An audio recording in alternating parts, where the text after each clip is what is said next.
Ladies and gentlemen, please take your seats. Our program will begin momentarily.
Ladies and gentlemen, please welcome to the stage Margaret Lowe, President of Atlantic Live. Good morning. Good morning, everybody. Thank you so much for being here. It's wonderful to see such a full house this morning, and I'm delighted to welcome you to Pulse. I want you to know that we're not trying to do hot yoga in here. It's warm when we're told the air conditioning is pumped as low as it can possibly be. I'm told when the sun gets a little higher up in the sky that it will be cooler in here. So bear with us. There's water in the back. On to more serious matters. We are gathered here at a moment when America is at a crossroads. In Washington, on the Hill, they're still trying to figure out the future and shape of healthcare in this country. There are a few other issues percolating, too, that are capturing our attention, but there is no question that whatever shape healthcare takes will have a real impact on our lives personally and our collective life in this country. At the same time, doctors and researchers are still trying to cure cancer. Antibiotic-resistant pathogens are threatening lives. There's an opioid crisis that's getting worse and worse. There are also medical and technology breakthroughs, a genetics revolution, and exponential amounts of data transforming the way we approach healthcare. We're going to talk about all of that, and our hope today is to amplify important conversations and to shed new light. And we actually can't think of a better place to do this than Boston, home to world-class universities, research centers, biotech companies, and hospitals. There's arguably no better place in the country to take the pulse of healthcare in America. And I should note that being here has other special meaning, too. First of all, I'm actually from Boston. I was born at the Boston Lying Inn, which after several iterations, I think became Brigham and Women's Hospital. And the Atlantic was born here too, in 1857, 160 years ago. I don't think we look that old, but it was at the Parker House, just a few blocks from here, where the idea for the Atlantic Monthly took shape, now the Atlantic. The founders, men named Ralph Waldo Emerson, Henry Wadsworth Longfellow, James Russell Lowell, Oliver Wendell Holmes, and several other men with 3 names, and impeccable Brahmin breeding, wanted to create a magazine that would be indispensable for the kind of reader who is deeply engaged in the most consequential issues of the day. So they gather at the Parker House to hash out their ideas over dinner and a drink or two or so. Turns out that Harriet Beecher Stowe was invited too, but she was a teetotaler, and so she boycotted the evening. In any case, the founders believed that the free exchange of ideas across ideological lines was crucial to this great American experiment of ours. And these notions are still at the core of what we do, and this gathering is intended to be just such an exchange. In any case, that is really just a long way of saying that we hope our historic roots give us a little street cred here in Boston. And shifting gears a bit, a few practical things to note that would have been pretty meaningless to our founders, but crucial in today's modern times. Please silence your cell phones. Don't put them away. We are on Twitter at Atlantic Live, that's all one word, and we would love you to join the conversation using the hashtag Atlantic Pulse. Again, that's all one word. And I want to take a moment to thank our underwriters, Bayer, Pfizer, Leukemia and Lymphoma Society, for their generous support. This gathering today would not be possible without them. And a huge thank you to our partners and friends at STAT, the Boston-based national news site that reports from the frontiers of health and medicine. They bring enormous insight and sophistication to the conversation and to the issues here today, and I think they will make this a even more meaningful experience. So we have a power-packed day. Rest assured that the coffee will be free-flowing. Don't hesitate to pop up and get a cup. There's water in the back. We will have stretch breaks and a nutritious lunch to fuel you throughout the day. And now, let's get rolling. To kick us off, we'll use a wide-angle lens to look at the state of healthcare in this country today. For that, please welcome John Kingsdale. He's Senior Strategy Advisor at Wakely Consulting Group, and he was the Executive Director of the Commonwealth's Health Insurance Authority, running the first in the nation healthcare exchange. Welcome. Audrey Shelto. Audrey Shelto is president of the Blue Cross Blue Shield of Massachusetts Foundation. You're here. Okay. Round of applause.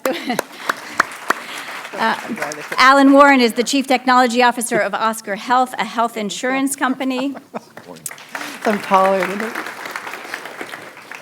And Ovik Roy is president of the Foundation for Research on Equal Opportunity and a former advisor to Marco Rubio, Rick Perry, and Mitt Romney. Welcome all. And my colleague, Steve Clemens. Hey, good morning, Steve. He is the Atlantic's everybody. Washington editor-at-large, and he is here to lead the conversation. Hi, people in the stands. Well, I know you're there, so Wow, look at that. we can take questions from up there, too.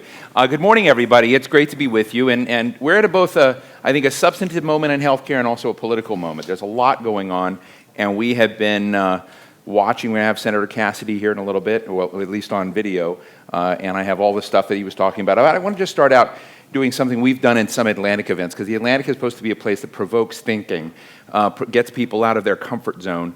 And I'm going to pick on my two wing men. I'll come to the middle in a moment. And just ask each of you for a moment, because Avik, I know you have been a big critic of the Affordable Care Act.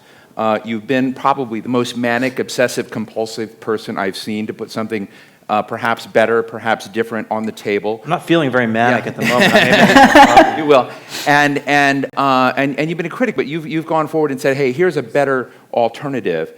And I knew you have been the one who set up a system here in Massachusetts, an exchange, and early under Governor Romney, that was held up as the model for Obamacare. So I take it you supported the Affordable Care Act, Correct. right? So I'd like to ask you to switch places, not literally, but at least intellectually and mentally, to argue what is the best feature of Obamacare, Avik, that you think deserves at least praise or ought to be continued as we think forward. And I'm asking you to tell us what you think was the biggest failing thus far of Obamacare. But let's just start right there. Yeah, I would say that the most important reform that we need in our healthcare system is for more people to buy health insurance directly rather than getting it from their employer or the government. Because when people have that control over their healthcare dollars, there's much more accountability up and down the healthcare system for the value and the quality that healthcare provides. And so I think the best thing about the ACA is that it tried in part to move us in that direction, to create a system where more people were buying health insurance on their own than had been before. Now, that leads to why I've been such a critic of the law, because I think while it did that very important job of encouraging more people to buy health insurance on their own, it created a market that drove up the cost of that health insurance for a lot of people who otherwise can't afford it. So, John? What's the question? What's wrong with Obamacare? Yeah, what are the biggest failures of Obamacare, I think or even the great work you did here in Massachusetts? Yeah, nothing in Massachusetts went wrong. The biggest failure is its very daunting complexity. We took the world's most convoluted healthcare financing system that had been layered on decade after decade for 60 years, actually 80 years going back to the Depression, and we quintupled its complexity. So nobody can understand it. If the Republican plan in the House kept the funding instead of giving it to rich people as a tax cut, there's actually a lot in that plan that would simplify and make Obamacare better. So there are a lot of details. I'll just give you one example. We use these very simple medal levels. We stole them from the Olympics, bronze, silver, and gold, to make it kind of obvious to people that they were buying a less or a richer coverage. First, the feds added platinum, which of course is not in the Olympics. Then they added three more levels of subsidy. But instead of using any of the four that they already created, they created three more that had to be retrospectively settled with insurance companies after the year. So that now there are literally 8 levels, and nobody pays any attention to the medal levels anymore. So this consumer decision support tool was complexified, there is no such word, to the extent that it's useless. And there's dozens and dozens of examples like that. Audrey, and one of the things I've noticed in this debate, and we have so many different stakeholders in the health equation here in this room today, watching online, thinking about this, and you've been in this for forever, is that it looks as if, I don't know how to put this, rationality isn't necessarily the guide. It's competing interests, might makes right, who can force something through. There's enormous complexity. But I want to give you all the power in the world for a moment. What are the principles that most matter? What should all of the stakeholders just simply agree to get to a better healthcare place? I think I would say the principles that we would need to agree to are, number one, that everyone needs coverage. That it's really not just that people do better with coverage than when they're uninsured, but having everyone with just coverage as a gives you data point for just keeping us, how many people do not have coverage in the United States today? I actually don't have the exact number. I'm sorry. Avik, do you know? It's about 30 million. 30 Yeah, million. yeah. So I just wanted to raise that as a here target. we're in. Part of my not focusing on that is that I'm lucky enough to be in the state with the best coverage. With a very small percent of people without coverage. So it's also gives you a platform to do a lot of other things to improve the healthcare system. So then. On top of that, I think in thinking about some of the flaws in our system today, we really have to change the delivery system model and the payment model to go along with that. So, there's a lot of efforts underway across the country to, move away from fee-for-service, get into value-based payment. And then finally, I would say But the system, but the Affordable Care Act has been pushing that. Right. What happens if there's a whiplash back another direction? Well, I think the whiplash historically has been around the concern that there's an incentive to withdraw services. And most models that I'm aware of today really put just as much of an emphasis on quality metrics as they do on the savings. And in fact, many of the provider groups that are participating in these new models can make more money earlier by meeting the quality metrics than the harder work of getting the waste out of the system. So you're right. It's in the past, in the 90s, managed care, lots of pushback, but I think these models are pretty different. And then I think, another really hard thing that we have to tackle now is the recognition that what's involved in keeping people healthy and getting people healthy only has a small amount to do with what happens in the clinical system. And a lot of it has to do with just the issues of poverty. You know, our focus is more on low-income populations. Right. So it's housing, it's food, it's, you know, it's all the things that right.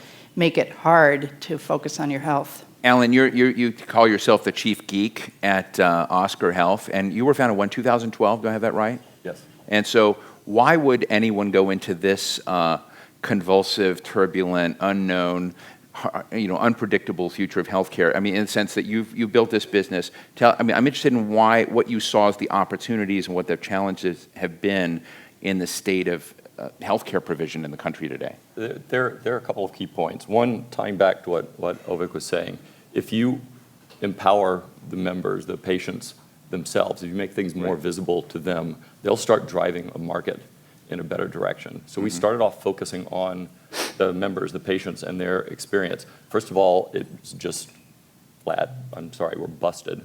The experience for consumers today in dealing with the complexity in the healthcare system, from picking a plan and figuring out what kind of coverage, to even understanding what their plans mean, what deductibles are in and out of network, all of that is enormously complex. And so they basically pull back and the system just deals with them rather than vice versa. So we started off with the premise of empowering those members and putting information in front of them, explaining what's going on, and enabling them to make choices from the first time when they come in to sign up for their plans, when they first get introduced to Oscar, to getting introduced to their concierge team and having conversations around what their current medical situation is, what needs they have, what doctors they need for particular conditions, and so forth. So our whole drive is around building that connection between our members. Do you track personal stories? Are you yourself in touch with sort of human stories in your place? And how does somebody's sense of possibility change? Have you been looking at that when you do this more individualized tracking?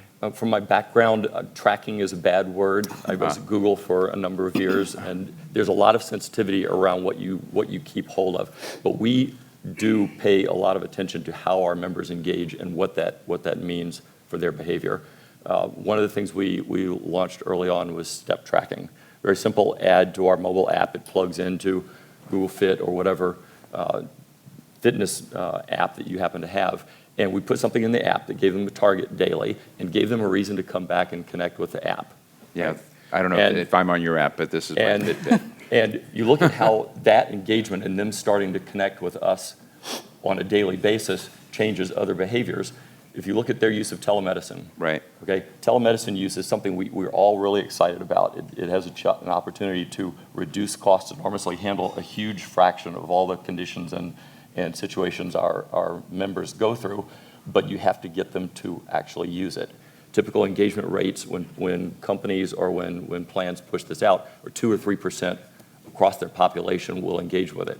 Across our entire population, we get 23% of our members are actually using telemedicine in lieu of going for an in-person visit. And if you slice that and look at the members that are also engaged with step tracking, so they're more connected with Oscar and more thinking about us, those numbers go up into the upper 30s.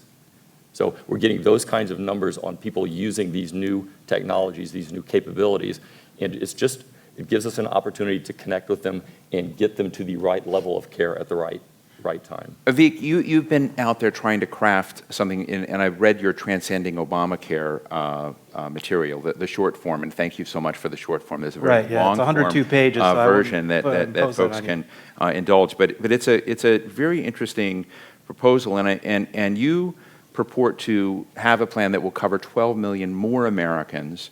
So that would get to, than Obamacare did. So that would get us sort of in the whole process here about a net, 37 million more if you were to look at it. What are the biggest transition issues that you want to change? Because what you wrote a piece that I found fascinating where you looked at the kind of existing Republican plan, the Obamacare plan, and what Transcending Obamacare does. And I'm interested because it seems very pragmatic. I know you're a conservative, and I know you want this to be the plan of the Republican Party and maybe the country. But what are the biggest transition junctures? And you're a political observer. How's it going? Yeah, so all that matters. So at first you have to have an endpoint. What are you looking to achieve? And I think my argument to conservatives and non-conservatives has been there's enough money we're spending on healthcare in this country to cover everybody. We don't need to actually spend more. If you actually look at just public or government spending on healthcare in the United States per capita, we all know that's about $3 trillion. Yeah, well, the total is $3 trillion, private and public. We all know the statistics about how we're spending 19% of GDP, and we have all these uninsured and all these things. What I'm talking about specifically is the public portion of that overall spending. The public portion of our overall spending on healthcare in the United States is about $400 to $4,200 per person, which is more, just the public spending piece, than almost every other country in the world. There are only 2 other countries, and that's pre-ACA, that were spending more than us. All that to say that, there's a perception on the right that, well, we can't have universal coverage because that would require more government spending, more intrusiveness than we have today. And my argument, my case, but actually that's not true. If we actually changed the incentives in the system and subsidized lower-income people more, help them more. Right now, we spend a lot of money subsidizing upper-income people in our healthcare system. If we switched that around, and it would be a gradual transition over time, you could have a system that covered everybody and spent less money. And so it achieves both traditional progressive goals and traditional conservative goals at the same time. And the model for this in transcending Obamacare is the Swiss system, which the Massachusetts system also borrowed from. I mean, the original idea behind exchanges really comes from there, where what they do in Switzerland is there's a sliding scale of subsidies where if you're really poor, you get the premiums fully covered, and as you go up the income scale, the amount of dollar assistance you get goes down and phases out. And the way it works in Switzerland is that's the only system there is. Imagine if we had an American healthcare system where the only thing that existed was the Obamacare exchanges. There was no Medicare, there was no Medicaid, there was just the exchanges.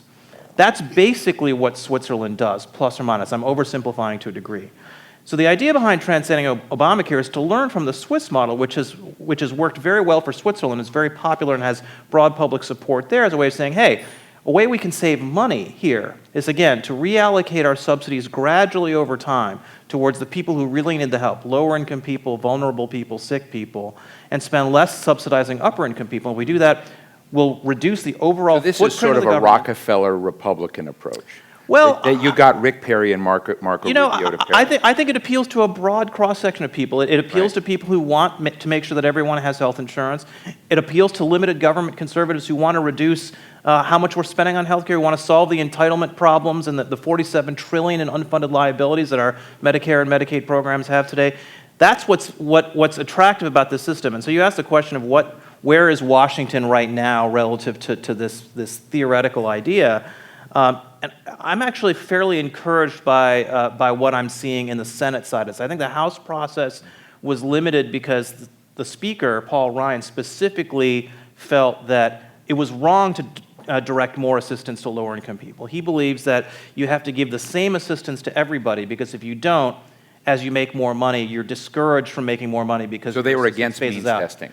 Paul Ryan specifically was. There were a lot of people in the House who supported a more means-tested approach, but the Speaker has more sway, and so his view won out in the end. But I think in the Senate, as you'll hear from Senator Cassidy, I think there's much more of an interest in having much more of that means-tested Swiss-style approach.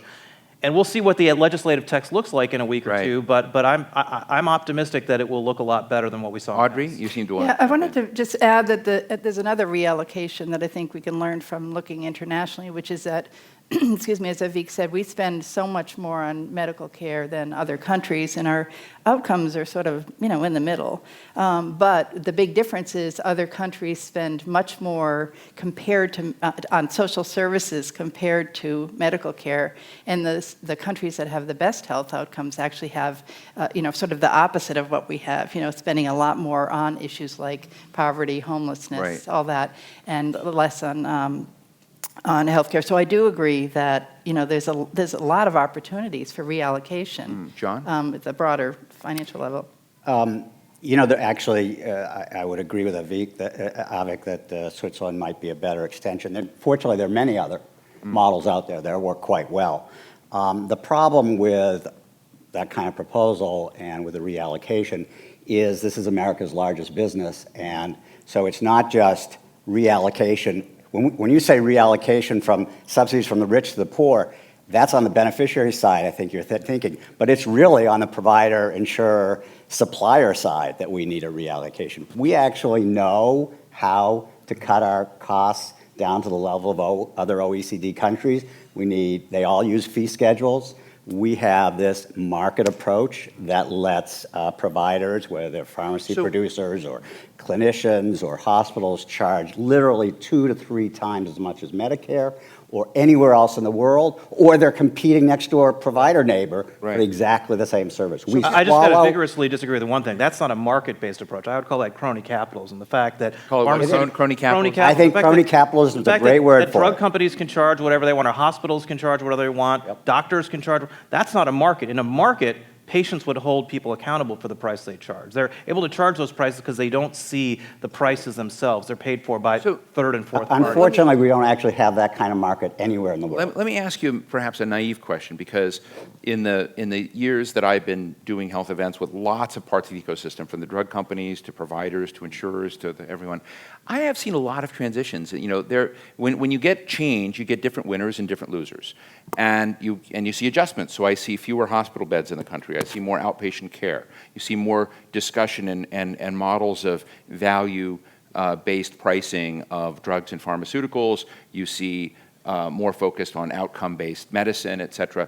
And I'm interested, so you do seem to be getting some of the shakeup in the system between all of, a new equilibrium between them that seems to be, you seem to be wanting to move it more or very dissatisfied with what. But I'm just wondering maybe we haven't had enough data, but from wellness programs, from trying to think about other parts of the health equation, that seems to at least have entered the discourse far more than it used to be, at least in my own subjective experience. So what am I missing in this crony capitalism model that you just talked about? Because it seems to me that I do see some positive things going on. Yeah, so I mean, one thing you'll hear, and you may hear a lot today, is one of the big buzz phrases in healthcare policy is delivery system reform. You hear a lot of people talk about, well, we've got to make healthcare more efficient. We've got to make sure that people are getting in and out of the hospital faster, et cetera. So we're eliminating unnecessary care. All that's good, right? From a public health standpoint, it's good to eliminate unnecessary care, move, as people say, from volume to value. All that is wonderful.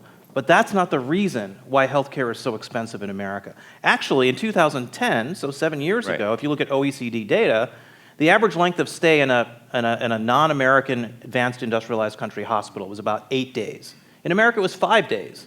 So we were already doing a much more efficient job than every other country in getting people in and out of the hospital faster to reduce costs. The problem is the average day in the hospital costs 5 times as much. And the reason the average day in the hospital costs 5 times as much, not because we're doing 5 times as much stuff to the patient, it's because the MRI price is 5 times higher. The CPAP respirator price is 5 times higher. So it's ultimately, Uwe Reinhardt of Princeton wrote a great article about this 20 years ago called "It's the Price is Stupid." Yeah. And it's all about price. And this is the fundamental problem with our system, and this is the thing that providers have been very resistant to change.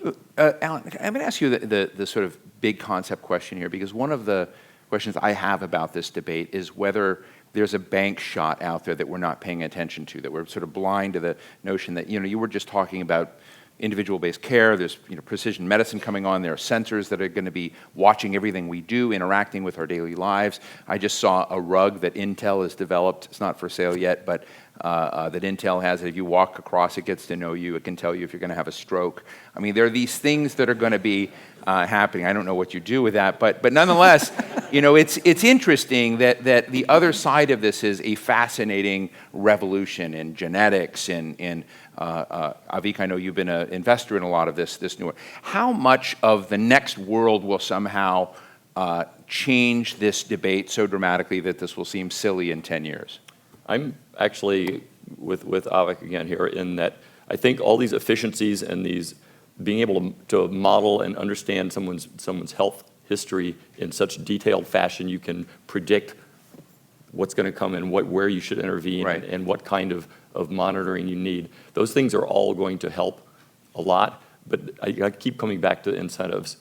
First of all, we've disabled the incentive on the patient, the consumer's side, by putting this wall up. They can't see what's going on. Right. So first of all, you have to break that wall down. So transparency is key. Transparency is key. And you all agree? Transparency is key? But it has to be accessible. It has do to not be agree? something that It people has to be can accessible. understand. John is not a fan of transparency. Oh, it's hard to be against. I like sleep, I like food, I like air you can breathe. Sure, I love transparency, but by itself, it's going to get us nowhere. No, it's a great to have a little By taste. itself, itself, you're yeah. absolutely Yeah. right. Yeah. It's not Right. enough. We have to work on the incentives driving the other part, the cost side of the system. And what we've done with that is look for specific providers, networks, hospital systems that are interested in not just talking about population health and these new approaches and stuff, but they actually want to work on it and do the integrations and put in place functionality that works from the member back through the entire care system to take care of those patients and get them to the right level of care at the right point in time and work towards outcomes rather than towards a fee It's for best service. go ahead, John. Well, you asked about a bank shot. It's actually impolite to talk about the solution to healthcare costs in this country because it means we all take less money. And that's just an impolite conversation. But there is something that people can get around, they love it, which is patient safety. Right. If it were categorized as a cause of death, hospitalization would be the third highest cause of death in the United States. There is huge amounts of savings and improvement in care, and clinicians actually want to practice more safely. So I think IT and artificial intelligence can make a huge difference there without having to swim upstream against all the financial incentives. The problem I see with it is we're going to get to the point where a lot of really intelligent, highly trained physicians can be replaced by artificial intelligence. That is, you'll always need radiologists, but 90% of what they can do can be done by a computer 10 or 15 years from now. And will they be focused on patient safety or will they be focused on preserving their jobs? The history tells us. And what do you think? Well, I mean, isn't that sort of happening now? It's beginning to happen Yeah. now, yeah, but we're very early on, very early. Let me ask you just. I'll actually go ahead. take exception to that. Good. The artificial intelligence, machine learning, what we're applying on the technical front to this world is what it's really doing is not taking away jobs from doctors or taking away jobs from my claims processing team. It's letting them shift their focus from the huge barrage of stuff that's low value and could be automated to the small set of things where you can really do something significant. And from the doctor's standpoint, it lets them put a lot more attention into the cases where they need to really apply their differential But wouldn't that knowledge and shrink the understanding. amount of work they do that's available for them to I do? don't see it. It lets them apply more work exactly where it's needed. And probably focus rather more than on- having to peanut butter spread their Yeah. attention across all this work going on, whether it's Right. in your day-to-day operations or whether it's a doctor thinking about the patients they've got in hand. It lets them spend their time focusing where it's So the we'll most still value. pay for 50,000 radiologists and all the computer technology. One thing I want to touch Yeah. on that John said, Yeah, John mentioned the point about how it's impolite to talk about lowering the cost of healthcare because it means everybody in the healthcare system makes less money. There's some truth to that, but I don't think it's a zero-sum game, that there's only winners and losers and there's a fixed amount in the pie. Actually, if you reduce costs in the right way by putting the patient in charge of the healthcare dollars again, a lot of what is the fat in the system is middlemen and women, and also wasteful utilization that comes from the fact that the patient is so disconnected from the value and price and quality of the care they're receiving. So I actually think the bank shot really is to put more consumers in control of those healthcare dollars, to buy the insurance that's right for them, and to watch the entire system respond. We talk about a patient-centered healthcare system in America all the time. Well, you're never going to have a patient-centered healthcare system if the patient doesn't control the dollars. The moment the patient controls the dollars, you watch, we will have a patient-centered healthcare system. But only if you have the transparency so the patient But knows what to do with the dollars. We don't have to have a law to require price transparency for Right. airfares because we're paying for them directly, and every airline knows that if they don't advertise their price, we won't buy their airfares. If you go to Toronto, right, Canada, socialized medicine, blah, blah, blah, you will see on billboards the price advertisement for LASIK surgery. Why? Because LASIK is not covered by the Canadian health insurance plan. So it works just like any other product or service in the economy.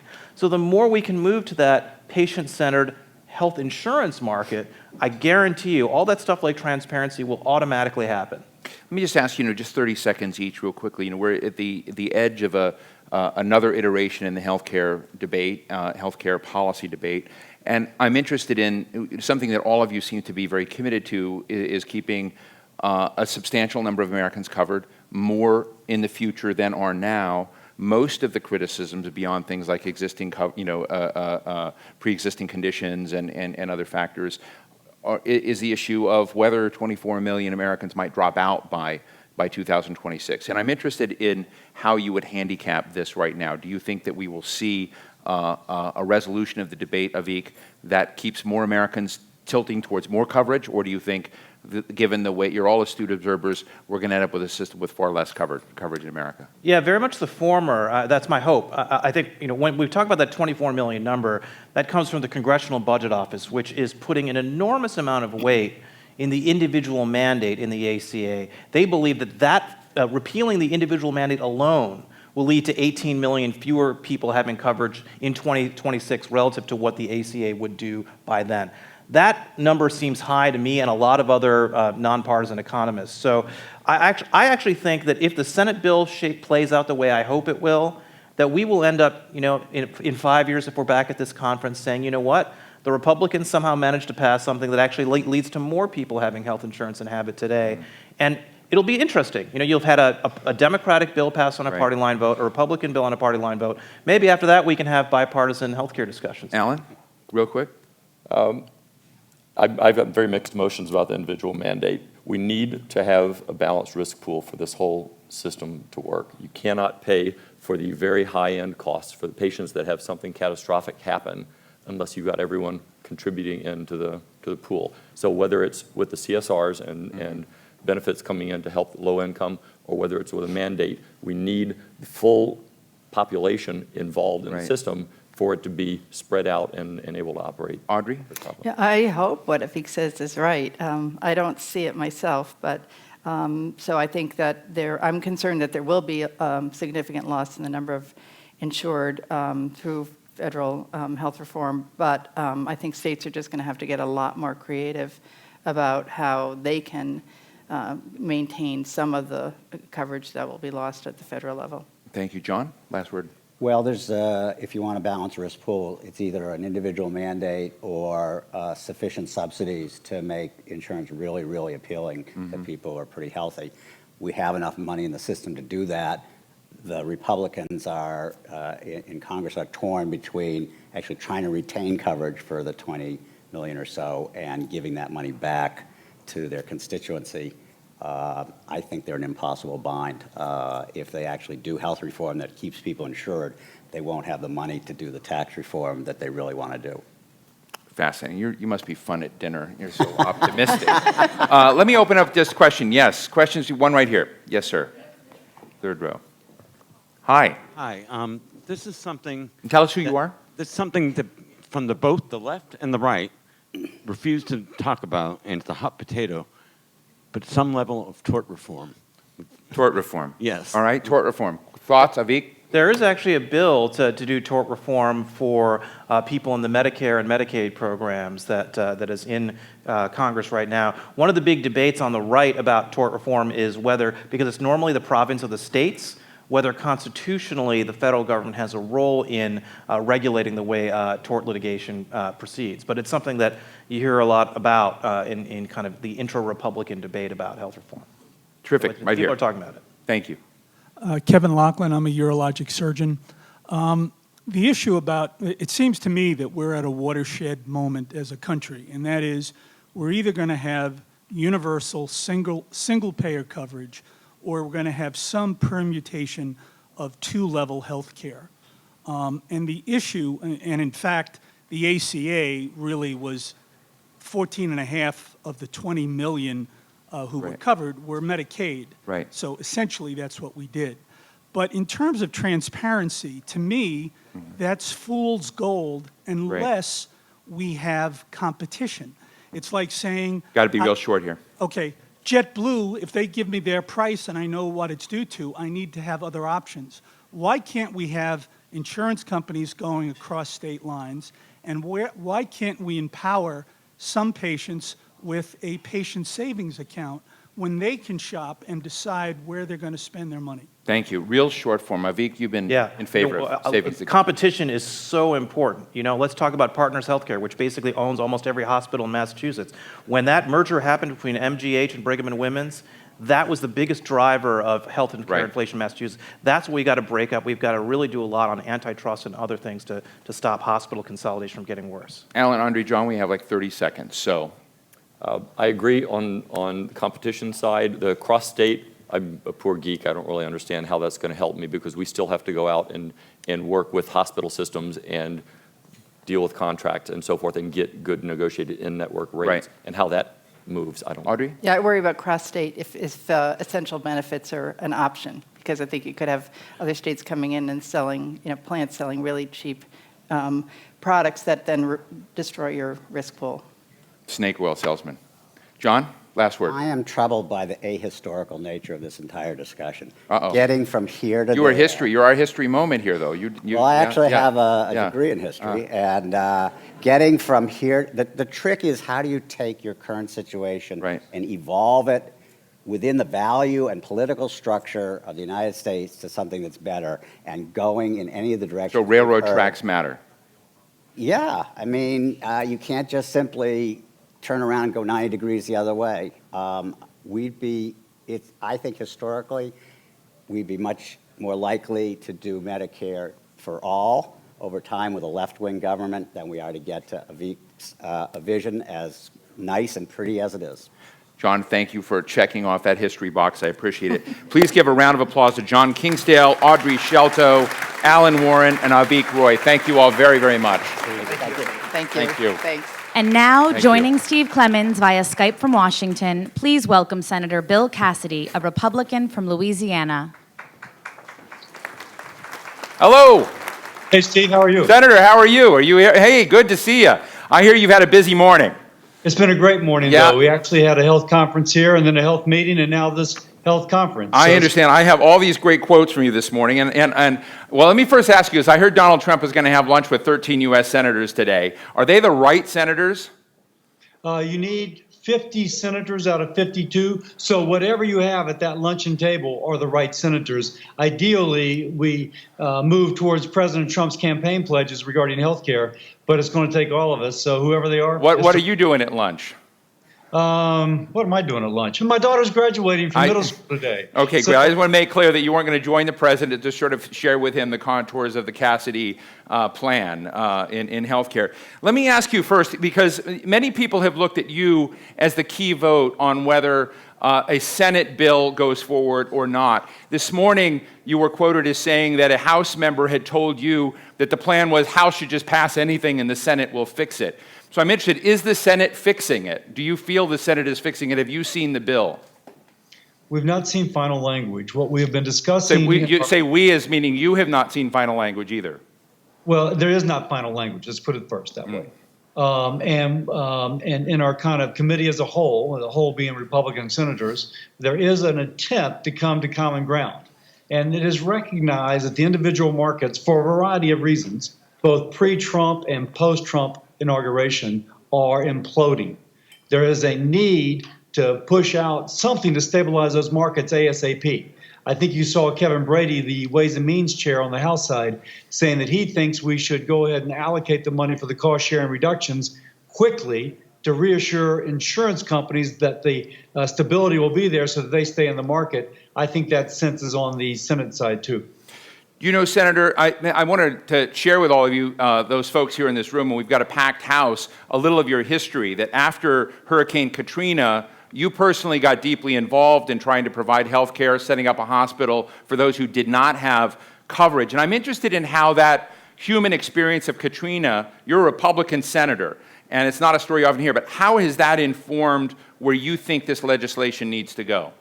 Well, probably the more pertinent part of my medical life, if you will, is I worked in a charity hospital for the uninsured and the underinsured for 25, 30 years, also setting up a clinic for the working uninsured, those that had to work during the day, maybe see a physician.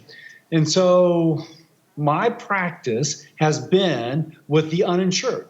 I have learned in that hospital for the uninsured that if a politician controls your healthcare dollar, then ultimately that healthcare dollar serves those whom the politician has more interaction with, stakeholders, if you will. The patient should have the power. Avik Roy was speaking about giving the power to the patient. If you give the credit to the patient, allow her to choose the coverage that she wishes, the system lines up to serve her. And I think that should be our goal, that we give the patient the power. You were on Jimmy Kimmel's show recently, and you guys were talking about his child and the congenital heart issue his child has, and said we need a Jimmy Kimmel test. What is the Jimmy Kimmel test, and is the Senate legislation gonna meet that test? In the context of that conversation, we were speaking about the need to lower premiums. There's middle-class families across the nation paying $20,000, $30,000, and even $40,000 for their policies with high deductibles. That is unsustainable. A major valid criticism of the Affordable Care Act. We need to lower those premiums. Now, there's a couple of different ways you can lower premiums, one of which is to give lousy coverage. We shouldn't give lousy coverage. What we do should pass the Jimmy Kimmel test, that if someone's loved one needs a procedure quickly, that the coverage is adequate for that procedure and then adequate for the sequelae. So we have to lower premiums, but it needs to continue to have credible coverage to pass the Jimmy Kimmel test. You said this morning, as I understand it, that you thought that a repeal and replace would happen this summer because so many people have been running on this, and it just seemed to me that you were giving a discussion that it was going to happen because people said they had to support something, but what if that something is a bad vehicle? Are you going to be there? One thing I mentioned this morning, quoting one of my fellow senators, there's three possibilities. One, we don't repeal, replace, that's bad. Two, we repeal and replace with something which is bad, that's bad. And three, that we repeal and replace with something which is good, and that is good for the American people, for our country, for our economy, et cetera.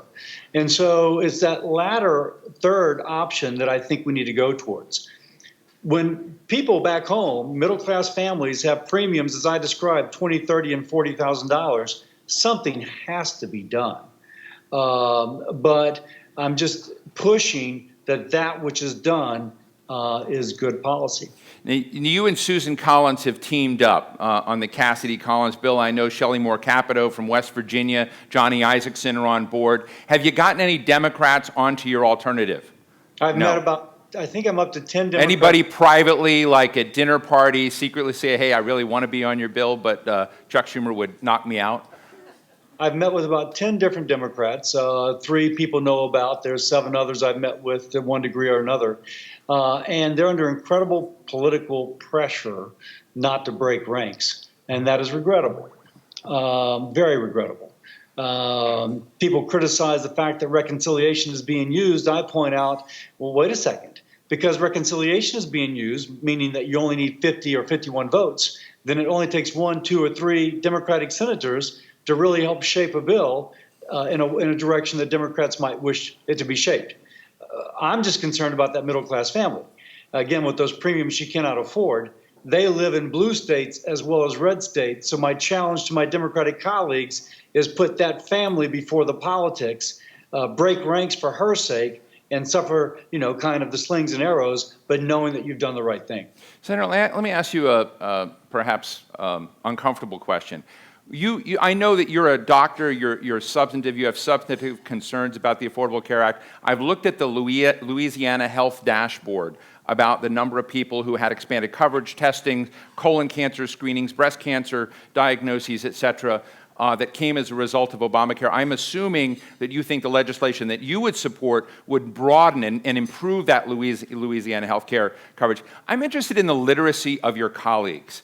How many people do you think get into the gritty detail of the health ecosystem and understand it in trying to reform it? And how many people you think are driven by the name Obama, either pro or con? I'll tell you that obviously there's 3 physicians and an optometrist in the Senate. So we're going to have more of a background. But I will commend my Republican colleagues we've been meeting with. They've all been kind of doing their deep dive, trying to come up to speed and coming up to speed on these issues. So there is going to be obviously partisan politics involved on both sides. You mentioned that may not even be viewed as partisan, but an outsider would suggest that. On the other hand, I do think there is a good faith effort to come up with policy which works for that middle class family. And I think that's our goal, and I think we're trying to achieve that goal. Senator Cassidy, you're a fan of auto-enrollment, and I'm not normally a healthcare guy, and many of you guys are into this auto-enrollment notion more, but it sounds like a cute way to a mandate to me on the outside. So In fact, you, I think, are suggesting that at auto-enrollment, you actually get to numbers higher somehow than a mandate. And I'm just interested in taking us down that corridor for a moment. Yes. Now, Steve, did you say that it's akin to a mandate? I said acute way to a mandate. Now, acute as in I'm being snarky. It's chronic. Bad attempt at snark. Yeah. So the question is with auto-enrollment, which gets you a very, as you've argued, like in 401ks, another very, very high subscription rate. Is it just an ideology? I mean, what is the true difference as you see it between mandate and auto-enrollment? There is no relationship between the two. They are here and there, the East from the West. When someone gets on Medicare, they turn 65, they're on Medicare, they can call and say, I don't want to be. It's not a mandate. You never hear people complain about mandated that I'm on Medicare because you can get out. It is so clearly not a mandate. You're not paying a penalty if you're not in. You're just in unless you don't want to be. And I point out that Republicans have always said that government should serve the people, not the people of the government. Arguably, when on Obamacare, you have a 16-page online form you have to fill out, and W-2s and this and that, and if you don't get it right, you get penalized. That is a mandate, and the person is serving the government. On the other hand, if you say, hey, listen, you're in unless you're out, then the government is serving the person. That's a strong conservative push. And then I'll also say, by analogy, on tax reform, Republicans have always been about making it simple. What is simpler? Logging on, 16-page form, filling out everything and getting dinged if you don't get it? Or, hey, you're in unless you're out. The Republican proposal is the simpler one, which is you're in unless you're out. Is the Freedom Caucus on board with auto-enrollment? You know, I haven't spoken to them about this, and obviously individuals are going to have their own concerns. But I think if you, it's a dichotomous decision. Either you're going to make it so it's hard to get in, or you're going to make it so you're in unless you're out. And conservatives have always been about making government procedure easy. That is the conservative solution. Someone may view to consider it differently. In that case, why aren't they complaining about the way we enroll in Medicare? Or why aren't they going after Fortune 500 companies the way they enroll people in 401ks? If they're not a principled conservative. They're just kind of picking this opportunity to complain. I think the principled conservative is make it easy. Senator, we have a very full room here in Boston with people from across the healthcare spectrum. Probably every kind of stakeholder you can imagine is in the room. And I'm interested in what you would share with them are the most important principles as they debate one way or the other, as they think about what's evolving in healthcare. What do you think you could share with these folks? I mean, oftentimes town hall people are telling what you think. What do you want to tell them they can do to be constructively engaged in the debate? What should their North Star be? Speak to your legislator. Oh, beyond that, we know that, yeah. The principles that I bring, if I may say, Steve, is that the patient has to be engaged. Statistically, an activated patient is the patient who is more likely to have better outcomes at a lower cost. And there are ways to get there. The Healthy Indiana plan for their Medicaid expansion population gave lower income Indianians, or Hoosiers, I should say, pre-funded health savings accounts. And if they contributed even a little bit of money, they got a little bit more. That created activated patients. They found that their ER utilization went down and that health outcomes improved. That's what we want. And whatever we do has to be sustainable. You mentioned these wonderful statistics coming out of Louisiana. The fact is that when Louisiana has to end up paying 10% of its Medicaid expansion expense, that'll be $310 million a year, which I don't think Louisiana can afford. For California, it's $2.2 billion a year. For Massachusetts, I think it's like some ungodly amount of money, maybe $1 billion a year. I don't have that in front of me. States cannot afford that 10%. So we've got to find ways in which the patient participates, in which your health outcomes improve, cost is lowered, and that you end up with a more sustainable system. unless the system is sustainable and the patient is activated, we will be debating this again year after year after year. Senator, I want to thank you for joining us. Thank you for this consequential discussion. You've got a very busy desk behind you. I love the backdrop, and so thank you. We should do this on a weekly basis. We can do 15 minutes with Bill Cassidy every week if you like. Ladies and gentlemen, Senator Bill Cassidy from Louisiana. Thank you so much, Senator.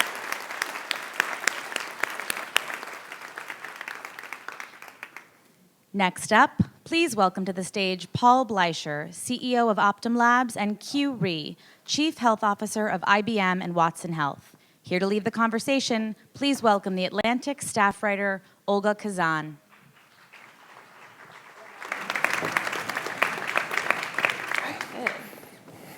So we often think of data and augmented intelligence as something that's kind of dry or remote or a little bit dorky even, but actually big data can really help with patient outcomes, and it's working with doctors every day already across the world.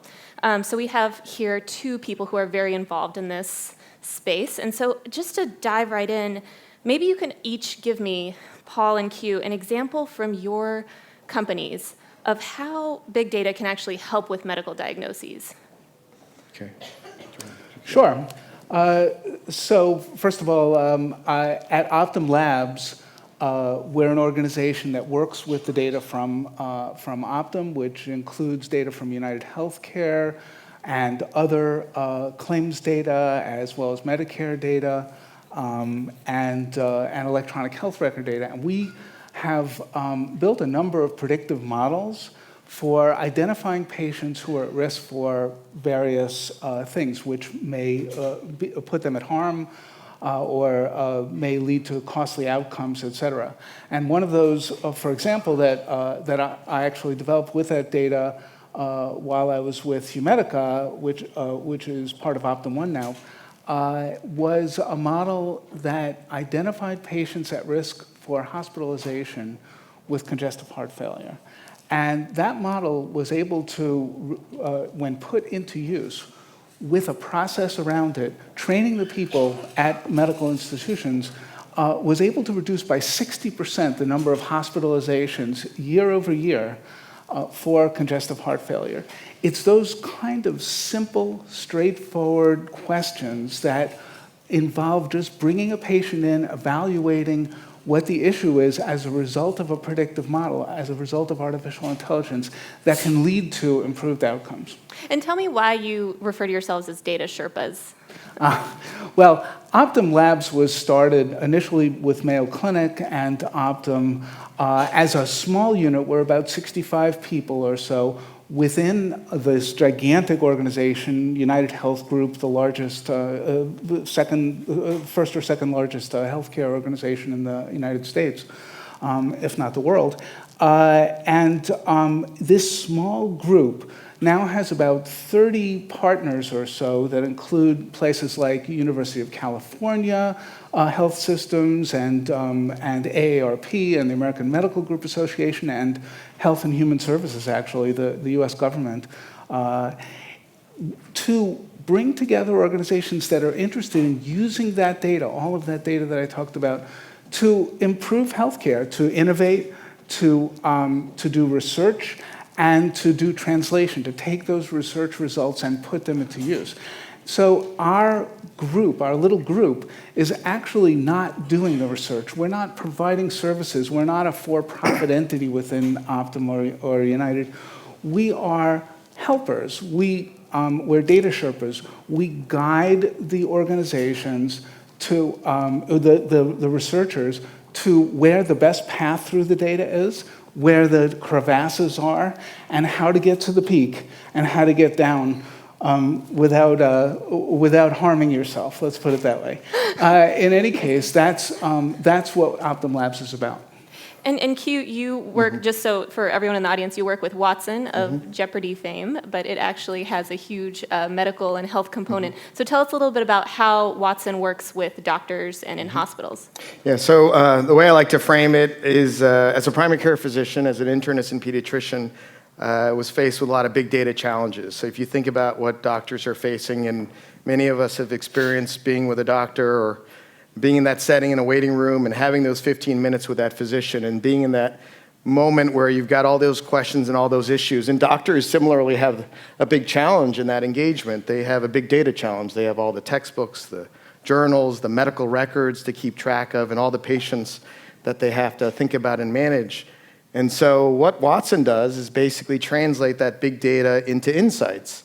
And that is a big part of what we're doing at Watson Health. We're 2 years old in terms of looking at this, very focused in healthcare and the role of cognitive in helping healthcare professionals. And now we're very proud. I was just at 2 major scientific conferences at the American Society of Clinical Oncologists, and we're proud to talk about how there's 55 hospital systems across the globe, whether it's India or China or Slovakia or the Netherlands or the US or Mexico, that doctors are able to use Watson to help with treatment decision support at the point of care, to bring that big data together into an insight, to help a physician who's trying to take care of a person with colorectal, with breast cancer. And so we're very proud of that. We're also proud of the clinical evidence that's starting to demonstrate in terms of the role of Watson in being very concordant with what the best oncologists do. And this is a very big part of AI, or we call it augmented intelligence, about supporting physicians. That is an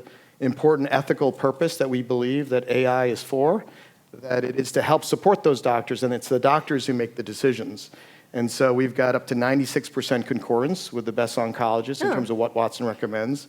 And in areas like clinical trials matching, there's a percentage of 78% in terms of reducing the amount of time. If you think about all those medical records and all those clinical trials that exist out there, the ability to match a patient in those 15 minutes with a clinical trial is very challenging. So Watson has the capacity to read all that structured and unstructured data and provide matches that a provider can then engage the patient and discuss. So we're very excited about those. And when you say, something I thought that was interesting that you mentioned was that it actually reads medical journals and all the studies that I'm sure many of the people in this room are well acquainted with how tedious they are to read sometimes. But it can actually read them, a lot of them, very quickly, right? Yeah, so what I'd like to say is there are 4 major ways in which Watson helps. And so this is very key. And it understands, reasons, learns, and empowers people. And so part of the understanding the reasoning process is a training process. So we trained Watson to learn and read medical literature and medical records with some of the best experts at Memorial Sloan Kettering. They still continue to train Watson, Mayo Clinic, Cleveland Clinic, and that's a very important part of being able to read that literature, to be trained in that area. And actually, the history of Watson and cognitive in healthcare starts in 2005. We've been very engaged in this new era of cognitive. And so that's important, to have that assistant that supports you as a physician when you're seeing patients, looking through medical records, looking through medical journals. There are 8,000 publications a day that are done. I mean, it's humanly impossible for any person or any group of doctors to keep up to date with that. And so that ability to track all that, all the 26 million studies in PubMed, the 4 million drug patents, all that is part of Watson's corpus. And something that I thought was interesting about Optum is that Optum Labs, it brings together lots of different data sources. And that's something that I've heard is sort of an issue sometimes for doctors or people in the medical field, is that the data doesn't really talk to each other. And it's hard, even if you have an electronic medical record, it's hard to, as a doctor to look at, okay, here are all my patients, here's what I can do to help this person who's coming into my office today. Why is it that it's so hard to get these data systems to actually communicate? Well, doctors are overwhelmed with data. We're not in a time when there's a lack of data.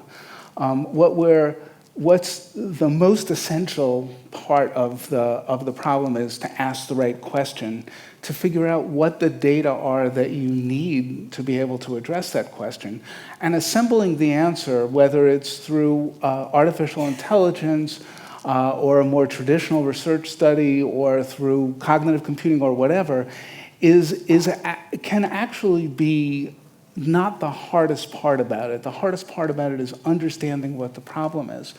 But the systems currently are not designed, they're designed predominantly to be transactional systems for the purpose of documenting a patient visit and these are electronic health record systems and many other types of systems, and systems that are oriented towards creating the administrative claim, et cetera. As such, they weren't necessarily designed initially to be data warehouses, although data warehouses have been built on top of them. And although standards exist, those tend to be loose boxes of standards in which you can put a jumble of information. So no matter what you're doing, if you're taking the structured data and the unstructured data, where 70% of the value of an electronic health record exists in the narrative that doctors write, if you're taking that data and trying to standardize and normalize it, it currently is a somewhat of a manual process that can become automated, but requires data forensics and research to understand that when there are 5 different times about when somebody entered a healthcare system, which of those times are the one that you want to choose as the beginning time to be able to measure an end time, and to standardize that across systems. You have to do that for every variable that's involved. But one of the things that's really important is that using artificial intelligence, it's possible to now take those narratives where 70% of the value exists, use a variety of natural language processing techniques, and be able to extract information without going in and formally structuring that information in a way that you can address and ask questions and get answers. I'm just going to quickly answer. I think it's a lot about trust, and it's a lot about recognizing that health is so much more than health care. It's both. You need both. So I like to reference the statistic that as a physician taking care of patients with diabetes, typically I would spend maybe 2 hours a year face-to-face with them in that clinical setting, one-on-one, at the most. And so there's 8,758 hours where they're outside in the community, where they're outside and with the same, addressing the challenges of their diabetes. And so how do we bring different data sets together and recognize that a lot of the data we have in healthcare is incredibly valuable, but it needs to be linked to other data about the other determinants of health, whether it's social, environmental, or behavioral, that where you live plays a very important impact, as much as an impact as what doctor you have, even you could argue more so. So how do we bring that all together through the trust of these systems that connect, and then ultimately bring that value out of the big data, because that is a key piece. Because you can have all this big data. It's too much for any one person, one patient, or one doctor to manage. How do you bring insights from that data that can better predict, personalize, prevent those bad health outcomes, which we need as a society, and also promote a broader vision of health that's not just physical, that's mental, that's social, that's purpose, and financial. And I'm going to take questions from the audience in 1 minute, but first, based on that, what you mentioned about the health and healthcare being kind of 2 sides of the same coin in a way, I was just wondering if you could talk a little bit about the project in Italy that you're doing with longevity. So we've got a great partnership with Italy, and one of the areas that we want to highlight in this work is the fact that health is more than health care. And the fact that in some ways, if you think about the different communities as I was just referencing, the acronym I like to use is health is housing, education, access to healthy choices, labor and employment, I'm using the acronym of health, transportation, and a holistic view of health that's physical, social, purpose, financial, and mental. And I mean, if you look across the globe, whether it's Italy or Japan, you've got many examples of countries that have done extraordinary work in health and have longevity. And we're very interested in potentially bringing those different data sets together to bring in a secure, private, regulatory way, and to get insights from that data through the power of Watson so we can better predict who will get sick. Like I was just at the American Diabetes Conference, and I was proud of the work we're doing with Medtronic in terms of predicting hypoglycemia. So through the power of cognitive, we were able to reduce in early stage results 65% of the hypoglycemic episodes. This is a low blood sugar, which has a huge impact, potentially a catastrophic impact on people with type 1 diabetes. So frankly, I'd like to prevent things like diabetes and arthritis and heart disease. And so how do we bring those different data sets together in a secure way, de-identified way? How do we start changing the conversation from data privacy, which is essential, to data philanthropy, where we can potentially think about ways in which data can play a role in helping us with new discoveries. So a couple of comments, though, I think are worth adding to that. Totally agree about health and wellness, and that's really a focus of what Optum is about. It is about delivering wellness, not just health care. And in order to be able to bring that data together, it requires a knowledge and understanding, and also sometimes access to information that isn't available in a lot of those data sets. In order to link them together and be sure it's the same person, you actually have to have the kind of information that patients are uncomfortable about sharing often. And so it's important not to be too light, although the idea of data philanthropy is great. You have to be very sensitive to the fact that data privacy is very important. The method of linking it, making sure it's de-identified and that nobody has the opportunity to re-identify it is very important. But lastly, I think that the key message that people need to understand about technology, and we again deliver all sorts of innovative looks at networks of physicians, prediction of Alzheimer's disease, key performance indicators in opioids. Those are some of the projects we're doing at Optum Labs. But if you're just delivering an answer, that really is only a part of the way to the problem. So you have to build a process.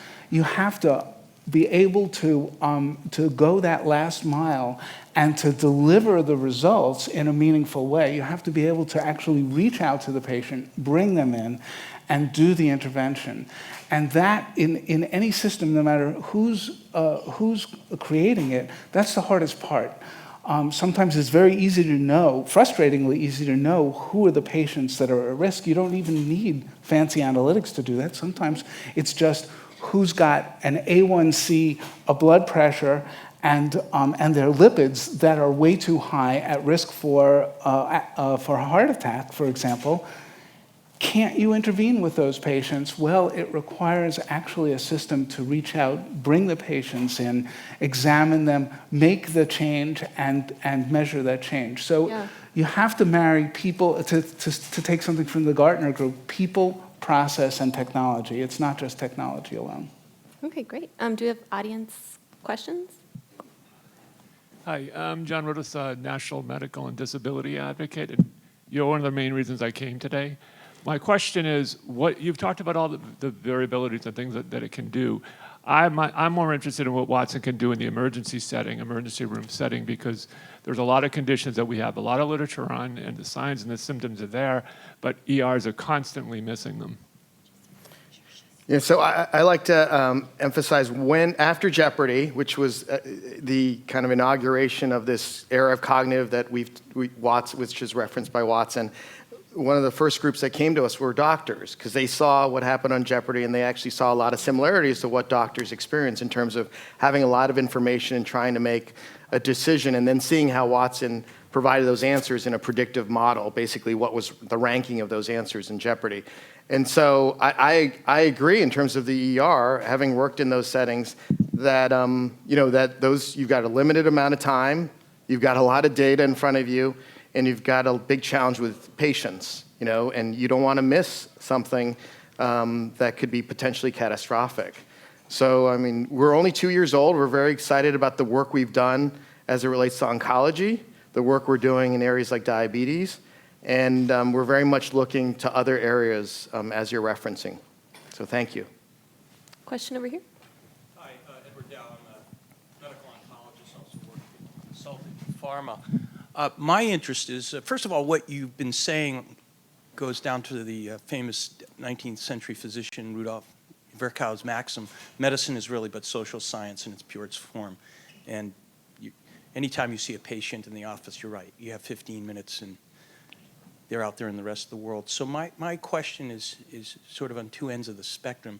As AI evolves in medicine, is there plans to also interface with neural networks? So as an oncologist, for instance, with a big interest in genomics and genetics, I see someone who's a third generation coal miner's son with this kind of demographic, these healthcare risks, and they want to know, is this tumor I have, doc, genetic?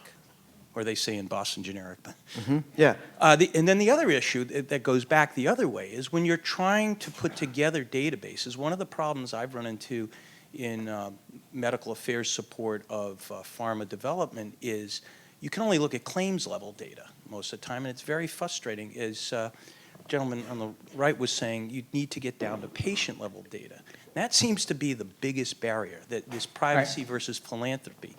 So that even an ER physician, when a patient walks in that ER complaining of left shoulder pain and this, that, and the other thing, history, is there an algorithm you can plug in to think of what other things am I missing in this fellow? So the exciting thing is that artificial intelligence, we are in the era where artificial intelligence is exploding in medicine.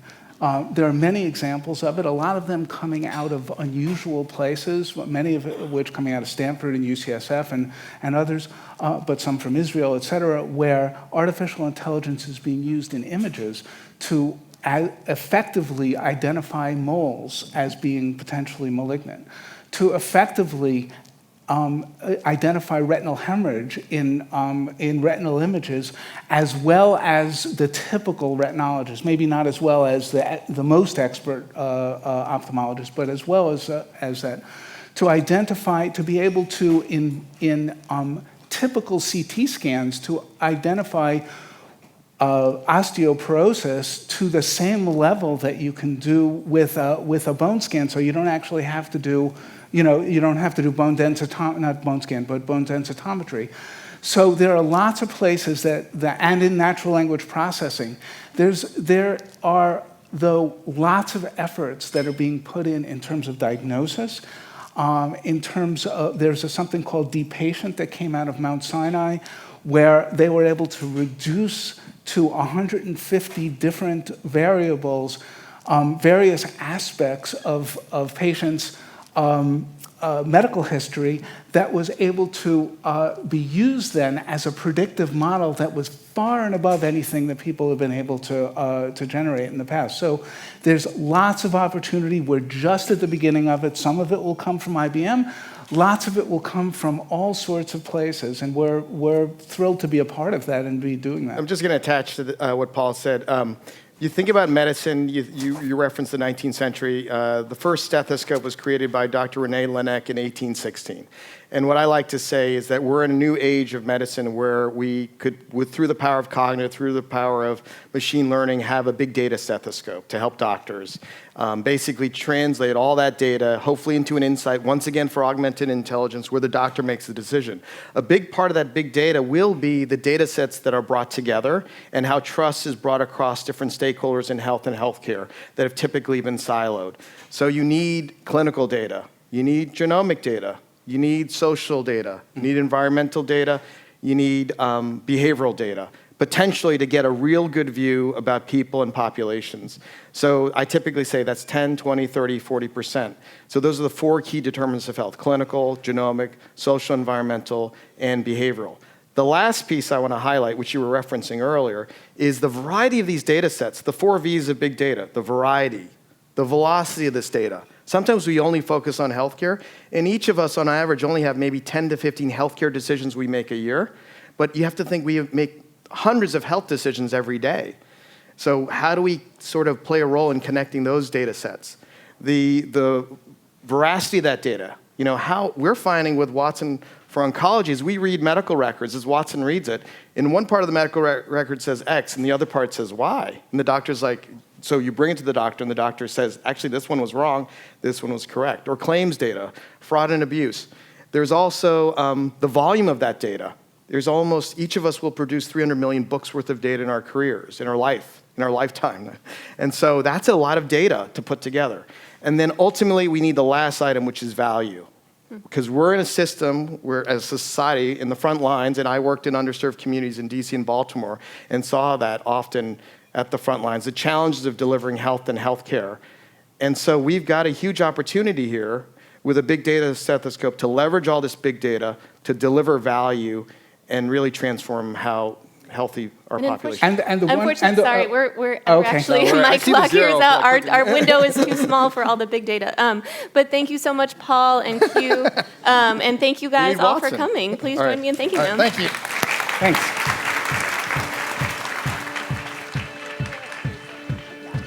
Please welcome Fidencio Saldana, Dean for Students at Harvard Medical School, and Allison Whalen, Chief Medical Education Officer at the Association of American Medical Colleges.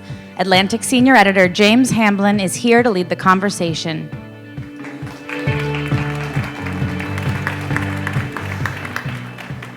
Hi, everyone.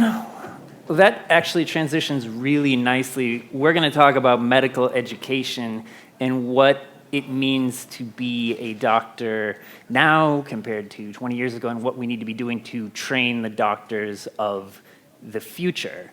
That will include rolling in big data and technology. And so we have two people here who think a lot about medical education. I have a lot of thoughts on it myself. I spent 7 years in the system. So we're going to try to distill it really quickly in 20 minutes. We'll try to get a question or two from the audience so you can be thinking about that. But I want to hit three key points among possibly others. One is the idea of a physician shortage. Two is residency hours. Do we really need to be working 30 hours at a time to be a good doctor? And then how technology is going to shape the role of doctors in the future. So let's start with the first question, dive right in. Is there a physician shortage? Some people say there is, some people say there isn't. How do you guys think about that? So maybe I can start with that. So the AAMC has been generating data for the last 3 years, and we just came out with our third set of data, and it shows that there is a looming physician shortage, and it is for both primary care and for some of the specialties. And it is, right now we don't have a shortage, but as you project up to 2025 and 2030, there will be a substantial, in the range of 20,000 to upwards of 100,000 sort of physician shortage. So why is that? The population is growing, and importantly, the population is getting older. And older patients need more care. Even healthy older patients. My mom is the healthiest 88-year-old you would ever meet. She's in a walking club, she's in a writing club, and she has 7 physicians that she sees regularly. Now, if you think of the other 65-year-old or 75-year-old who has just diabetes or just hypertension or has had a surgical procedure, the number of physicians they're going to need to see and the ongoing care they're going to need is even larger. So the growing population, the diversity of the population, and the aging population are all important factors. And Jim, we have actually had an expansion of medical schools across the country, whether it be novel medical schools such as thinking of the UT system, the Rio Grande Valley, who opened a medical school to take care of the underserved on the border population, but medical schools have recognized the need for more physicians and have built many since I was in medical school, but there hasn't been an equal expansion of the training programs, the residency training programs that those students will feed into. Yeah, I feel like people are hearing that there is a shortage of doctors, and yet it is also really hard to get into medical school and then hard to get into residency. So why is there this, where's the bottleneck? Do we need more medical schools, more residency programs, and why do we not have? So we've been looking at the shortage for almost a decade, and there was a call to increase the number of medical students enrolled about a decade ago for 30%. And between new medical schools and expansion of medical school classes, that expansion is at 28% now, projected to have 30% increase in a couple of years. So the medical schools have grown. The concomitant number of residency slots has not grown as much. And so we do need to expand the number of residency slots and the funding for that, and that would certainly help. And that happens through? So there's a complex funding, but there is government funding to support the GME slots. Right. And is anything on the table now? So the AMC and other academic health centers and hospitals have been really advocating for more government support for more GME funding. It's on the table. There's ongoing discussion. Just simply on the table. It's not leaning one way or the other. Okay. Yeah. So I went to school at Indiana, and we had a bunch of different campuses, some of them in rural areas. And there was a track where you could actually apply to medical school and say, I want to be a primary care physician in rural Indiana. And if you agree to do that, then you get to go to school for free. That was a small program, only a few people were in it at the time. Are we seeing more ways of incentivizing people to serve underserved areas and to go through this training, which otherwise would leave them with a huge medical debt, to make it possible and desirable for people to do that? I mean, it is interesting that in the past, the way that you could get medical education paid for would be through the medical scientist training program. So in the era where we still train many physician scientists, where students would have not just their research graduate degree paid for, but also their medical degree paid for. So it is interesting that folks are recognizing that we need to train scientists, but also clinicians. And we were chatting before, Allison was describing some of these great programs that students have the opportunity to enroll in. Because what you're highlighting is, so there's a physician shortage, but there's also a relative distribution problem. So that students are less likely to go to rural and actually inner city underserved areas. So Indiana is one of the leaders, but a lot of other schools that serve states that have a lot of rural population have developed similar programs.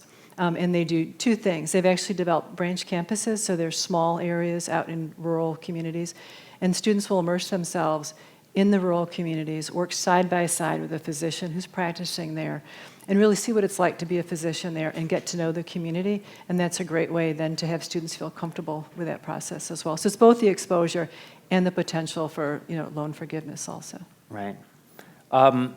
So how is there an example from that Harvard is doing to sort of funnel people into specific tracks to meet needs, and or selecting people into medical school who might be more prone to, say, go into primary care, or, I mean, Harvard is not thought of as the major output center for primary care doctors, at least in my mind. Although I think things have changed. When I was at Harvard from 96 through 01 as a med student, I would say that primary care was not the focus.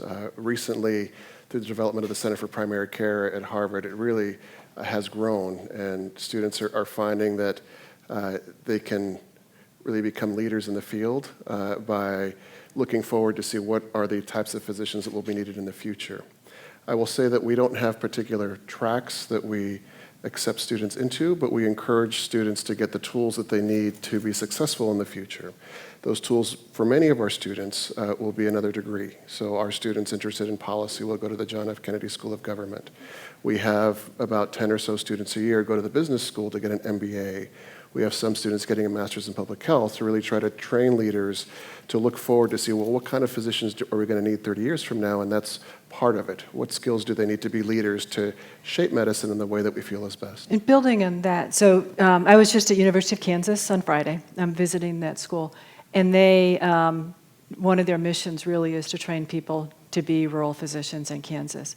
So they do have these immersive clinical experiences, work in the clinical world side by side with a family physician. But they also have a pipeline program. So they go out to Southwest Kansas, which is the most rural part, connect with the high school students, let them understand what it means to be a physician, and give them opportunities to sort of realize it's a possibility. And that's another part. So that's a single example. Similar example is going out University, Michigan State, University of Wisconsin. Lots of schools are doing that. Right, right. So if the inevitable end seems, at some places at least, to be add more degrees, more time, more specialization. I mean, you finished med school in 01 and then went to 3 years of residency, and then 2 fellowships, and then we're practicing by... You're sounding like my wife a little bit, who told me to get a job. All these special. I think this is common among sort of people with a doctor in the family. We just understand that you're going to be 40 before you're actually doing the job. And then as things get more and more specialized, it seems like the medical system's answer has been, I'll just add more years onto it, have people also get PhDs, have people also spend time doing research, and that's wonderful and lovely, but I don't know if that's, I mean, is that this sustainable answer? Does it just keep getting more and longer? So I think there's a couple of trends. So more specialization has certainly been happening, and that does take more training. Another really important area that's going on in med ed now is looking at competency-based rather than time-based progression through education. So if med school is typically 4 years, residency is at a minimum 3 years. If you do competency-based, which is move forward when you are sure that you have those skills, can it accelerate individuals' time moving through?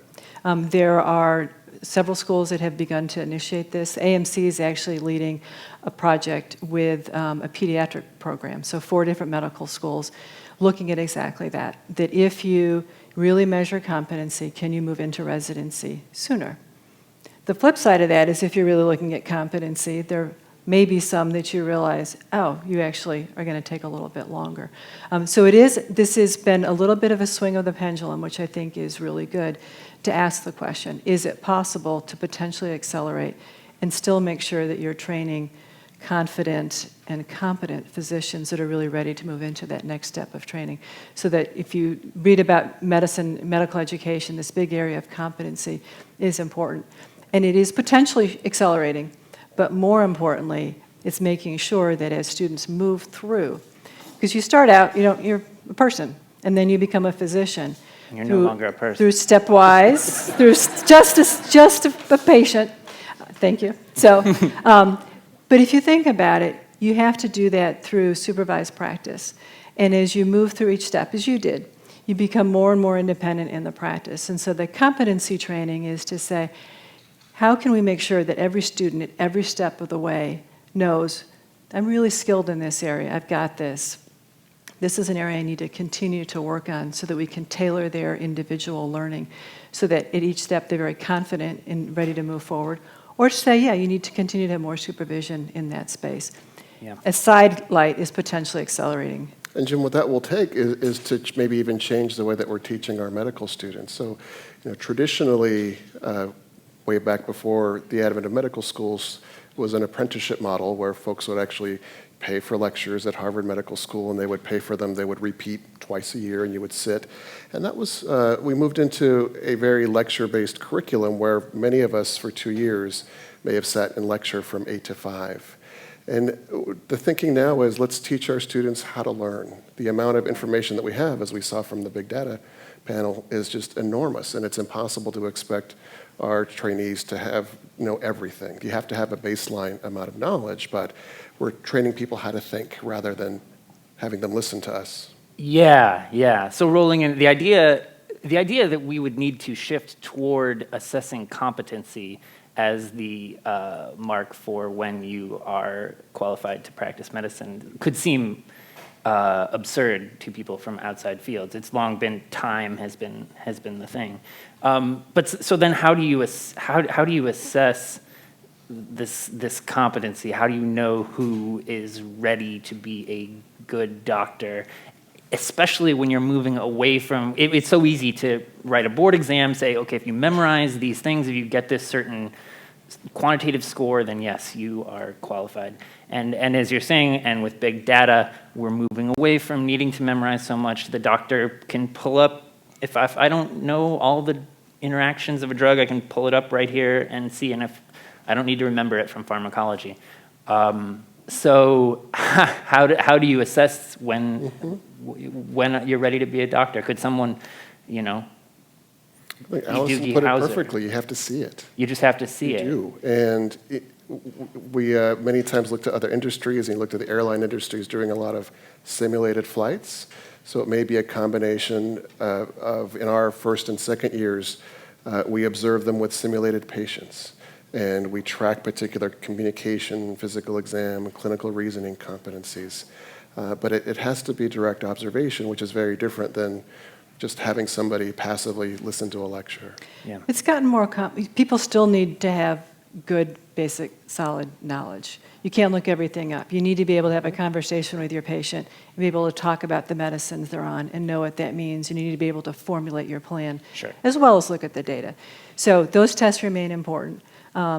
But again, the idea of using more simulation, whether it is standardized patients, which are patients that are trained, and they can give you feedback and they can assess, did they take the history correctly? Did they get all the information? And then we look to say, can you put the problem together and come up with the right, what should I be thinking about? What tests do I need to order?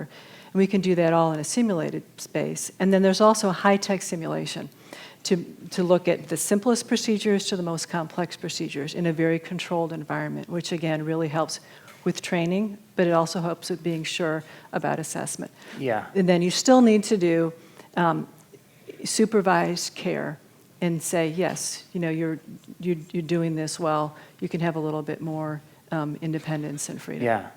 It's an enormous challenge to think of how you could make a standardized test for, are you a good, compassionate, empathetic, good communicating human? But it sounds like sort of the task before you in some ways. So standardized test is part of it. Working with other healthcare professionals and being evaluated is part of that.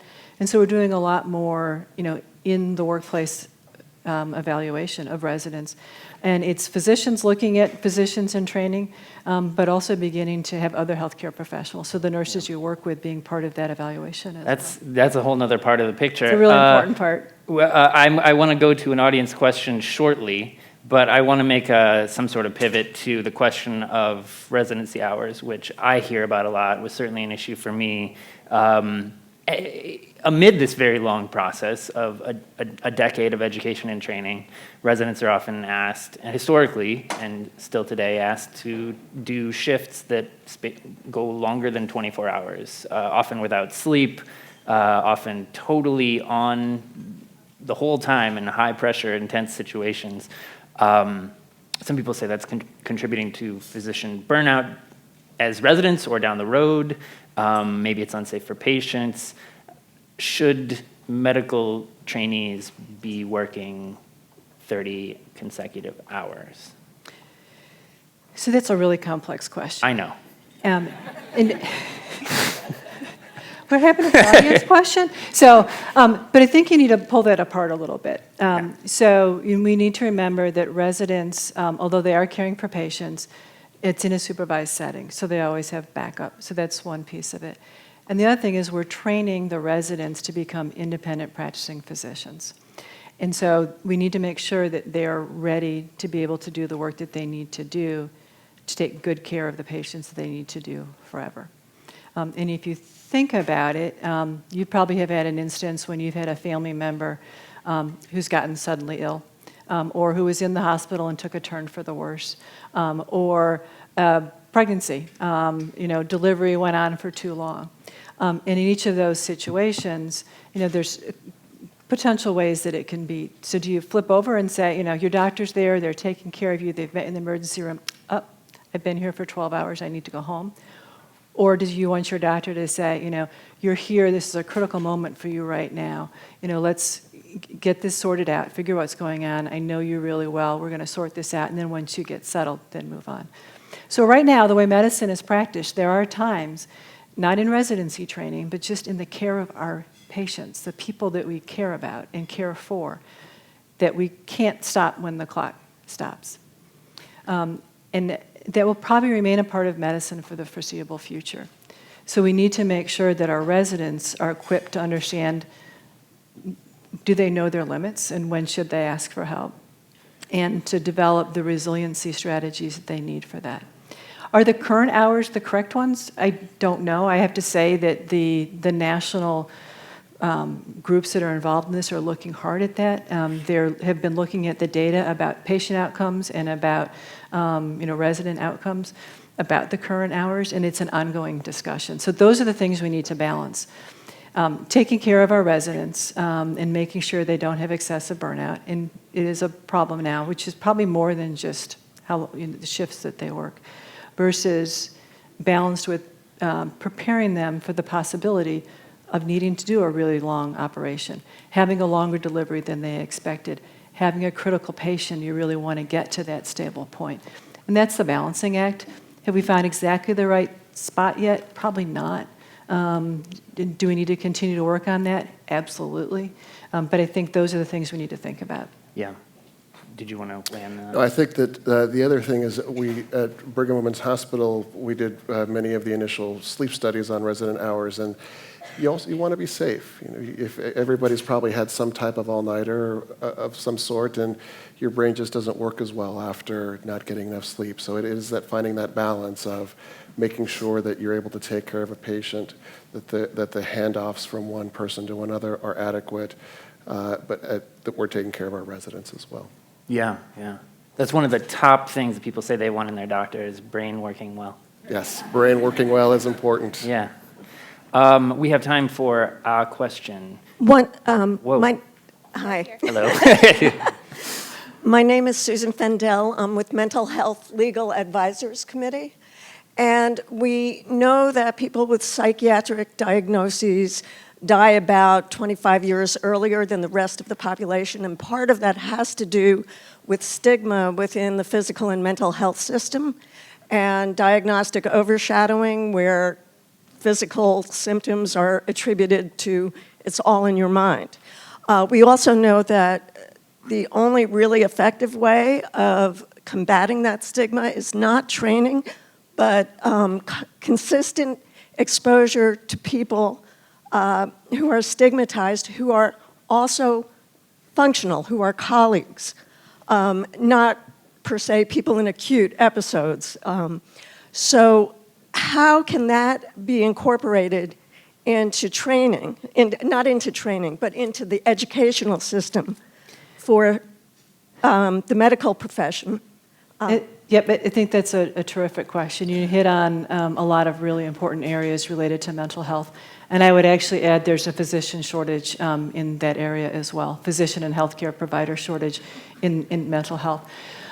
So what a number of schools have done, Washington University in St. Louis is one, and I actually think Harvard had done this as well, is part of the wellness program for the students.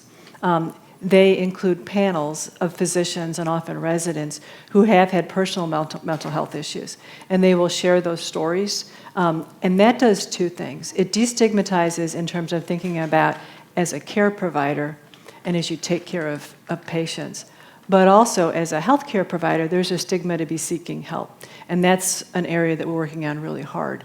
And so it's a double message that as a healthcare provider, seeking help is the right thing to do. It's a mature, healthy thing to do.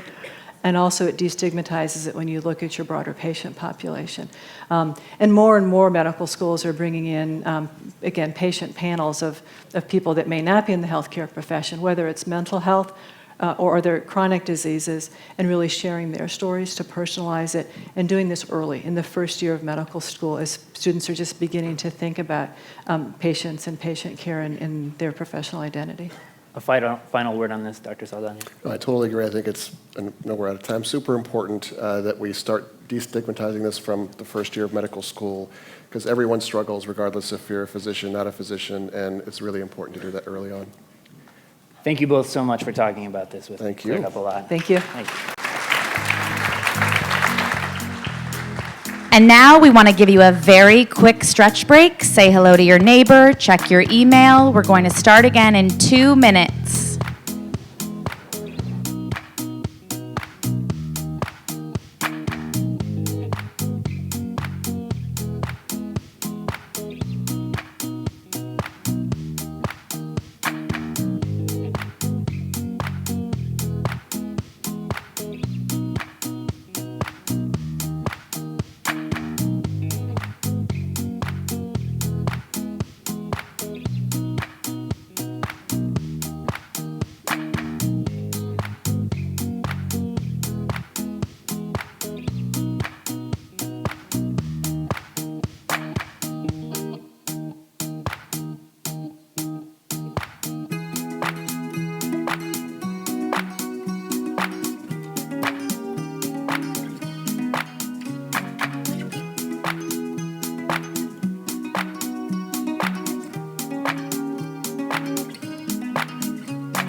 Please join us back downstairs. Our program will begin in 1 minute.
Ladies and gentlemen, please welcome Erica Kurt, the President and Executive Director of the Small World Initiative, which aims to crowdsource antibiotic discovery, and Kevin Outerson, the Executive Director of CarbX, a Boston University Law School partnership supporting developers of antibiotics. Leading the conversation, please welcome journalist and Atlantic contributor Maren McKenna. I know it is. I feel like I want to.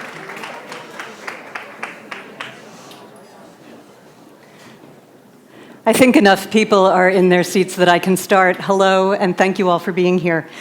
We're going to talk about antibiotics, why we misuse them, whether we're running out, and whether we can achieve new generations of drugs.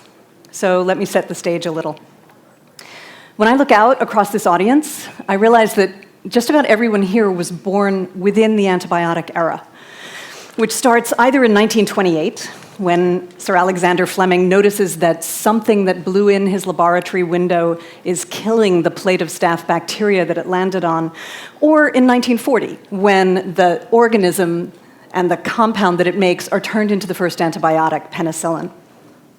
So for all of us, antibiotics have always been there, and so we assume they always will be.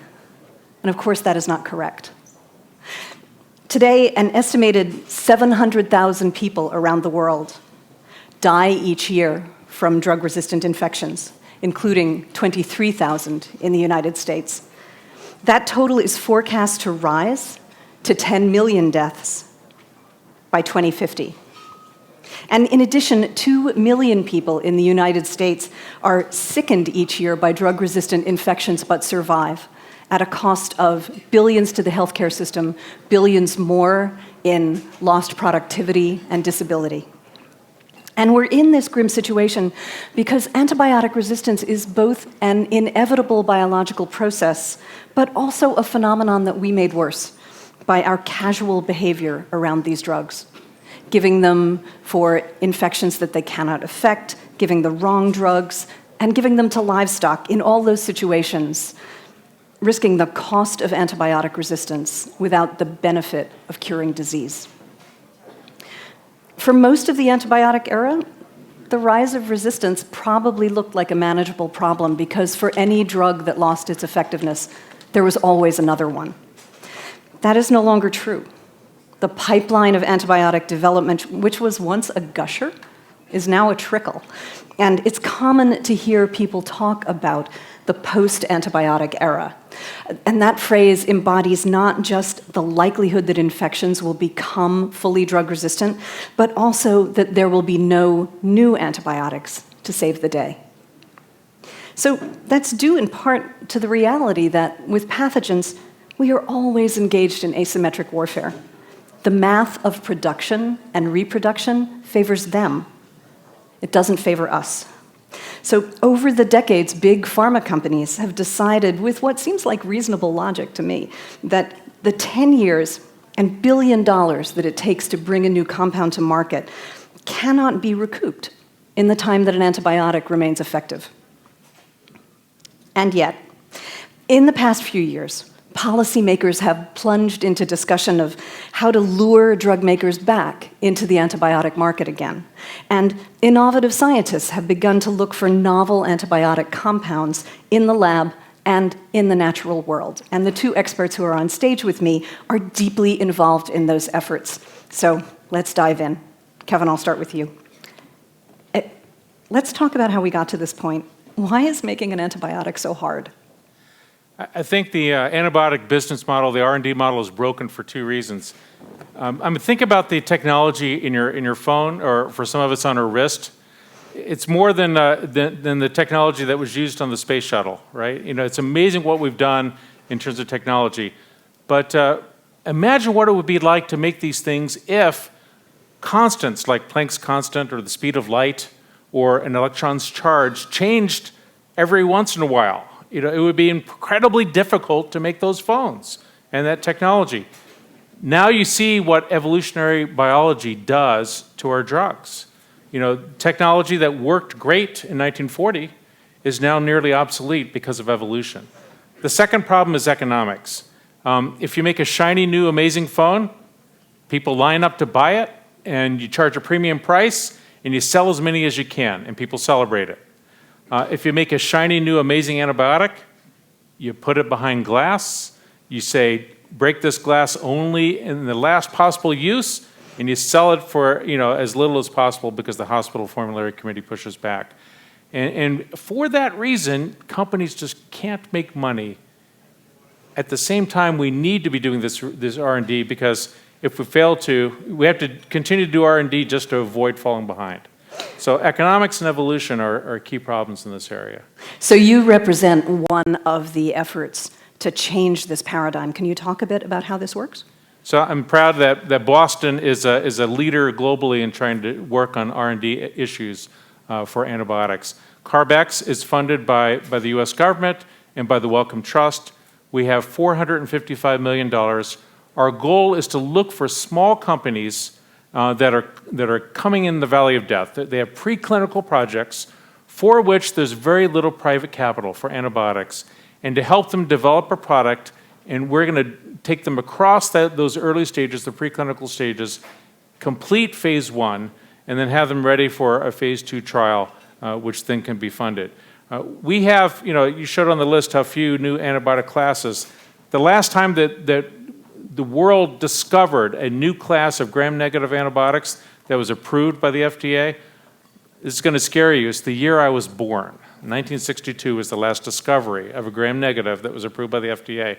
We have already in our portfolio 4 companies with new classes of gram-negative antibiotics. Most of it will fail. It's high-risk science, but that's the sort of risk return that we're trying to do at CARB-X. So Erica, I think the response to Kevin's project shows that there's a hunger in the industry to somehow break this logjam and move forward. And the Small World Initiative, which you head, is another response to trying to move new compounds into the pipeline. Can you talk about how that works?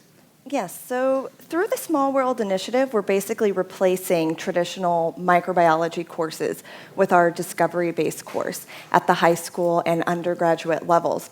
And through that, we're engaging students to become student researchers and hunt for new antibiotics. So we actually have students going out, collecting soil samples, growing out the bacteria, isolating it, and testing for medically relevant antibiotic producers. And over just the course of the last 4 years, we've grown from a 6-person class at Yale University to 235 schools in 38 US states and 14 countries. And that involves thousands of students each year. So we're setting forth this crowdsourcing approach. And we think that through engaging so many students in this, we're really able to look at the problem from a side that the pharmaceutical industry hasn't been able to handle from, because it's really expensive to do this early discovery. And if you're having PhDs doing it in that way, it's very expensive. But if you're engaging students through an educational model, you're able to kind of tap into this different resource, which is really interesting. So right now, once the course ends, there's chemical analysis that some schools continue to do on an individual basis. And we're developing some additional things and fundraising for some additional things so we can kind of do the bridge between a program like ours and something like CARB-X, which is more middle stage funding. So we're developing some additional modules where students can go on and do the chemical analysis, and we're also fundraising for a central repository and chemical hub to do some of the additional screening. So I remember reading about the early days of antibiotic discovery, which commercial is the subject of the story I've written for The Atlantic next month. And in reading about the very first attempts to find antibiotics, it was the scientists of Pfizer, I think, who said that before they found their drug terramycin, which was an early tetracycline, they refound streptomycin probably 100 times. So that attempt to find things in the natural world was initially productive and then very repetitive, and maybe that's why the industry moved away. So how do you solve that problem? Is it just that you have the brute force of so many classes working on it? That's one thing, but it is true. So using traditional methods, there is a more than 99% rediscovery rate, which is why a lot of people thought, oh, we'll move to synthetic chemistry, that's the answer. But the fact of the matter is the vast majority of FDA-approved antibiotics come from soil bacteria and fungi, and there's only been 2 classes that have been approved from the synthetics. So it's not been all we thought it would be. It hasn't kind of delivered on the promises. On the same side, if you go back to looking at soil bacteria, only about 1% is culturable under standard laboratory conditions.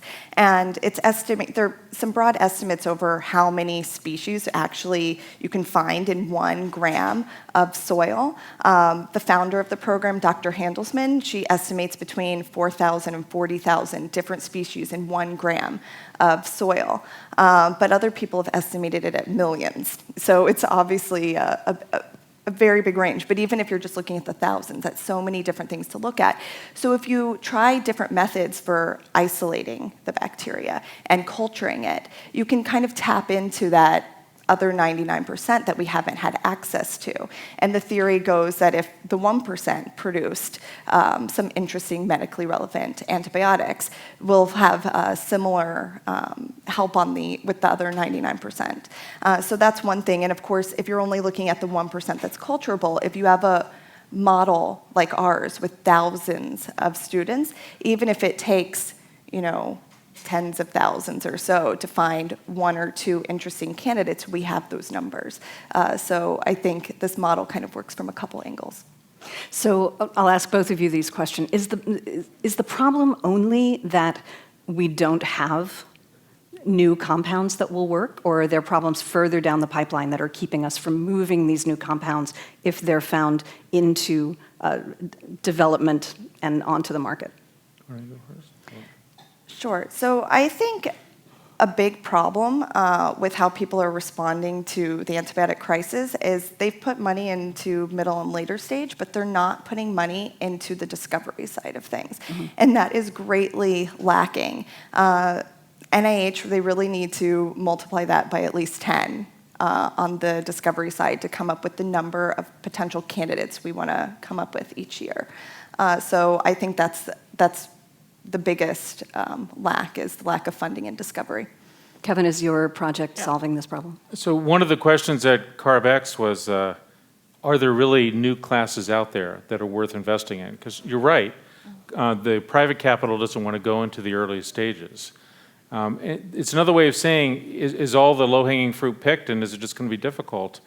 And I have to say that we at CARB-X have been amazingly impressed with the early stage products, teams, research that's out there. We have some of the most experienced antibiotic drug developers in the world working for CARB-X, John Rex and Barry Eisenstein, and they were shocked what we found when we put out the call for non-dilutive capital for early stage work. There's truly some amazing things out there. To say that another way, I think in the next panel, Tony Fauci's coming up. Say it another way, NIH, NIAID has actually been funding some interesting things that are now ready to move forward, but the companies can't get across the valley of death without some money to do this preclinical work. Can you explain what the valley of death is? So the valley of death, for antibiotics is at a different stage. If you are an immune oncology company, there's private capital to do this preclinical work. For antibiotics, because of the business model is so broken, because it's so difficult to make any money in this, there's very little money to do the basic work of looking at, you might have a hit and 50 ideas, but you need to optimize that so that it's a product that actually is not going to be toxic to humans. You have to move it through the preclinical stages. All of that takes time and money. And where is that money going to come from? So CARB-X, we're not early discovery. We partner with the NIH. They're actually on our board. And we're not the late stage work. We're not the phase 2 trials.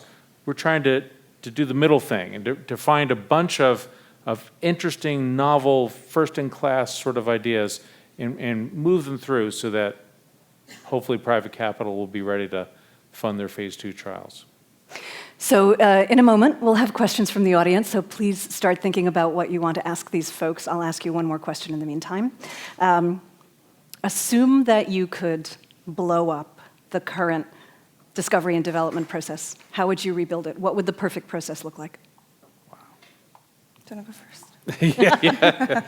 So I think there's a lot of interesting money right now on what we call push incentives. So NIH grants, CARB-X in Europe, IMI, the New Drugs for Bad Bugs programs, things like that. Things to move things along. But unless we fix the business model at the end of the day, it's still going to be broken. So what's needed is something called a pull incentive. And you'll see this. There was this last week, the Transatlantic Task Force on Antimicrobial Resistance, an intergovernmental group between the United States, Europe, and Canada, TATFAR, published a study in CID on a comment calling for exactly this, that we need something dramatically different in the way that we pay for antibiotics. We can't pay for them based on volume, okay, because of resistance. That's what we did in the 50s. And look where it's gotten us. We have to pay for antibiotics based on their value to society, okay?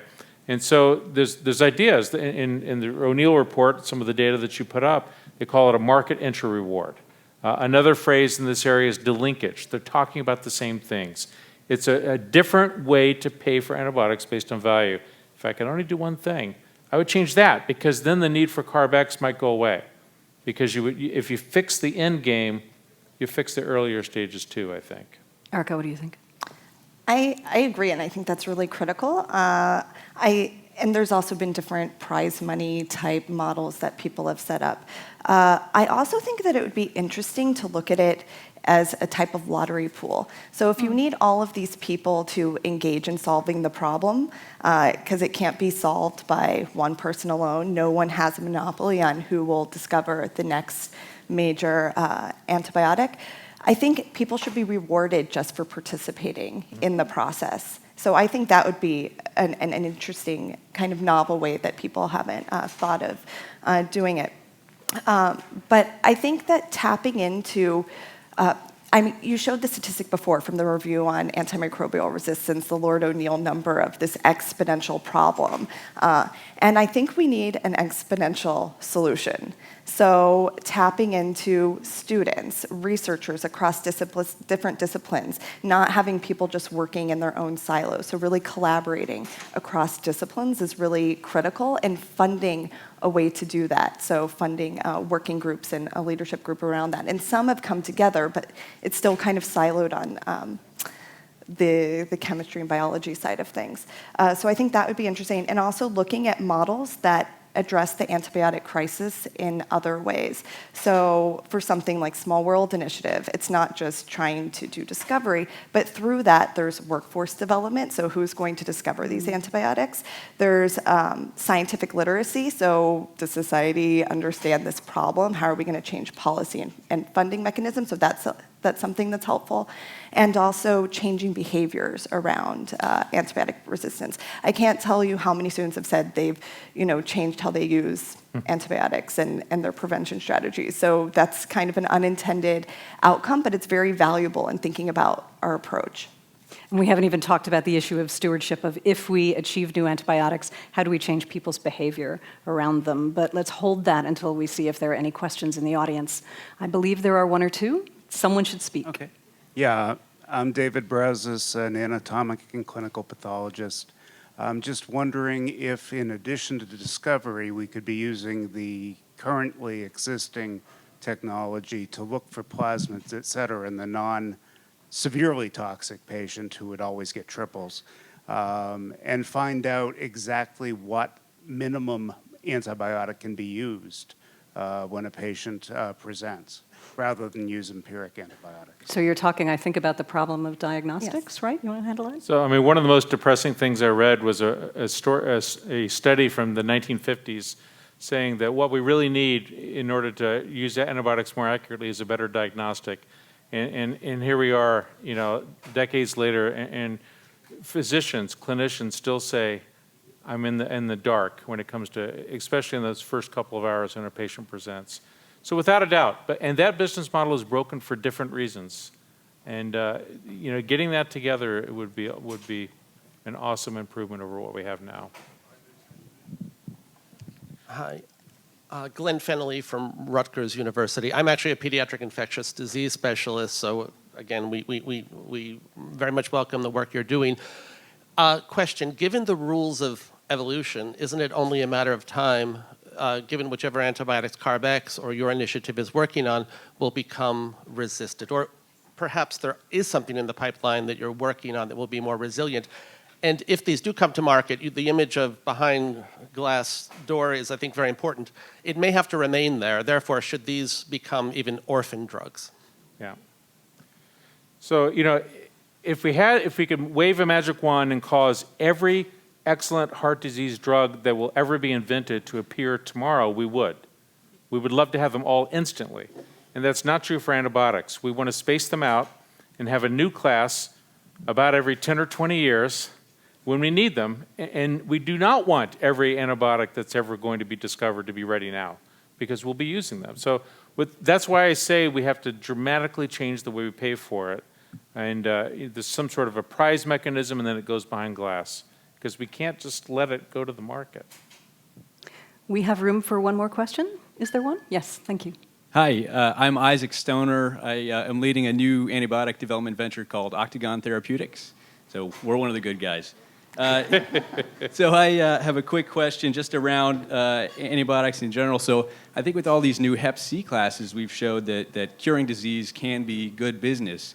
But in antivirals is technically, or is usually narrow spectrum combination therapies versus broad spectrum single agents. Do you see antibiotics headed in that direction as well?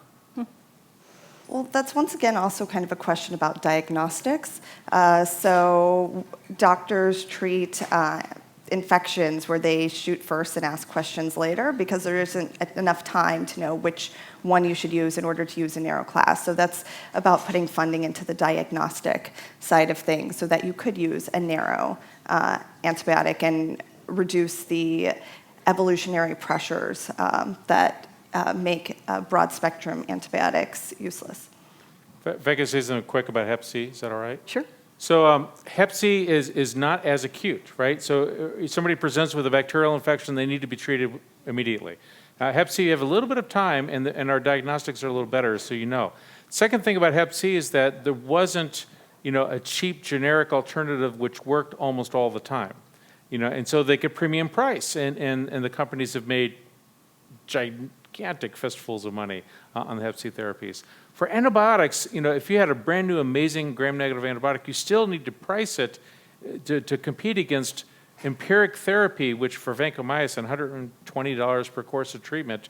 You know, so if you don't have the diagnostic to say you need my super drug as opposed to Vanco, you can't. It's difficult to support a premium price. So very different markets, but you're right. Hep C, the market works. Antibacterials, not so much. I think we had one more question, yes? Hi, my name is Joe Zarella. I work in the state legislature here in Massachusetts, and I was just wondering, has the 21st Century Cures Act affected your work at all in terms of R&D and expanding upon, you know, finding more effective antimicrobials out there? I would say not much. There are some proposals in Congress now being talked about in relationship to the PDUFA, the FDA reauthorization that's coming up in this next few weeks, to try to get some more specific things for antibiotics in federal legislation. Nothing useful in 21st century cures specifically for antibiotics, nothing of great import. So lightning round, because we have just a couple of minutes left. A couple of years ago, Zeke Emanuel said in an op-ed in, I think, the New York Times, that there's an easy solution to the problem of demand for antibiotics, and that is that we should price them like cancer drugs. What do you think about that? Do you want to go first? I think that's really challenging because, first of all, people still consider these infections something that's remote, that are problems for people who have another problem or are already at the end of life and things like that. So people aren't pricing it or thinking about it in a way that it could impact them. And I think that until the problem becomes an even bigger problem, unfortunately, and starts impacting a lot of more young, healthy-looking people in great numbers, because obviously it is now, but in the type of numbers that would spur people to action, that you couldn't do something like that. And also, as Kevin had mentioned earlier, there's just not that time frame to come to the realization over, departing with making a decision in terms of that type of financial metrics. With cancer, you have more time, I think, to make those decisions. The most expensive antibiotic in the history of the world is Avacaz. It's about $12,000 per course of treatment, maybe 10 after discounts.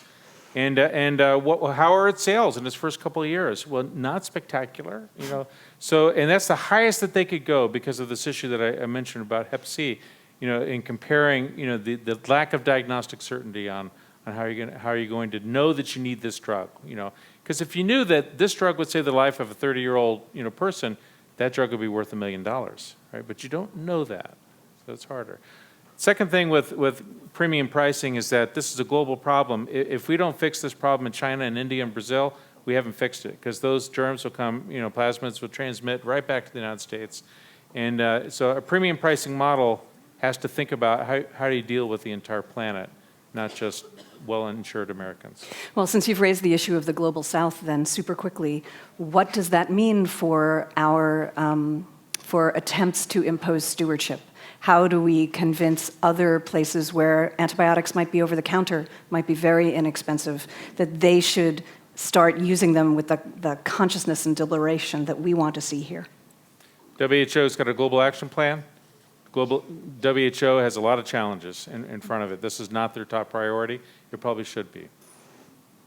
Right, I agree. The United Nations, they've had a lot of discussions around this, and people have committed to taking steps on that. It's a matter of time to see if they actually will. But once again, I think that if you start seeing this exponential problem, that you will see people take action in different ways, and there'll be more pressure for countries to come along in that.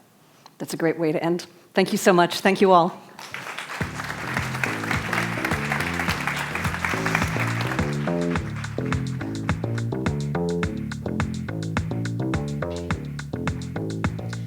Please welcome Vanessa Carey, CEO of Seed Global Health, and Anthony Fauci, Director of the National Institute of Allergy and Infectious Diseases at the NIH. Here to lead the conversation is Jeffrey Goldberg, Editor-in-Chief of The Atlantic.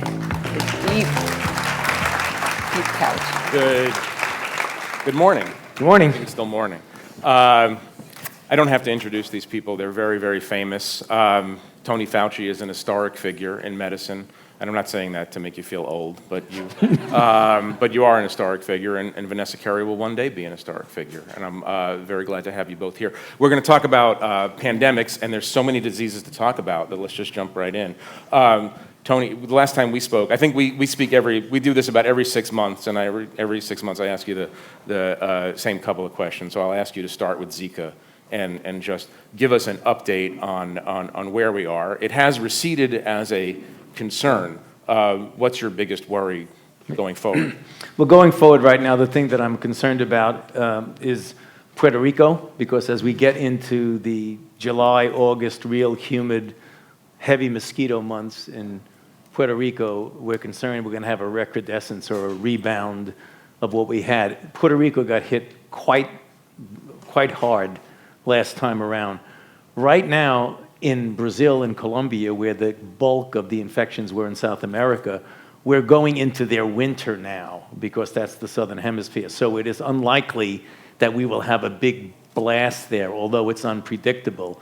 My concern is the following year around, after the rest of a year, like right now, this past summer in Brazil, which was our winter, was not nearly as bad as it was the previous time around. So what we're doing is we're just pushing right ahead with the development of a vaccine, which we're already testing right now in Texas and in Puerto Rico. What have you learned from the Ebola process that you're applying in Zika? Well, the rapidity with which we were able to get a vaccine off the ground, it's very interesting, not very well appreciated fact, but from the time that we got the sequence of the virus of Zika to the time we put it into humans in a phase 1 early trial for safety was about 3.5 months, which is the quickest in the history of vaccinology to go that quickly from one to another. So even with that, we still are in a situation where we have to prove that the vaccine works, and the only way you prove it works is if you get cases. So on the one hand, you don't want to see any more cases, but on the other hand, if you don't, we'll never definitively prove if the vaccine works. But I think there will be enough cases, enough low-level endemicity. May take us a couple of years to prove that it works, but I'm pretty sure we're going to get there. Vanessa, what keeps you up at night? Other than my children, what is keeping me There's up no cure. There's no cure for that. You know, what keeps me up at night right now, I think, is the fact that I worry that we don't have an attention span around really big problems that we have to stick with over time to stop, right? So I think a lot of people panicked about Zika, for example, when the Zika epidemic was really a big deal, in the sense that it was every day in the media, we were confronted by it. But, you know, to Dr. Fauci's point, Zika is still a very real problem. It's just we are not necessarily putting our same degree of cautionary practice or implementing programming or getting, in, what's really important is the funding stays there over time. And I know this because the work that I do is a time-intensive approach to health, health problems. So talk for 30 seconds about your work, just in case people don't know what your organization does.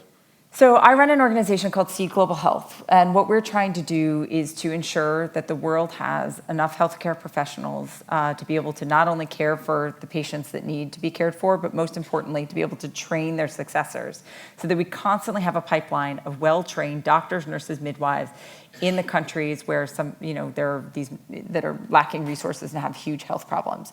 So if you look at it, to relate it to pandemics, if you look at a country like Ebola happened at the scope and scale that it happened in Liberia because there were not enough doctors, nurses, midwives to be able to, recognize the epidemic, sound the alarm, and mount the response. And so actually the reason we now work in Liberia is because the president of Liberia herself asked us to come and help her country scale up the needed health professionals so that she had a healthcare system that could care for the population, stop pandemics, and be able to sort of address all these responses. And so, but it takes time to train people, so for example. And so we worry, so the things that worry me is that to tackle really big problems and to make them fully go away and to be thoughtful, we need to not only be ahead of the game, but we need to be willing to see them all the way through to the end. And I worry about attention spans in funding and political will to see that through. Speaking of political will, Tony, I don't want to put you on the spot, except actually I do. You do. The Trump administration, they ready for a pandemic?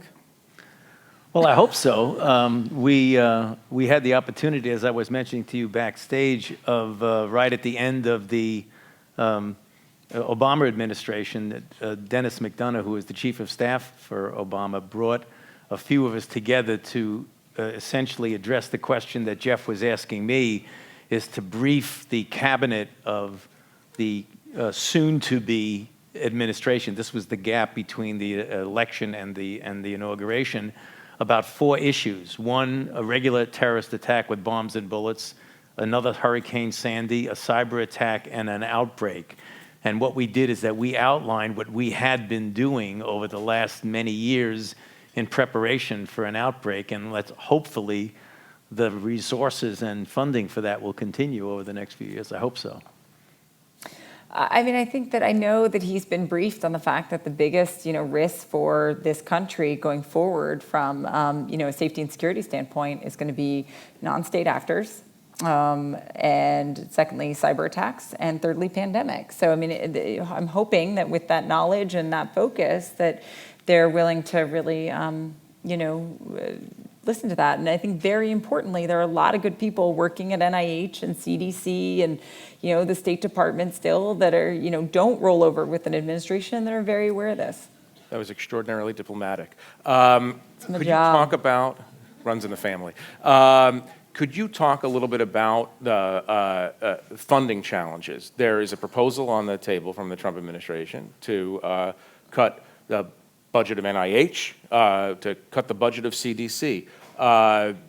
Vanessa, will you talk about, specifically in the case of CDC and pandemic control, what that could mean for American population, not just global populations outside this country? Yes, I mean, I think two parts to the question. I mean, CDC is really critical to our surveillance, our global surveillance and our domestic surveillance for diseases and disease patterns. And to understand how it's spreading, what the rate and rapidity is, who's at risk, understanding sort of being able to do the subsequent planning for it. And they train people too, really critically importantly. They do a lot of training in countries and places where they're, at least internationally, there's a huge degree of risk, so that these countries are empowered to do their own surveillance. And a budget cut to the CDC would be devastating, just because we arguably need to do more already in that than we have traditionally, especially when it comes to scaling up our partner countries where a lot of these epidemics can originate. And so, but I'm optimistic because I do think that, I think optimism is deeply needed right now, realism, but optimism too. And I think also because if you look at Congress's response to the budget, what the president has put forth in terms of budget, the Congress has responded not always by adhering to this cut. So PEPFAR, for example, did not see a cut in funding this year necessarily, and that was, I think, a great... Just do 10 seconds on PEPFAR in case anyone here... PEPFAR is the President's Emergency Plan for AIDS Relief. It was started about 10 years ago, a little longer, and it's really our gigantic multi-billion-dollar global effort to help stop HIV, and it's really helped change our definition of what's possible in public health. We put millions of people on treatment with this medication. We have, so it's been a tremendous program, and that funding, at least this year, was protected, and I think that that's a real statement that there is some understanding of what can happen. So I'm hopeful that Congress also will protect some of these budgets. So, Tony, the H1N1, the last time, 2009? Right. I think 2009, that you in government experienced anything like the approach of a pandemic. Tell me how government responded. Tell me how CDC and NIH and every other division responded to that. Tell me what cuts would mean. Yeah. Well, cuts in that context. Well, in that context, Jeff, cuts would be devastating because what we had to do is that we had to move extremely quickly because in the spring of 2009, we started to see the beginning of these cases in April, which is when the flu season is essentially downgrading and you don't get much flu, which predicted that in the fall of 2009 that we were going to get an outbreak. So we had to move very quickly, and a lot of supplemental money was put in, superimposed upon a budget that was stable. If you're thinking in terms of cutting a budget and not having the flexibility of the kind of supplemental money that we had with Ebola and that we had with Zika, we would be completely left in a way that we would not be able to respond adequately. So you have to be flexible. It's more than just flexibility and supplement. You have to have the core things that you do, that the CDC does, and that you mean you literally need to have a pile of money you could spend today. Right, as well as working. For example, you don't just react. It can't just be a reactive mode. You have to have the kind of scientific preparation. The CDC has to have the kind of networks that they do to be able to detect. That's ongoing. That's sort of below the radar screen. You don't hear about it or read about it because you don't have an outbreak. But once you have an outbreak, those things immediately spring into action. And they don't just happen spontaneously. You have to support them chronically over a period of years, the way we have been doing up to now. And that's why things like budget cuts make me very concerned about our capability of being able to respond adequately. Can you talk about, in this context, in the context of disease surveillance, can you talk about the kind of work that her organization does? Because it seems like, in addition to going into communities in sub-Saharan Africa, mainly at this moment, and working on basic healthcare. These people that you're sending are also sentinels in a kind of way. I mean, maybe Tony can talk about that, put that in a global context, and you could add on to that. Yeah, well, first of all, what we have and hopefully have is a global health security network. The word security is because it's actually part of security. So what you need around the world is the ability of people, and you have to build infrastructure for that, to be able to recognize and communicate when you see outbreaks. Those are the kind of things that are the network of security. I'll let Vanessa talk, obviously, about what she does, but she's in a non-government organization which is on the ground implementing the kinds of things that we, in our own way, through research and public health, kind of synergize with what she does.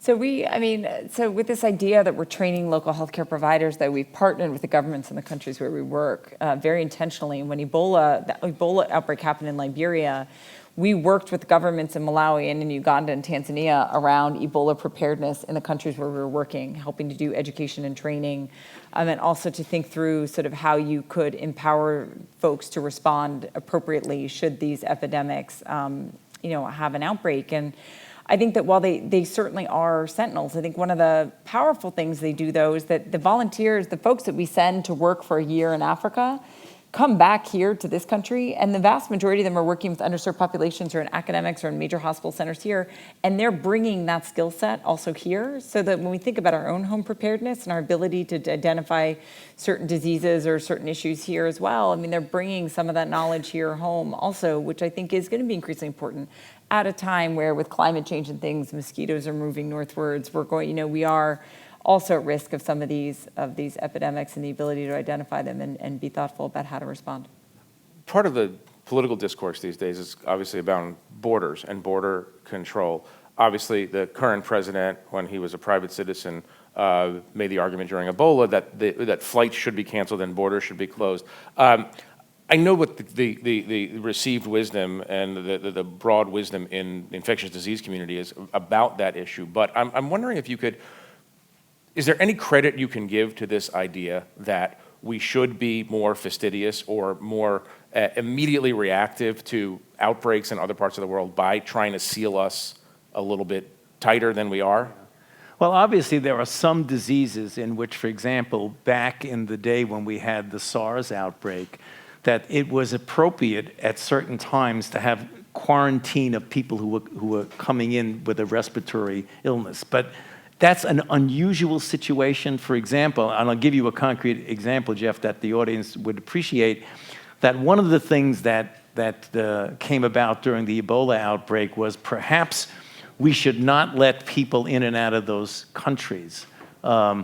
That was something that we had to argue very, very forcefully against, because if you don't control the outbreak in a place like West Africa, which was Liberia, Sierra Leone, and Guinea, then you have the possibility that it's going to spread even further to very populous countries like Nigeria. The way you do that is by cutting off a country and not allowing the supplies and the free flow of individuals to come back and forth. So by isolating them, you're having the paradoxical effect of making it worse. The other issue was something, for example, and it had been suggested and we argued against it, with Zika. Zika is something that was in the Americas, in the Southern Hemisphere, in Brazil, hundreds of thousands of cases. The question is, should we prevent people from coming from the southern part to the northern part of the Americas? That would have not been effective at all, and that only would have caused a great degree of chaos, because there are about 300 million people a year that go back and forth. So to think that you're going to cut that off would have economic impact that would totally supersede any benefit that you would have from that. So you've got to be really careful when you talk about restrictions in travel, when you're trying to isolate a disease. I think the best way to protect ourselves is to shut it down at the root cause. Right. And then but that requires an open policy where in the sense that you go there, you provide resources, you provide expertise, you provide people, and there naturally has to be this back and forth in order to shut it down. Also, I mean, the last time I checked, malaria doesn't get to the border of Rwanda and say, oh, I'm done, right? I mean, things move, air travel, things happen, and people will find a way there. So you shut down the one flight out of Monrovia because of Ebola, but everybody goes through Europe. You can shut down every flight out of Europe. I mean, I think that what needs to happen is a smarter policy. There's some people who would say yes. Yeah, well, they'd still argue that now today, probably. But I think that there's a much more effective way. I mean, it cost us $1.1 million to treat 2 people with Ebola in the United States. That money applied, in situ in West Africa would have been far more effective. And I get that people get scared and want to protect themselves, but at the end of the day, I'd like to also think there's a moral obligation to take care of our fellow global citizens also, and to not sort of turn our backs, but to be also thoughtful about what the implications are if we don't step in and sort of help provide the support and expertise that we can. We're going to go to questions. So if you raise your hand, there's a microphone. There's one over here, Lindsay. And then there are people above us. Sure. Look at that. Oh, okay. Hi, John Kinsdale. First of all, thank you both for your service to this country and the world, particularly for decades, Dr. Fauci. I want to ask you a question that has to do with policy and politics, but in a way that will put you on the spot. It seems to me that the public health community has done little, at best a poor job, of promoting the incredible government-funded public development of the kinds of things that you do. Obviously, in an atmosphere now, a political context in this country in which there is a tremendous amount of dismissal and contempt for what government can do. And I'm just wondering if you have, and also what you do is pretty exciting. I mean, it's as exciting as ER, or, I mean, there are movies about pandemics. Is there something, anything the public health community, public health schools, the private sector can do to kind of try to dramatize and make the incredible service that NIH and organizations like yours, Ms. Carey, do more publicly recognized as a really important government function that actually comes out of the federal government? He's asking who would play you in a movie. That's a good question for the Atlantic. Yeah. Well, the answer is yes. We obviously need to, and we hope, and we try to do that, is to continue to talk about and be very vocal and articulate in the need for public health infrastructure. One of the problems, and I face this because I have the opportunity to testify before the Congress a lot, because every time there's an outbreak like this, there's 20 hearings that you have to testify at. And the point that is very, very clear is that it's very difficult to get people excited about something that hasn't happened yet, that might happen. And it's really easy to get people to overreact to things that have happened. So what we're trying to do is to work that sort of that golden mean, that delicate balance, to try and explain what preparedness means. Preparedness should be something that is essentially there and chronic for you, and not something that's up and down. Do you have to scare people more? I don't like to... No, I mean, you're using that language on purpose. Yeah. I mean... One of the problems with scaring people is that if you do it when the situation is not really one for which they should be afraid, it's not the right thing to do, but even as important, you lose credibility. So when I get up before the Congress during the period of time when we had Ebola, and it was get back to what Vanessa said, is that we needed to stop it in West Africa. So I made the point to President Obama and to the Congress that we needed a lot of money to go there and be able to build the infrastructure to leave it and stop it there. That wasn't a scare tactic. That was a reality test that we did it. If I came and said, well, if we don't do this, everybody in the United States is going to get Ebola, that's A, incorrect, and B, my credibility would have been destroyed, because that's not the way Ebola spreads. You want to stop it where it is so you don't get that few cases that'll cost us millions of dollars to take care of, including the one I took care of myself. I took care of an Ebola patient who was a healthcare worker at the NIH, and the amount of resources it took care for us to take care of him in an intensive care setting for about the 11 or 12 days that he was sick was an enormous cost. You don't want to have that in this country. Right. I mean, I agree. You don't want to be an SSFI. I'm laughing because my 5-year-old and I just talked about the boy who cried wolf. So I have great respect for that story. But you don't want to scare people, but you sometimes have to rely on sensationalism. It can be the truth, but you have to be opportunistic, right? And I will just give an example. So when I try to tell people about the work we do, I will introduce it with the fact that one woman dies every hour from a complication of pregnancy or childbirth in Tanzania. We sent an OBGYN or an obstetric doctor to go work in northern Tanzania. And on her first day there's a knock at the door, and she was called to the operating room immediately. She goes to the operating room, and there's a pregnant woman on the table who's dying. She can't save the mother. She tries to deliver her first ever postmortem C-section, and she has 2 dead twins. She's devastated by this. But she goes back the next day when she's called again to the operating theater emergently, and she sees the mother again is dying, this time from a ruptured uterus. She can't save the baby, but she saves the mother's life. This mother had 5 children, which means his mother will now go home to her 5 children who are less likely to grow up economically and socially disadvantaged. But far more importantly, she had all of her local counterparts in the room with her, learning how to do the same surgery so that they can go and do it. And so she transformed the rates of death for women in northern Tanzania. True story. It's stories that are powerful, and we need to tell those stories, and we rely on our partners like the Atlantic to help us do that, and we need to be very thoughtful about it. And the hard part is a lot of us who are physicians like me or doctors, that's not what we're raised or trained to do, so it can be difficult, but we need to do it. And we rely on all of you. In this day and age of Twitter and Snapchat and Facebook and viral everything, YouTube, you can help us make these stories viral and the importance of this viral. So I put a little bit of this burden, not just on us as a community, but on all of you to say this is important and a priority and something that we need to do. Hi, I'm Monique Mansoura, currently a researcher at MIT, formerly privileged to work with Dr. Fauci and part of the enterprise that is the US government's effort to prepare for pandemics. I have a question about links to the previous question, the value of vaccines.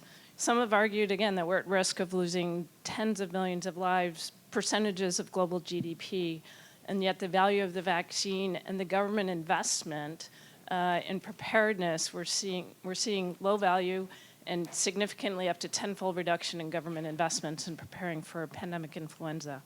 So the question is this something inherently governmental? And it links to the other question too. Is there more that individuals, communities, corporations should do to help be prepared, including and up to and including the development of vaccines?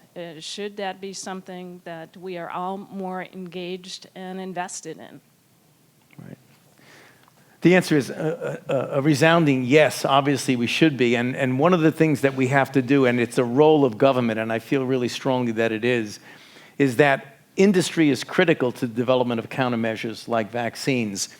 But industry, in part or maybe even mostly, it has to be a profit-developing organization because they have board of trustees, et cetera. So they need to have a link between some sort of a profit margin and not take a major risk. So what we in government do, when I say government, I'm talking about the research component, my institution, the CDC and others, we try and take the process of vaccine development and de-risk it for government, for industry. By de-risking it means that if industry did it alone, take a malaria vaccine, Jeff, and we need a malaria vaccine, we need a TB vaccine, and we certainly need an HIV vaccine.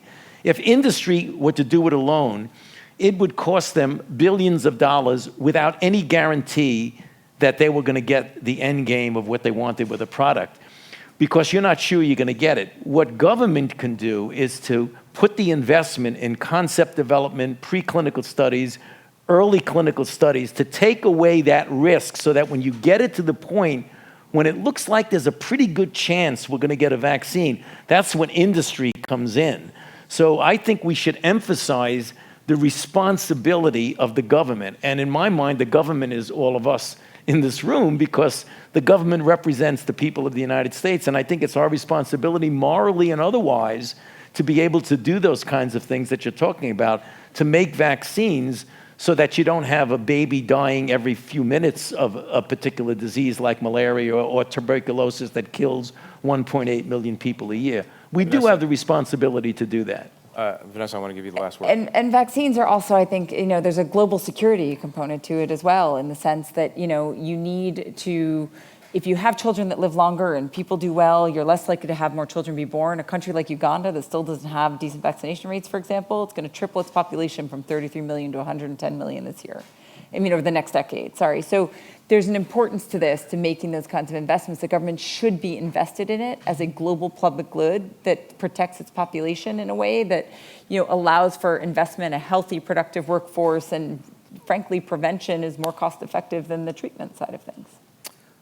I want to thank our two panelists today for a great presentation, and on behalf of The Atlantic, and a thank you to Margaret Lowe and her whole team for doing this. The Atlantic, we believe, stands for fact-driven discourse, analytic rigor. This is a 3D manifestation of what we stand for, and I'm very grateful to all of you for coming out today. Thank you very, very much.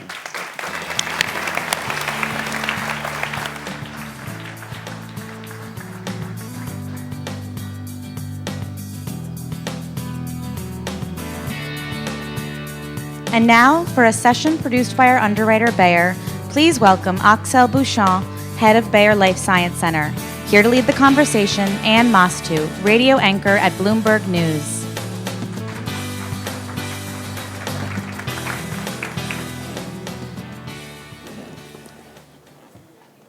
All right. Axel, let's start by talking about what you're working on here in Boston and Cambridge to disrupt traditional development of drugs and innovation.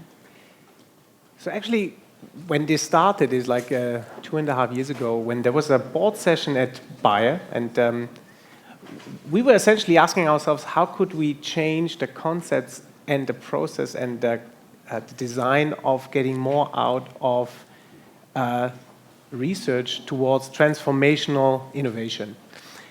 And actually what we did, we basically looked at all the articles that the Harvard Business School basically published over the years and just kind of extracted what is, for me, the center of biotech innovation, Boston, looking from a research perspective. And it was a very interesting observation that all the articles essentially had 4 points that were similar. So first one was transformative innovation takes much more money, much longer time, and the reason for that is that it's simply significantly more uncertain, and you have to put time in to learn.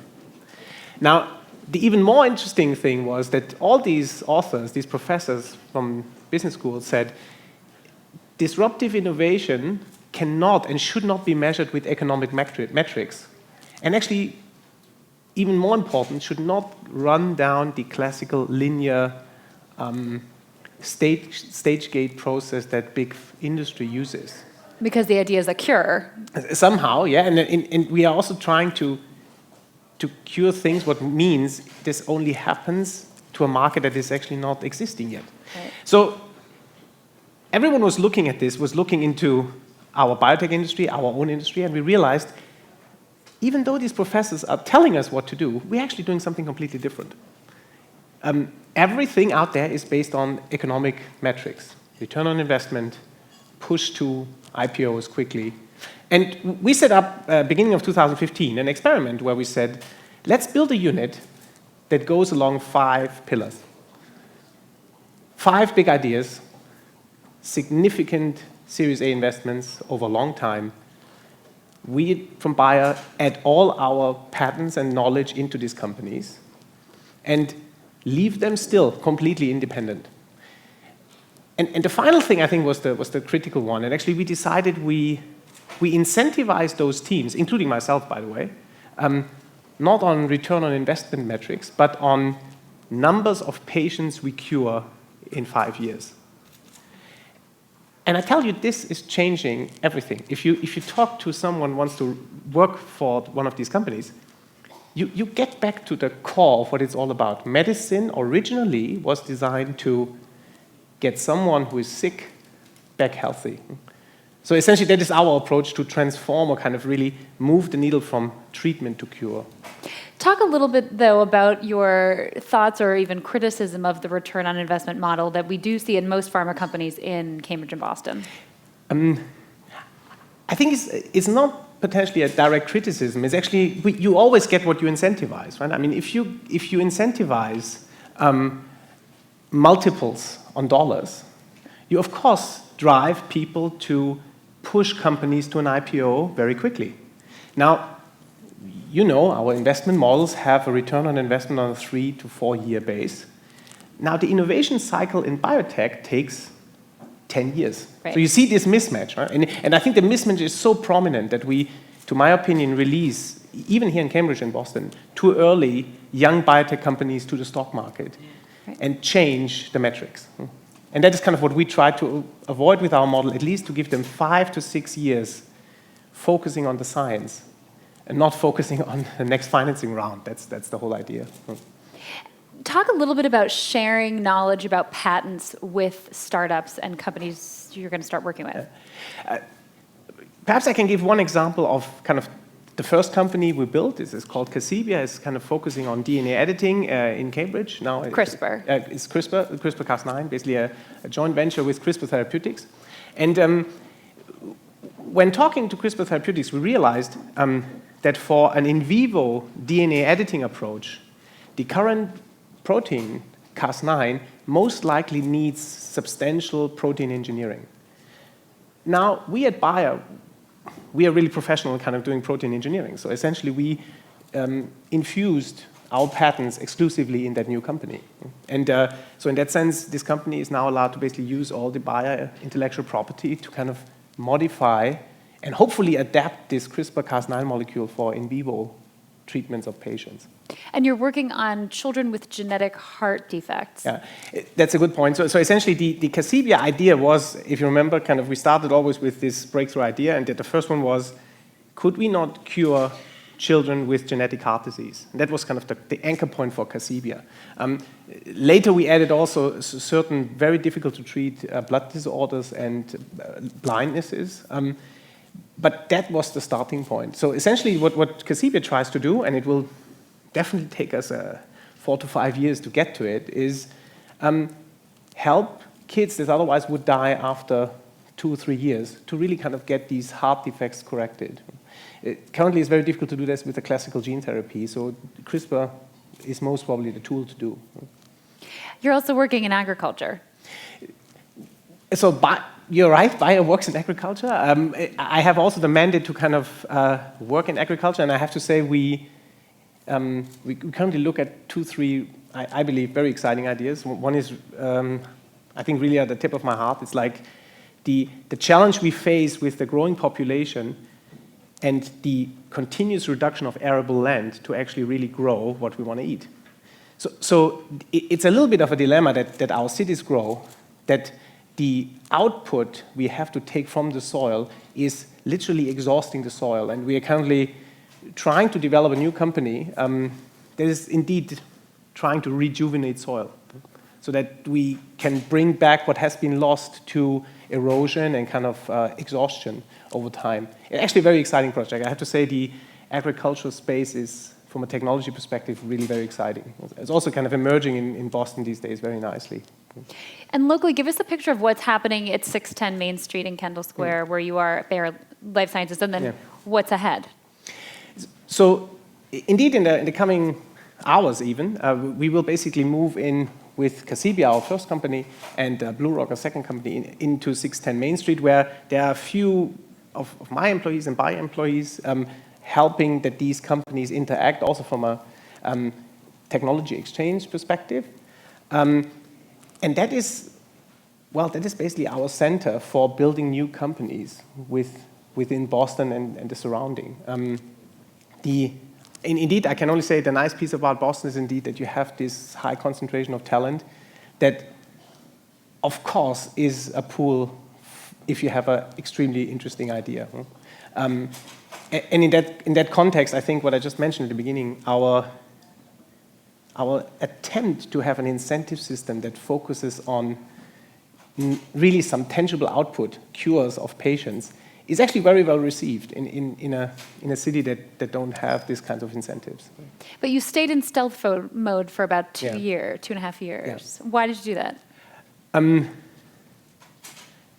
First of all, I actually didn't even believe myself that this could work.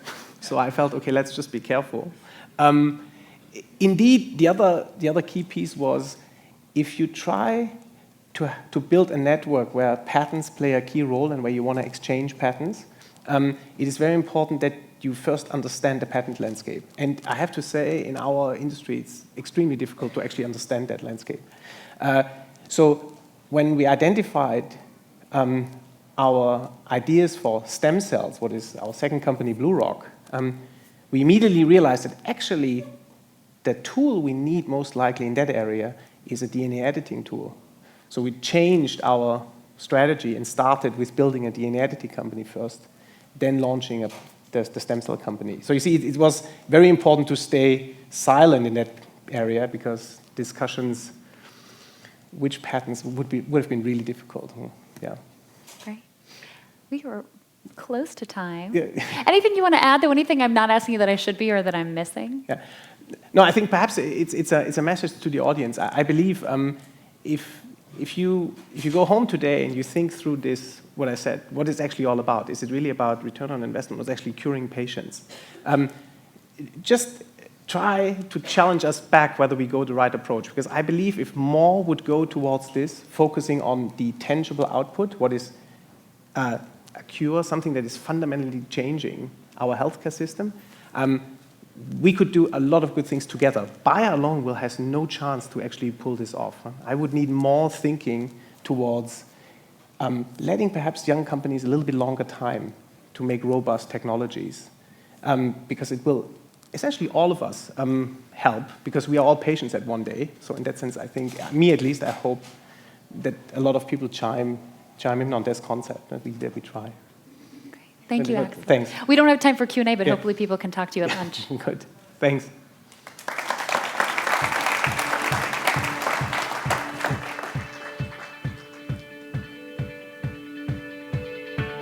Please welcome back Margaret Lowe.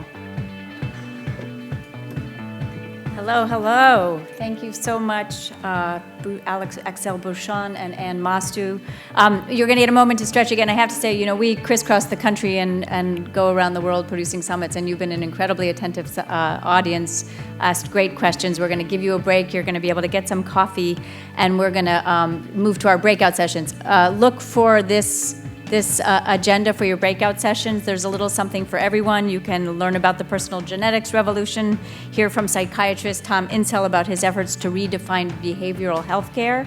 You can learn how local biotech innovators are changing the world of medicine, or you can join Jim Hamblin, our in-house doctorate at The Atlantic, to talk about how he tells the story of medical science to our readership. The room locations are listed on the agenda. Lunch is going to be right after the breakouts in the mezzanine. We actually have a lot of our authors, a lot of our speakers had books that they wrote, and those are for sale upstairs. So enjoy yourself, enjoy one another, and enjoy the breakouts. Thank you so much.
Ladies and gentlemen, please take your seats. Our program will begin momentarily.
Ladies and gentlemen, please take your seats. Our program will begin in 2 minutes.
Ladies and gentlemen, please welcome Rick Burke, Executive Editor of STAT.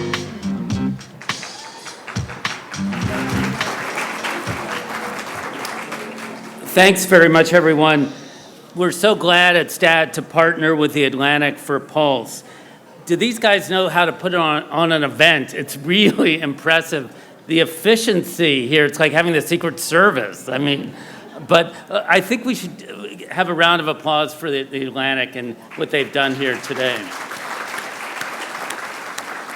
I hope all of you had productive breakout sessions and good conversations over lunch. Before we plunge into the afternoon programming, I'd like to provide a little background on STAT. We are a national publication launched in November 2015 by John Henry, the publisher of the Boston Globe and owner of the Boston Red Sox. STAT's mission is to tell compelling stories about health, medicine, and scientific discovery that you can't find anywhere else. We take readers inside science labs in hospitals, biotech boardrooms, and political backrooms. We dissect crucial discoveries. We hold individuals and institutions accountable. We introduce you to the power brokers and personalities who are driving a revolution in human health. I'd invite you to go to statnews.com, that's statnews.com, and sign up for one or more of our 14 newsletters. They're free, and I think they're pretty lively and informative, ranging from our daily 6 a.m. morning rounds to Trump in 30 seconds, to the readout on biotech, to DC diagnosis, to our daily recap that comes out every day around 4 o'clock. We've also just launched, in December, we launched Stat Plus, a premium subscription service that every day offers exclusive, deep content in the worlds of pharma, biotech, and policy. We're glad that some of these stories can be brought to you live today here in Boston on the front lines of healthcare. A quick reminder to join the conversation here online via Twitter. The hashtag is Atlantic Pulse, all one word. We have an exciting afternoon ahead of us and a lot of ground to cover, so let's get to it. This morning, we started the day with most of you with a national conversation on the state of healthcare nationwide. We'll now turn our attention to right here, closer to home, and explore the Massachusetts story. With that, it's my pleasure to welcome Dr. Monica Burrell, Commissioner of the Massachusetts Department of Public Health. Thank you. Thank you. And here to lead the conversation, Allison Stewart, contributor at Atlantic Live. Allison, take it away. Thanks very much. Thanks so much. Thanks for everybody for being here and for folks who are watching on the web. We had a great conversation backstage, and I just want to continue it and keep going. When I first met you, I described what the mandate is from the state for the Department of Public Health, and it's to protect, improve the health and well-being of the people. And what I wanted to know from you, and you had me such an interesting answer, was what was your goal when you first took the job? That's sort of obvious, of course, that's the role of public health, but for you, what did you want to do? What did you want to move forward? So, Allison, you know, when you think about public health, and I was so pleased to have a few moments to talk about public health in a healthcare forum, because I really believe that the divide between public health and healthcare is an artificial divide and one that actually makes doing good healthcare more difficult. So as you think about the Massachusetts Department of Public Health, we're one of the oldest departments, started in 1799, one of the oldest departments in the country. And as we think about promoting and protecting the lives of all individuals in Massachusetts, there's a lot that's covered in that, from disease surveillance to regulations to monitoring to promoting and preventing disease. And when I came to the administration 2.5 years ago, I was coming from a healthcare background. I'm a primary care internist by training and have spent much of the last 20 years here in Boston providing healthcare to some of our most vulnerable neighbors, including people at Boston Healthcare for the Homeless program. And what I observed and learned from my patients is that the real sweet spot where their health actually improves is when we look at the intersection of where healthcare meets public health. So in other words, where we connect clinical care with community-based services. It's in that intersecting space where we really see enhanced care, lower costs, and improved quality for the individual. So I really, when I think about health policy in Massachusetts, I take my lessons from the experiences of my patients and use those to develop my own thoughts about what health policy should be in Massachusetts. And I know you wanted to break down the siloing, the idea that we had certain departments that were over here and they did their job, and then the Department of Health did its job. How have you been able to integrate? So when you think about public health, so all of our health, we have, we're ranked in Massachusetts as the second healthiest state in the nation, only behind Hawaii, and they're a little bit hard to beat. But when you think about Massachusetts and how did we get to where we are, this is really decades, some would argue centuries, of really, really smart health policy and really a lot of really intelligent, dedicated people saying we want to make sure everybody has access to health care. And it's also that plus the power of our unbelievable high-quality, world-class healthcare centers. If you put the two of those together, that really leads to a healthy Massachusetts. But when you look within Massachusetts, we still have pockets of individuals who don't reach that same level of health that many of us here have. And when I think about the potential of what we can do next in Massachusetts, almost all of us have access to excellent health care. So how do we now make sure that all of us have the opportunity for health? And part of that is looking at populations the way we do through a public health lens, but part of that is thinking about health in all policies.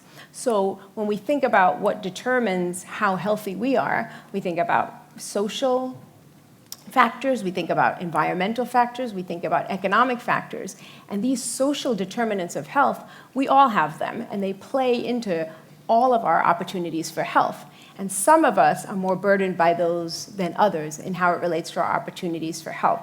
So it's really thinking about health in all policies so that when we're building new transportation systems or parks or bike routes or thinking about school systems, we're thinking about health of entire populations. What's an example of a way to open those pathways to access? So, there's lots of examples in that, and part of what we do at the department is really thinking about taking our limited resources and understanding them in a different way. So there's a concept now, and you'll hear in this forum about this concept of personalized or precision medicine. So if you think about the power of precision medicine and how someone who has a disease can now have the specifics of that disease targeted with the treatment they're getting, in the same way we need to apply precision public health, if you will, to how we think about populations. So when we think about precision public health, it's really understanding a population, and that can be defined from a neighborhood to a town or all the way up to all of Massachusetts, and saying within this population, how do we best understand the health needs, and then understand where the health inequities are, and target our limited resources to those areas and measure outcomes to ensure that we're getting the precision that we need in those outcomes.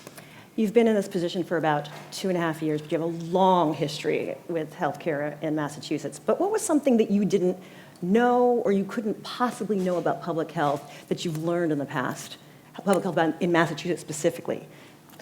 I think, there's a lot to learn about public health. There's a lot that from the healthcare lens, we don't realize how much public health is doing and how much public health is involved in prevention in the community and really touches the lives of every individual throughout Massachusetts. I must say that, I've always been a fan of taking an individual's narrative, their life experiences, so in the case of healthcare, that patient's narrative or life experience, and combining that with solid data and evidence-based practices to come up with solutions of how to treat their disease. If you take that same model and put it into public health, when we talk about precision public health, I was surprised to see that at the Department of Public Health, although we collect all of this data, we don't always do as good of a job of taking that data and turning it into information, so digestible, actionable information that can be used. Additionally, we have all of this data, but it sits in silos. Just in healthcare, sometimes we work in silos. In public health, our data was sitting in silos and not interacting with each other to show the true needs of what an individual needs. So to give you an example, when we look at the current opiate epidemic, which everybody knows, and I know you'll be covering this later, is really a national issue, but has really affected us unbelievably here in Massachusetts, with almost 6 individuals losing their life a day related to opioid overdoses. So something that is really a top public health priority for us here.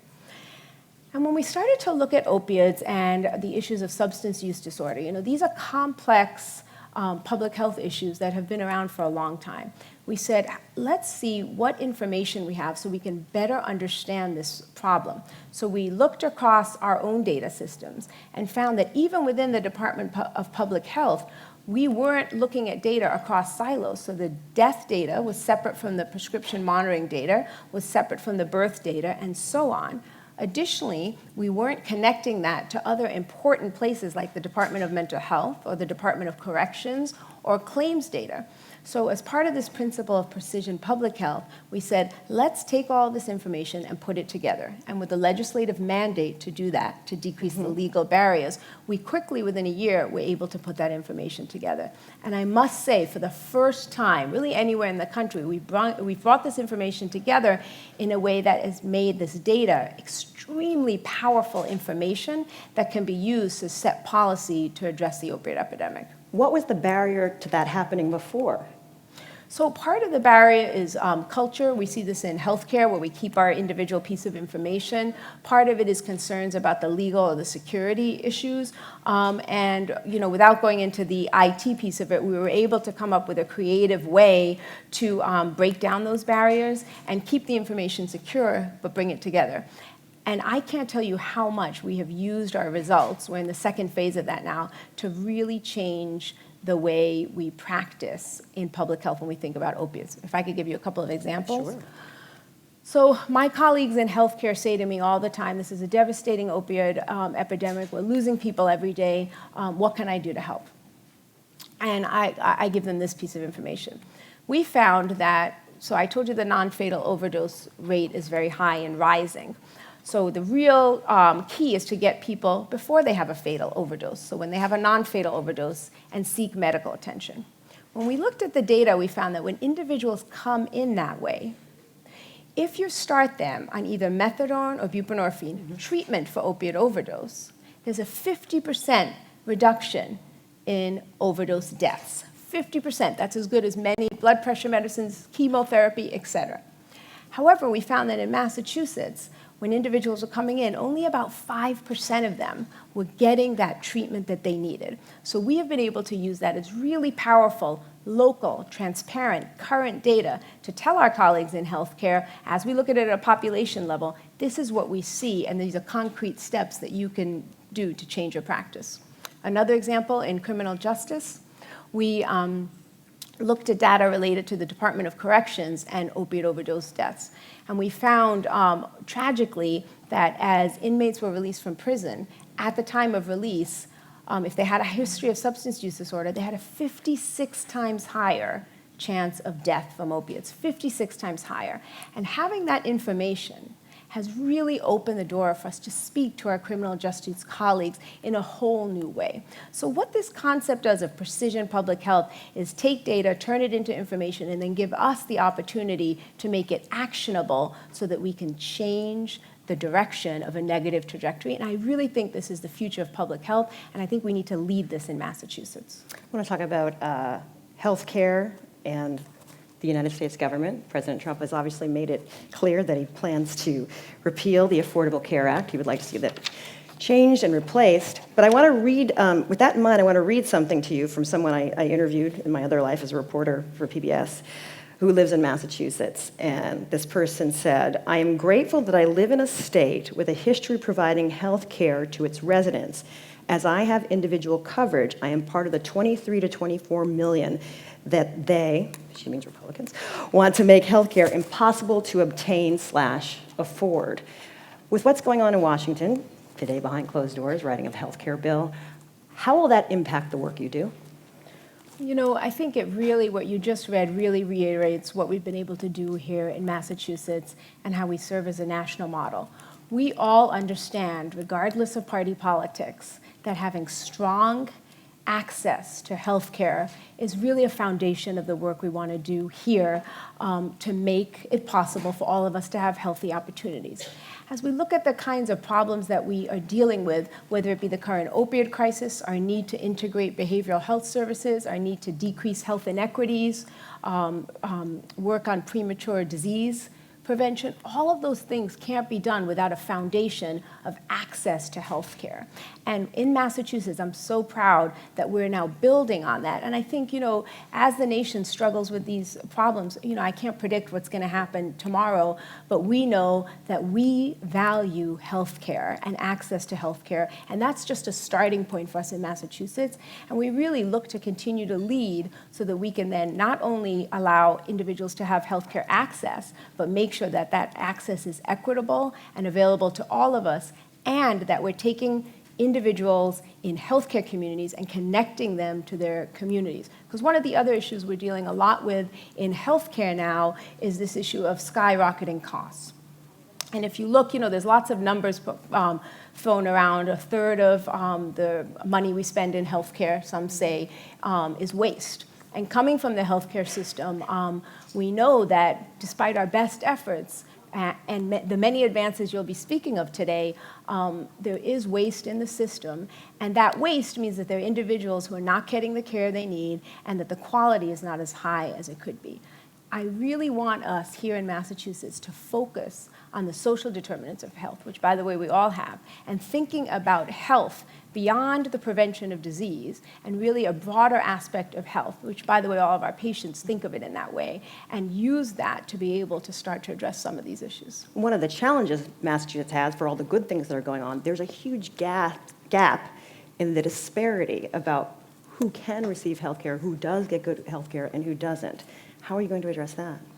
So I think that's going to take all of us from all sectors. And as we think about health equity, using the tools of precision public health and making sure we go beyond the means where Massachusetts is ranked so high and look at those pockets of individuals who still need our help in connecting them to healthcare services and community services, that's going to be a key for us. All right, we have 43 seconds left. When public health officials get together, when you all get together and you talk and have cocktails, I'm assuming you do, what do you guys talk about? What's on the horizon? What's the big issue for you? You know, I think public health has to move to what we talk a lot about, the public health of the future. So public health began in its roots, the American public health movement started here in Massachusetts. And at that time, the connections between poor sanitation and disease were just beginning to be made. Today, poor sanitation and disease, and that connection is taken for granted. We're looking towards being a public health department of the future, where we use data to target our interventions, look at outcomes, and eradicate health inequities for those we serve. You guys talk about sanitation over cocktails? Absolutely. Dr. Monica Burrell, thank you so much, and thank you for the work you do. Thank you.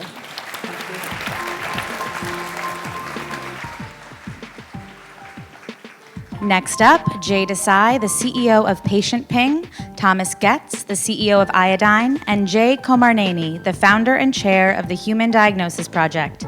Here to lead the conversation, please welcome Atlantic Senior Editor Ross Anderson.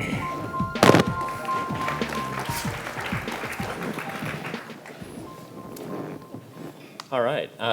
Gentlemen, we've gathered you here today because all three of you have started companies or projects that aim to get rid of systemic errors in the healthcare system using technology.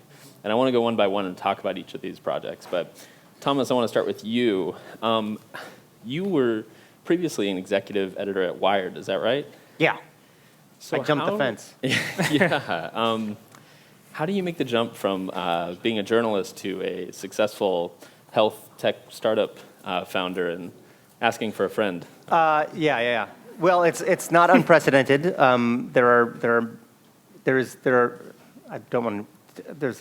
Atlantic is a great institution, but there are wondrous opportunities out in the outside world.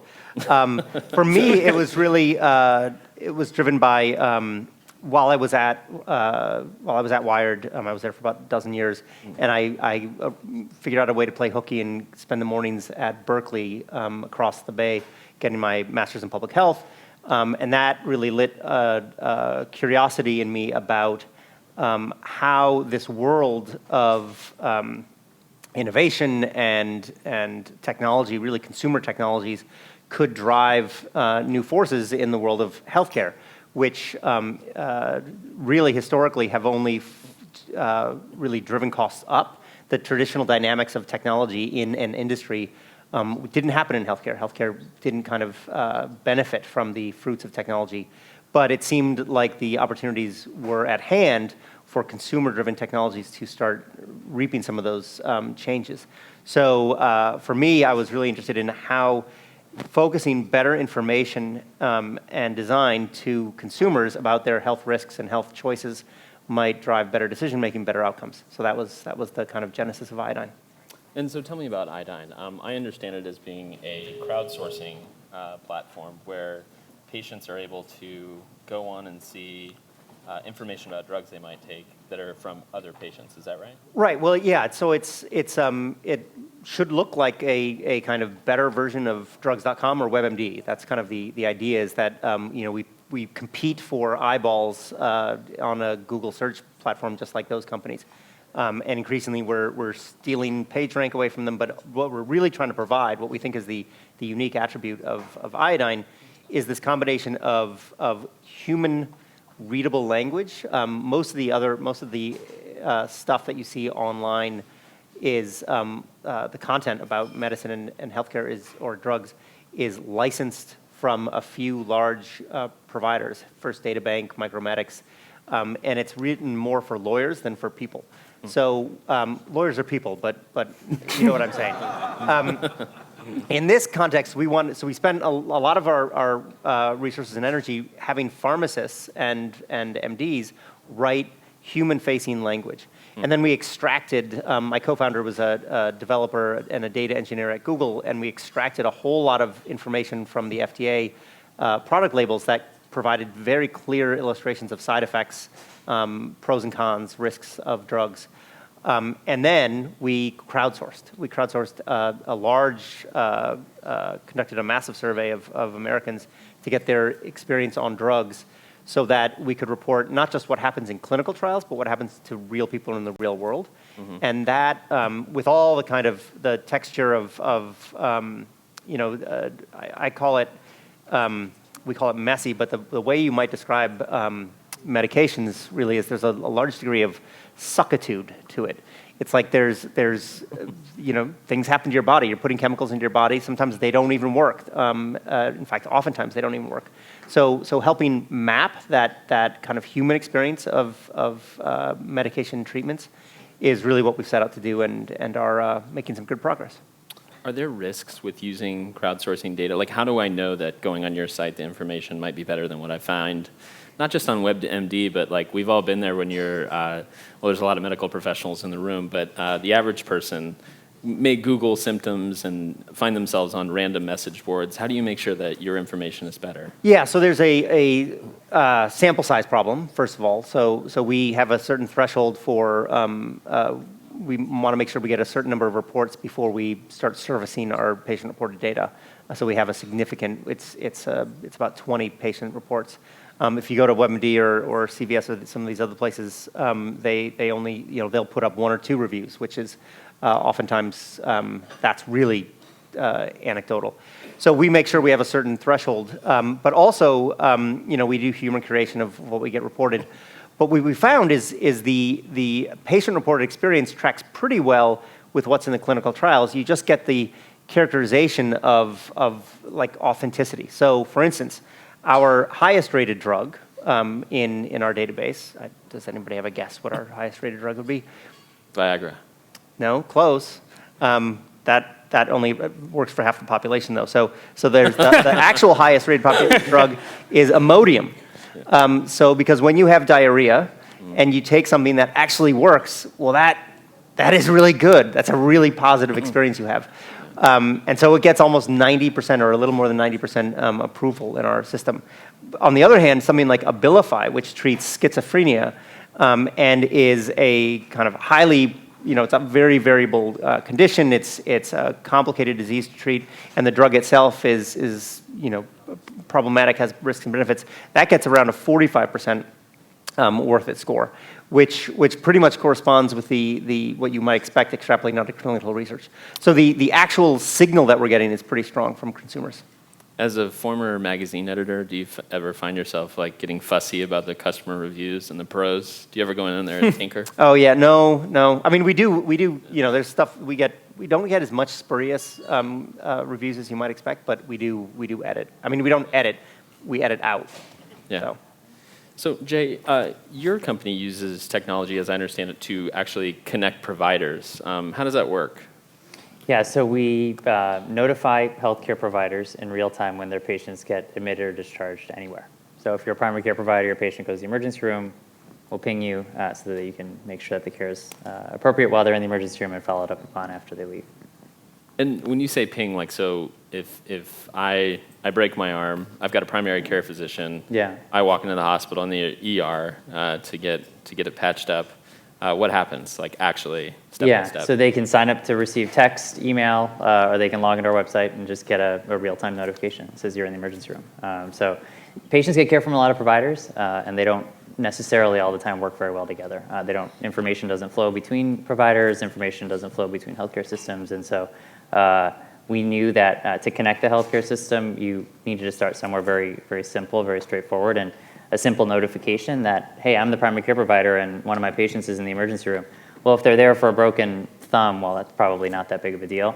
But if they're an elderly patient and this is the beginning of sort of a longer kind of diagnosis of congestive heart failure or something very severe, then it's a good opportunity to make sure that you can come in and support that care. Have you seen any, what sort of happened as a result of these pings? Have people's lives been saved because maybe there was some condition they made them aware of? Or? Yeah, it's been remarkable, just some of the things that happen in our system. The prior speaker spoke about how a third of the healthcare system is waste, and it's true. I'll just give you an example of a patient this was a patient on Medicaid. They were very low income, and they were eating through a feeding tube. And Medicaid, for whatever reason, didn't reimburse this little piece of plastic outside of the hospital, except when they go to the emergency room, this family could go and get a replacement for their feeding tube for free. And so this patient was going to the ER every week because they needed a replacement of this feeding tube. Again, a little piece of plastic. And so we see these ER visits showing up, and every time it's a couple $1,000s. And so there was somebody now who was receiving that notification. This happened to be a care coordinator because this patient shifted into arrangement where the provider was now taking accountability for the cost. And so they became aware of this habit that this patient was, that this patient's family was sort of doing to support them to eat. And they sort of said, we'll just pay for this thing, this little piece of plastic. It prevented the patient from going to the emergency room once a week. So, simple things like that. We have thousands of examples of issues in the system where you go to the hospital, they didn't know that you just went to the primary care provider and they did a CT scan, and so they just redo it. Or they kind of work you up all over again. So this is an opportunity for providers to sort of just share the information that's in their heads right now that may not necessarily flow during any given clinical episode. One thing I wonder is how, like if you go to capture a market, like say you want Boston to run inpatient ping, do you need every healthcare provider in the whole city for it to work, or can you kind of get them piecemeal? Yeah, no, it's like open table. You can start with a few restaurants and then get the rest of them on. But this was sort of the most interesting part of the business for me is that if you go to Mass General Hospital and you say, would you like to know when your patients go to the Beth Israel Hospital? Yes. Beth Israel, would you like to know when your patients go to Mass General? Yes. Okay. Well, who's going to go first? And nobody, because they don't want, they compete and they don't want to share with each other. And so we had to figure out. To me, that felt like if you go to everybody and they all say this is the right thing to do for patients, how can you sort of unlock this sort of silos that we have created as a result of systematic issues? And if you do it in a market-driven way, well, then you've created something special. And so we figured out a way to do that. And so we launched with an anchor that agrees to publish their data for others. And then we have a quid pro quo, and we kind of build out the community that way. And so it takes a lot of work in the early days to get the first health system on, but once that happens, there's sort of this flywheel that starts spinning. Do the patients know that their providers have this? I mean, I wonder if there's almost a surveillance aspect to it. Like every time I show up at the ER, and then all of a sudden there's all these notifications are pinging across town to all these different doctors. Yeah, so we depending on the state consent laws, notifying a provider that the patient's in the emergency room is a legitimate use for kind of under HIPAA. It's encouraged actually for the primary care provider to engage in that patient's care. However, if a patient opts out of data sharing and they say, I don't want my primary care provider to know, then we would blacklist that patient and not share that information. So. Now, Jay, I was reading your website this week, and I understand that you are building what I think the term was a collective superintelligence to help with patient care. So, how does that work? What is that? Yeah, absolutely. So, the Human Diagnosis Project is an open online system that maps the best steps to help any patient. So ultimately, we believe that the essential question of human health and well-being is when you or someone you love isn't well, what should be done? And ultimately, that's the question that every single person who touches your care is answering, whether it's your doctor, whether it's your insurance company, whether it's the government or foundation that's helping pay for the care of the patient, whether it's you yourself, whether it's you as a loved one helping someone you care about.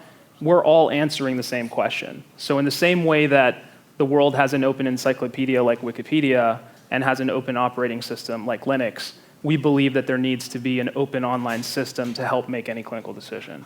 And when we think about what the Human Diagnosis Project looks like at scale, we actually don't think of it as just a database or just a set of algorithms or just a community of physicians.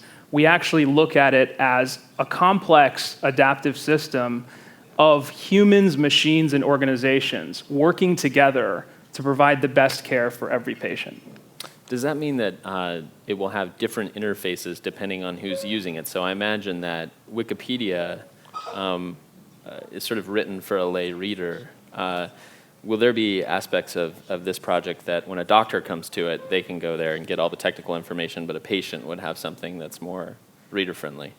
That's exactly right. And one of the ways that we deal with that in the system is we've built an evolving medical ontology that can deal with plain language and technical language. So the way that physicians are contributing to the system, they're using technical language, but then we also map to plain language synonyms so that in the future, ultimately, patients will be able to access the system directly as well. Today, it's primarily focused on clinicians, but that same approach of using an ontology allows us ultimately then to translate this system to many different languages. Even though English is the language of medicine for the most part globally in the same way that it is of software engineering amongst the clinical community, we ultimately believe that this needs to be in many different languages around the world, and we can use this same technology to do that. How long has the technology to do this been around? And if it's been a while, how come no one has tried? Yeah, so what's interesting is all of the fundamental components that we bring together to produce the project have existed and have been developed over the past 20 years. And so I think more than anything, what has happened in the recent past is that there is a precedent of creating open projects to solve civilization scale problems, as we describe it. And we believe that particularly the adoption of mobile phones, of smartphones, of artificial intelligence, these are really the things and the trends that are coming together and reaching a point of kind of network criticality to actually allow us to be able to build these approaches now. Give me some more texture on that. Like, how do mobile phones and artificial intelligence play into building this thing? Yeah, absolutely. So to start, one of the interesting aspects of essentially the way that clinicians practice care is A lot of times, in the same way as retail workers, clinicians, when they're moving around the hospital setting, other than obviously when they're stuck in front of their electronic medical record, are often using their smartphones. And so the ability to capture structured, organized, labeled data about clinical cases that physicians are contributing is helped by the fact that smartphones are available to them and always on, such that if they have a question on a potential clinical case or they want to provide insight on something to another provider, they can do so from their smartphone. So that's kind of number one. Number two is to actually synthesize, encode, organize, and structure the clinical data that would be necessary to produce a system like the Human Diagnosis Project. You need significant advances in machine intelligence. And of course, as you've probably seen over the past several years, we are kind of now reaching a nexus point where we are seeing the opportunity for machine intelligence to have a significant opportunity to help facilitate and advance society. I wonder, you compared this project to Wikipedia, and I've heard you compare it to the Large Hadron Collider or the International Space Station. And each of those, Wikipedia obviously requires buy-in from some large number of editors and contributors. Yep. The Large Hadron Collider required something like the commitment of an entire scientific discipline. Yep. The ISS requires commitment from nation states.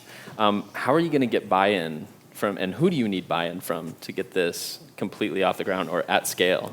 Yeah, well, what's fantastic about the system that we're building is it already includes thousands of physicians from 70 plus countries. It includes some of the world's top medical stakeholders, in particular in this country, like the AMA, the American College of Physicians, the American Board of Internal Medicine, the American Board of Medical Specialties, the National Association of Community Health Centers, and several others who are joining us to build this project. And really the way we look at it is, this is the system created with and led by the global medical community. In the same way that Linux was the software engineer's operating system and Windows was kind of the big bad operating system, we kind of look at this quite similarly.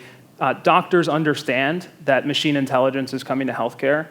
So the question is, do they want to lead that movement and be a part of kind of governing it, or do they want to kind of be pushed to the sidelines? And I think that's part of the reason why physicians have been extraordinarily excited about helping us build this system and why some of the world's leading medical stakeholders are joining us.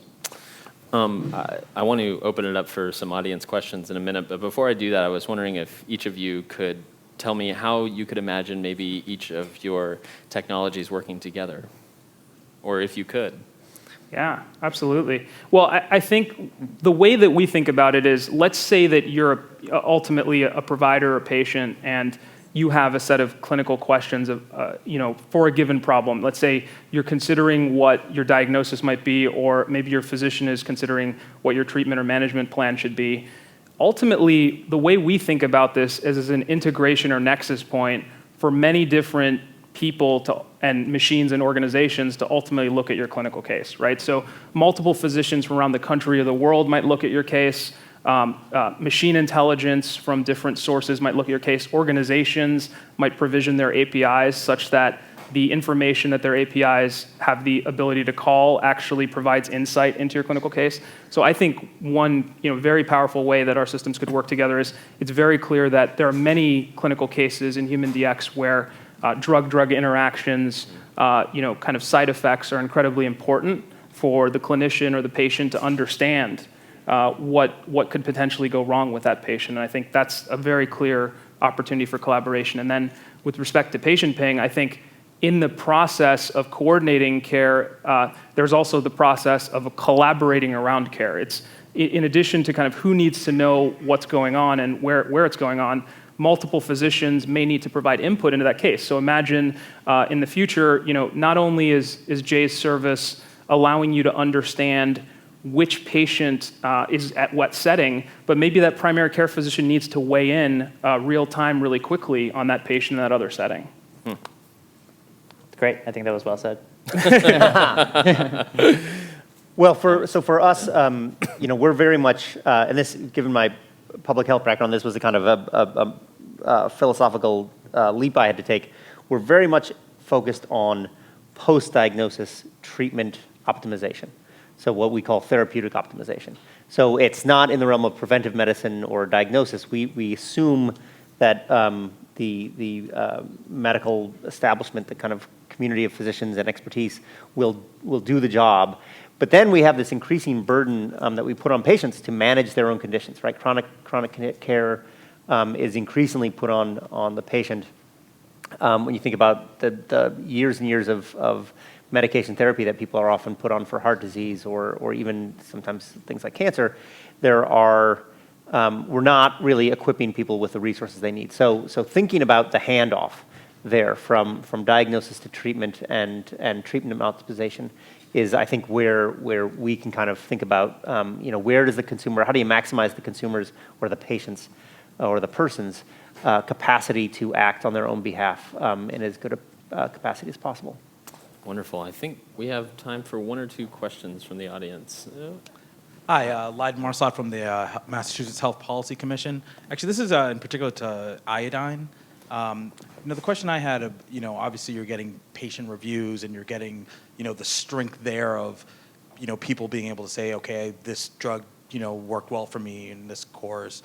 But, like the example that you gave of Imodium is, something that's, an acute problem maybe, and you're solving it for that time. How are you connecting the strength of the reviews with the actual effectiveness, or even just like reports of, clinically based reports of side effects? And right, yeah, so that's all, what I was trying to frame was there's kind of three legs to the stool of the data that we have. And it's, what we're trying to recognize is that when somebody starts a course, when somebody's given that prescription, it's not on paper very much anymore, but when they're given that prescription, that really is just the beginning of a sequence of trial and error and experimentation, and certain drugs for more chronic conditions may work for a while, but then not work. And then they have to think about what is the second therapy, what is the third line therapy that they want to try. And that process is, I think, largely opaque to the patient. They think, and they are often left with the sad realization that first prescription is not the answer to their problems. And so what we're trying to equip patients with is a capacity to understand and influence that treatment process or that choice process, because the best drug is going to be one that works for the patient's own experiences, preferences, and tolerances. And if we're not mapping the drug, the prescription to that patient's tolerances, I mean, you talk about precision medicine and personalized medicine. I think the most powerful act in personalized medicine is just to ask the patient, what do you want? What can you tolerate? What have you tried before? We don't do enough of asking. That's, I think, where personalized medicine starts. Fascinating. Jay, Thomas, Jay, thanks for being with us today. Thank you. Thank you.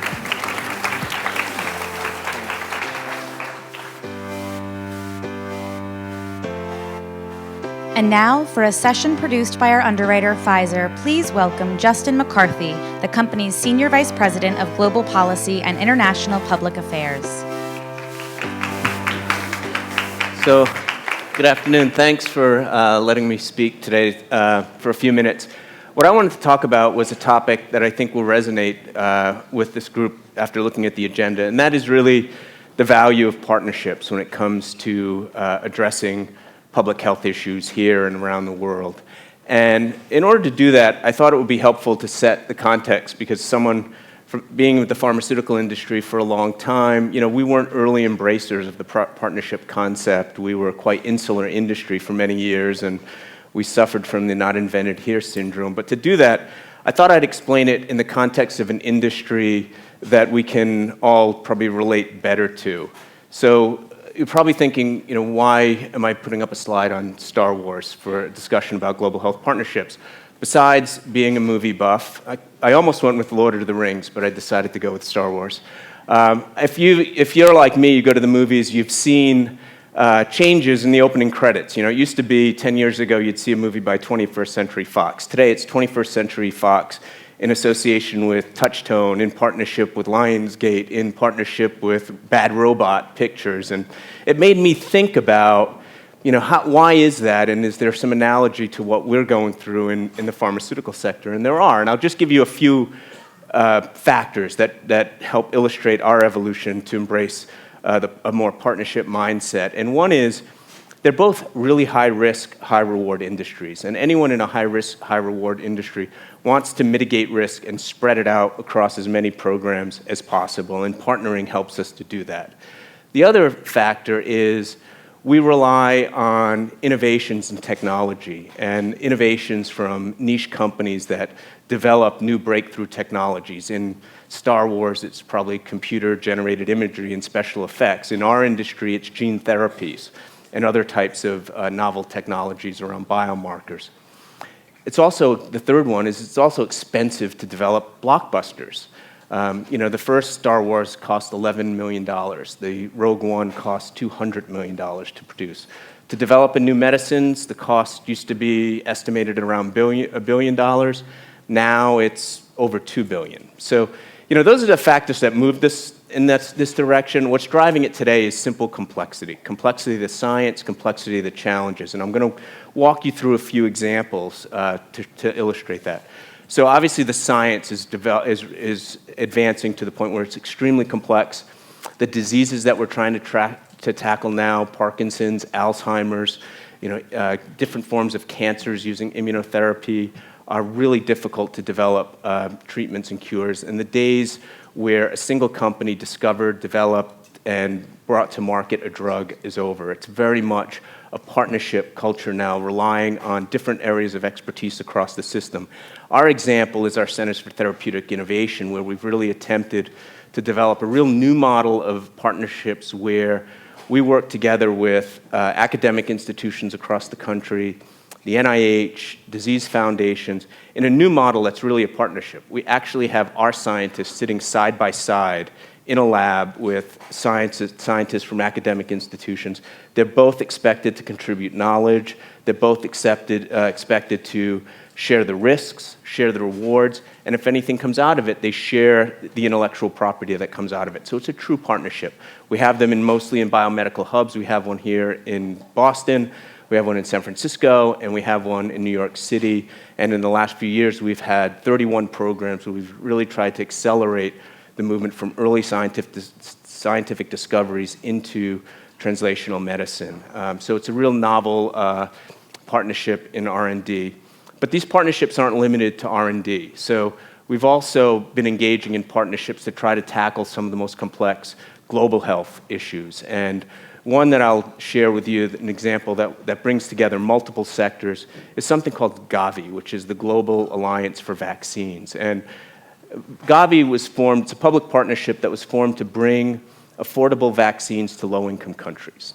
And it started with a grant from the Gates Foundation, but it also involves funding from governments, UN agencies are involved, the vaccine manufacturers are involved, and civil society are involved. And they all play a very important role. And the way it works is the funders pool the money together, and they use something called an advanced market commitment to purchase in bulk vaccines from the manufacturers who are able, because of the bulk purchasing, provide the medicines at non-commercial prices for use in these low-income markets.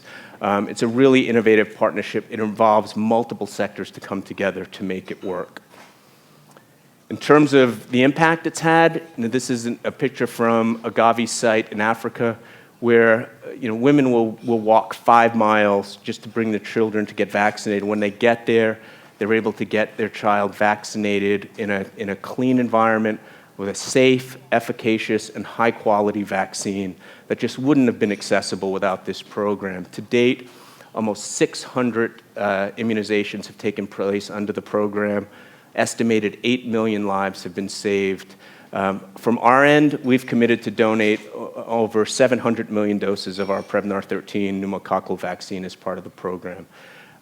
In terms of the economic impact, Health Affairs did an article about this program recently, and they estimated for every dollar spent on the immunization, the health system saves $18 in healthcare costs, lost wages, lost productivity. So a major success. So those are two established partnerships that we've been engaged in. Thinking in the future in terms of some of the emerging challenges that we're trying to address through partnerships, we just launched at Davos last year a new program called Access Accelerated, which is a partnership between 23 global pharmaceutical companies, the World Bank, and the Union for International Cancer Control. And the whole objective of this partnership is try to address the growing burden of non-communicable diseases in low and lower middle income markets. The diseases like cancer, respiratory disease, diabetes, mental health disorders have a massive growing burden in all markets around the world. And in fact, they're the leading cause of death. I think 38 million deaths attributable to non-communicable diseases. So when the United Nations SDGs came out last year, the private sector is trying to step up and create a framework for treating these non-communicable diseases, building off partnerships like Gavi, working with partnership with institutions like the World Bank and others to try to create a framework for treating these diseases. In terms of bringing it closer to home, I don't think I've gone to a conference or a meeting that hasn't discussed healthcare reform, and we're all interested in what's happening with healthcare reform in the U.S. And while we have the best healthcare in the world, we also have the most expensive healthcare in the world. We spend 17% of GDP on healthcare. It's expected to go up to over 20% in the next 5 years. And we have a major health problem. We have the highest obesity rate in the OECD. 15% of Americans smoke. 75% of Americans don't get enough exercise. We have a health problem as well. And, in thinking about what the government is or is not going to do in healthcare, I don't think patients or the healthcare sector can afford to wait to have the government fix the problem, because frankly, whatever they do, I don't think it'll fix the full problem. So our company, we're talking to others in the sector, to healthcare plans, to PBMs, to provider groups, trying to find areas where we have a common interest and a common goal, trying to develop private sector solutions to some of these healthcare problems. So I'm out of time, but I wanted to just run through a few of these examples to share with you the way we're approaching these partnerships, and we are trying to reach out across sectors, so beyond pharmaceutical industry to other industries, to try to address some of these problems here and at home. But I think we have to think about how can we come together as a healthcare community to solve these problems and not try to do it in isolation. So that's all I have to say. Thank you very much. Enjoy the rest of the meeting. Please welcome Nika Jones-Tapia, the Executive Director of the Cook County, Illinois Department of Corrections, and Christine Runyon, a Professor of Family Medicine at UMass Medical School and the President of the Collaborative Family Health Care Association. To lead the conversation, welcome back the Atlantic's Olga Kazan. Thank you, guys. So it won't be news to this crowd probably that untreated mental health issues are a huge problem in this country, especially with the opioid epidemic heating up. And here we have two people who have a very unique perspective on that. One in the correctional setting, actually, which is where a lot of these mental health issues come up, and one integrating behavioral and mental health into the primary care setting. So I guess first I'd like to just get a sense of the scope of the problem. So why don't each of you, Nika and Christine, just take a look at how do you see untreated mental health issues in your setting? So maybe we could start with you, Nika. Yeah, so in the field of corrections, we have about 1.3 million people in the United States that have mental illness that are housed in correctional institutions, that's jails and prisons, opposed to about 70,000 that are in public health hospitals. And so you see how the number is clearly much greater in correctional institutions. And not only do we have people coming into our jail, Cook County in particular, with more higher rates of mental illness, but more serious mental illness. We have many individuals coming to us with psychotic disorders, but the majority of people that we're finding have mood disorders. What about you? So what we know from epidemiological studies is that only about 50% of people who could meet criteria for a mental disorder, according to the DSM, actually get any treatment. And among those that do, mostly they're only getting medication management because the place that they access care is usually primary care or the emergency rooms. That's where most Americans access mental health care. Really? Right. So yeah, so we have a huge issue related to people not getting any treatment, and the ones that do tend to access it through their primary care, and yet we have a mental health system that has a lot of barriers to access, so it's a significant problem. What we also know is that there is a very high degree of correlation between behavioral health issues, subclinical mental illness, as well as mental health conditions that co-occur with a lot of physical health conditions. The reason they get treated in their primary care setting is because they're going in for their migraines, for their IBS, their stomach issues, for their back pain. So people come into primary care for all sorts of reasons, and what we are able to identify when we integrate behavioral health are the mental health correlates of that, and sometimes those are really what's at the crux of their medical problem. So you're saying that someone might come in with back pain, but really they're experiencing worse back pain because they have depression? I mean, a number of different conditions have very strong correlates with behavioral health. We know that people with diabetes have a much higher incidence of depression and therefore worse outcomes related to their diabetes. We know that it's true for cardiovascular disease as well. So there's a very strong correlation between particularly chronic medical conditions and behavioral health conditions. And Nika, I wanted to ask you, because it's so surprising how many inmates have mental illness. What are some of the things, I mean, I know that it's such a cycle, but what are some of the ways that, let's say, having a traumatic experience as a child living in poverty might then lead to, say, addiction and then eventually to potentially offending? Absolutely. So, you know, we're in the city of Chicago, and we had one of our most violent years in about 20 years last year. And, you know, you think about what it must be like for a child who can't go outside and play because, you know, their neighborhood is riddled with violence. Or you think about the parent who can't have a family moment at a beach because they're scared of a shooting that just happened this past weekend. You know, those things, you know, in addition to the lack of education that's occurring, we've closed a number of our schools in Cook County, the lack of mental health agencies, we closed 6 of our 12 community mental health clinics in Chicago in 2012. You know, those things culminate in traumatic experiences that go untreated. And when you have those experiences and you have very little resources to assist with them, what are you going to do? You're more likely to, you know, engage in criminal behavior, engage in impulsive behaviors, engage in substance use. And so those things put you at risk for interaction with law enforcement. And unfortunately, in our country, we know that law enforcement historically has not been well trained to deal with someone with mental illness. And so that's why we see individuals coming into our custody by the thousands. And, you know, it's unfortunate, but I believe now we're at a point in our history where we know we have to do something different.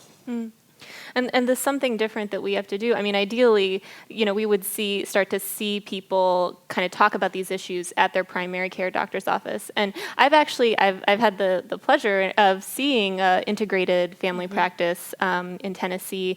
But maybe for folks who aren't that familiar, can you kind of describe what that looks like? What is sort of a integrated system? How does it operate? Sure. So ideally, when you integrate behavioral health with medicine, you have people who are really practicing side by side. And that the way I like to describe it to patients is the right care by the right provider at the right time. So they're coming to see their primary care doctor, but we're doing very proactive screening to assess for depression, to assess for anxiety, to assess for substance use, and to assess for PTSD and subclinical PTSD. I like to say that, you know, the issues are in the tissues, and so trauma really shows up in people's bodies. It shows up in people's bodies as pain. It shows up in how people access the healthcare system and how they are in relationship to their healthcare providers. And very similar to law enforcement not being trained to deal with this, most medical schools and through residencies, they're not getting a lot of practice and experience with how to deal with this. So when you have behavioral health that's working alongside, you can basically just say, well, I'd like you to also talk to my colleague, right? And you minimize a lot of stigma that is associated with people accessing separate mental health care, and you minimize all of the barriers to access. that many of us find, are maybe practitioners, but also are consumers of mental health care. And if anyone's tried to consume mental health care and access that for yourself or family members, you'll recognize that it's not the most user-friendly system, and we don't do a good job of helping people know how to access that in a timely way. And timeliness can make a significant difference in terms of the trajectory of somebody's illness. So you can get people who might not otherwise come to a mental health professional, and I want to speak to the issue around the trauma as well, because I think you can really change people's trajectory when, and hopefully keep them out of your system, when you have integrated care that can actually help address what's happening in somebody's body and what's happening in somebody's mind and emotions and how those connect. We have a history of siloing all of that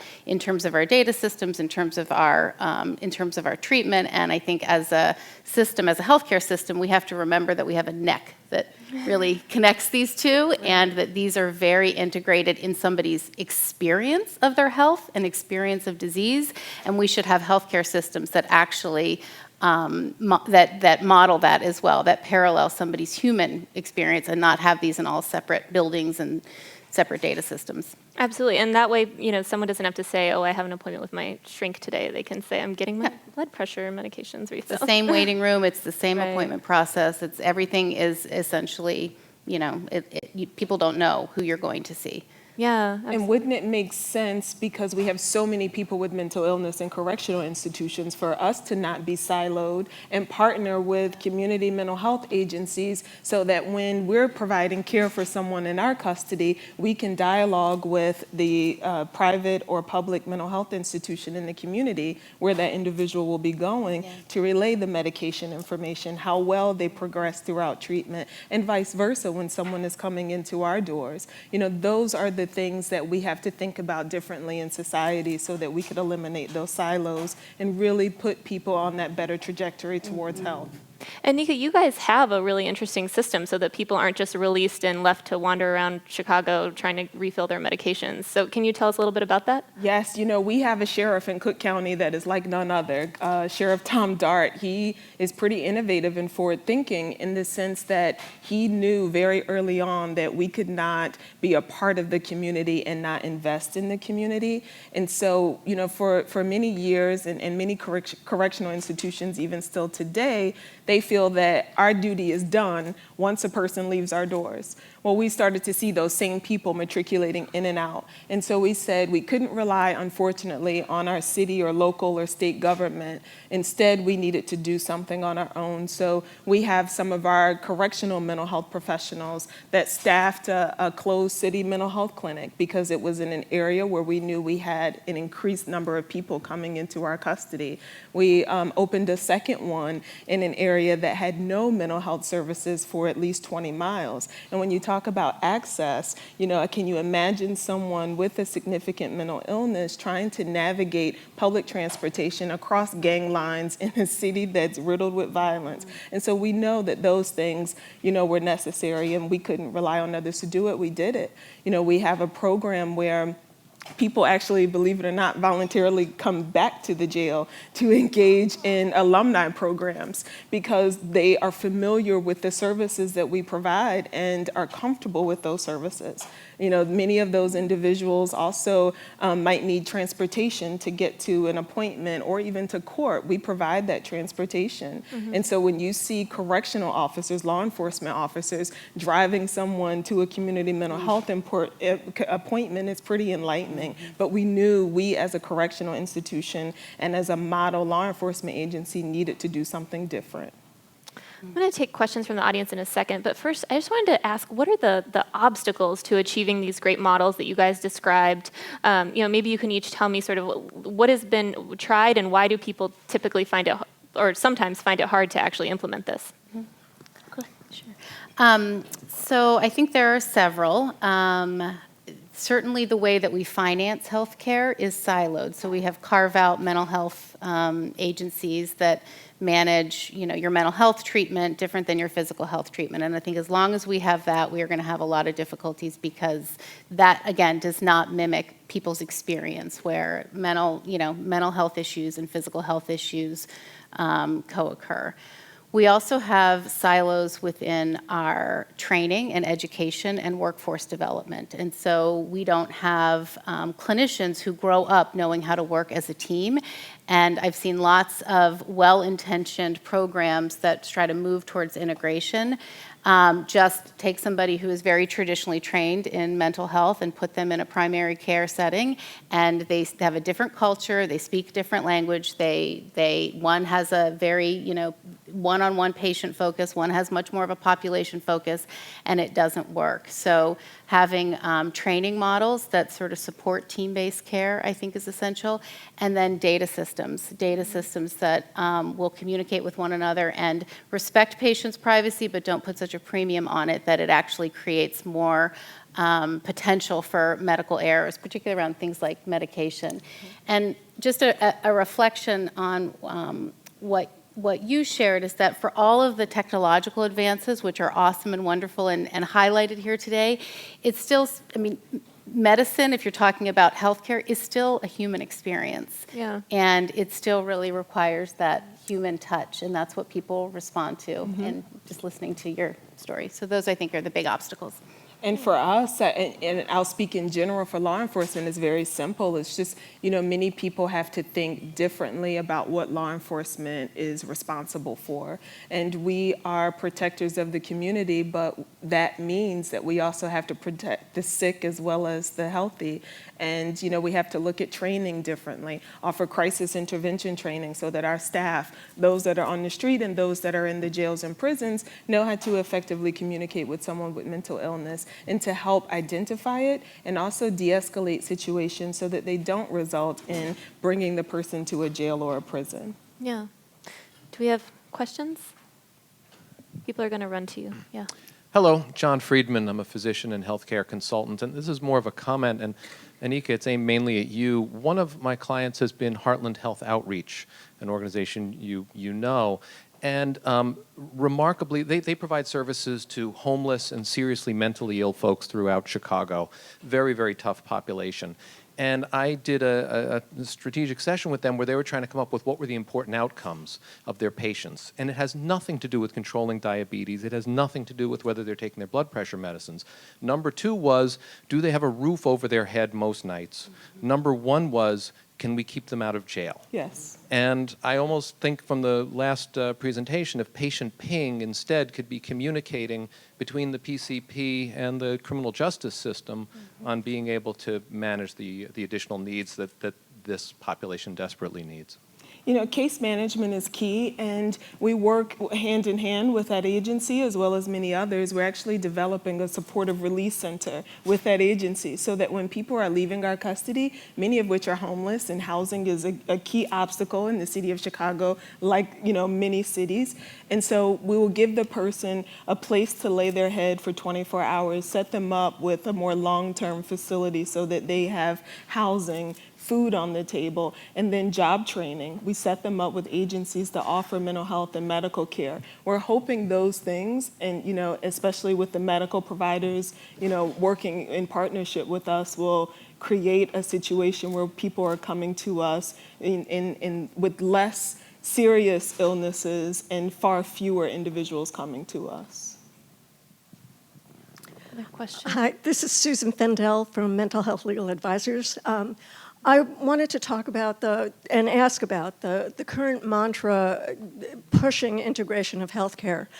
Our clients find that integrating mental health care with the primary care setting is not helpful because of diagnostic overshadowing. You mentioned trauma and pain and the association.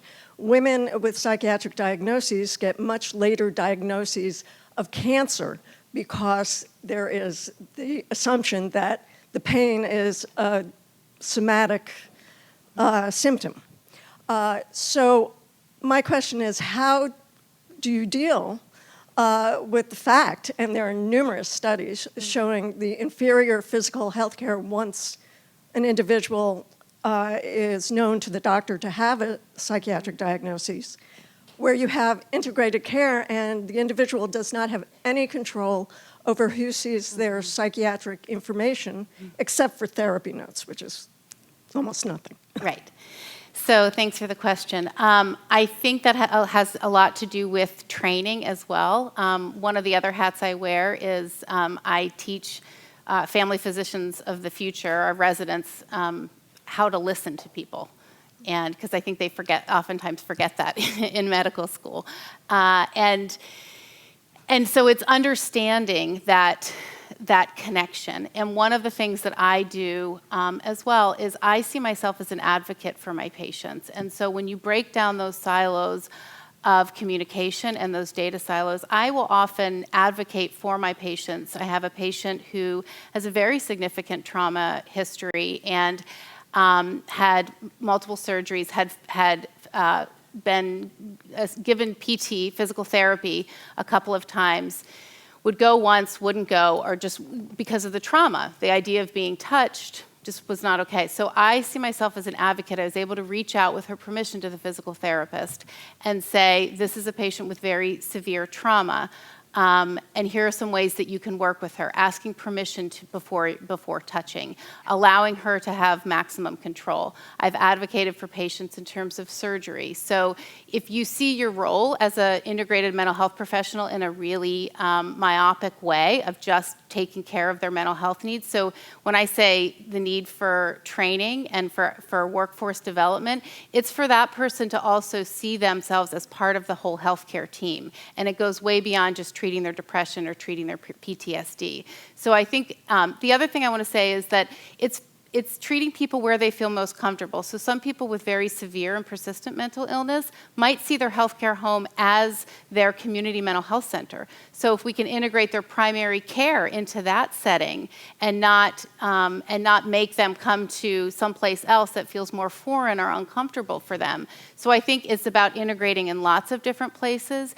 And again, it's like that there's no wrong door, but that we have healthcare teams that can communicate and work together.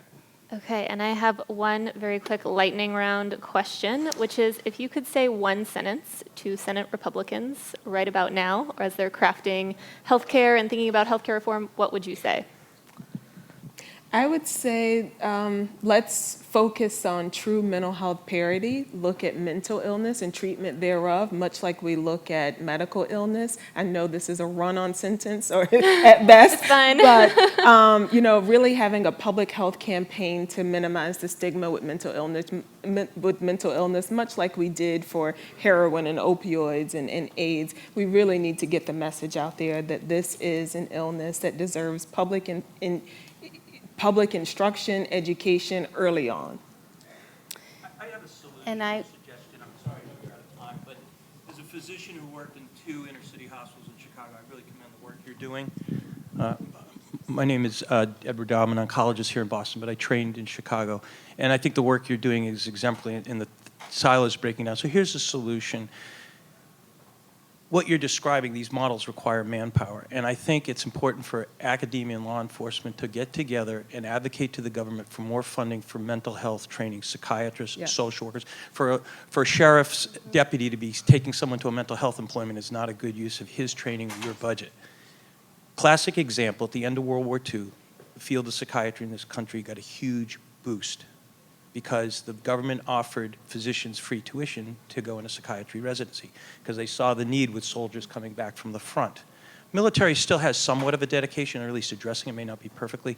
This is the next war right here on the streets and in the cities and towns. So that's what I would say. Thank you. What's your sentence? And I would say that healthcare does not exist without mental health care, physical health care, and community health care. That's a good one. Let's hope they keep that in mind. Well, thank you so much, Nika and Christine. Thank you all so much for being here. I appreciate it. Thank you.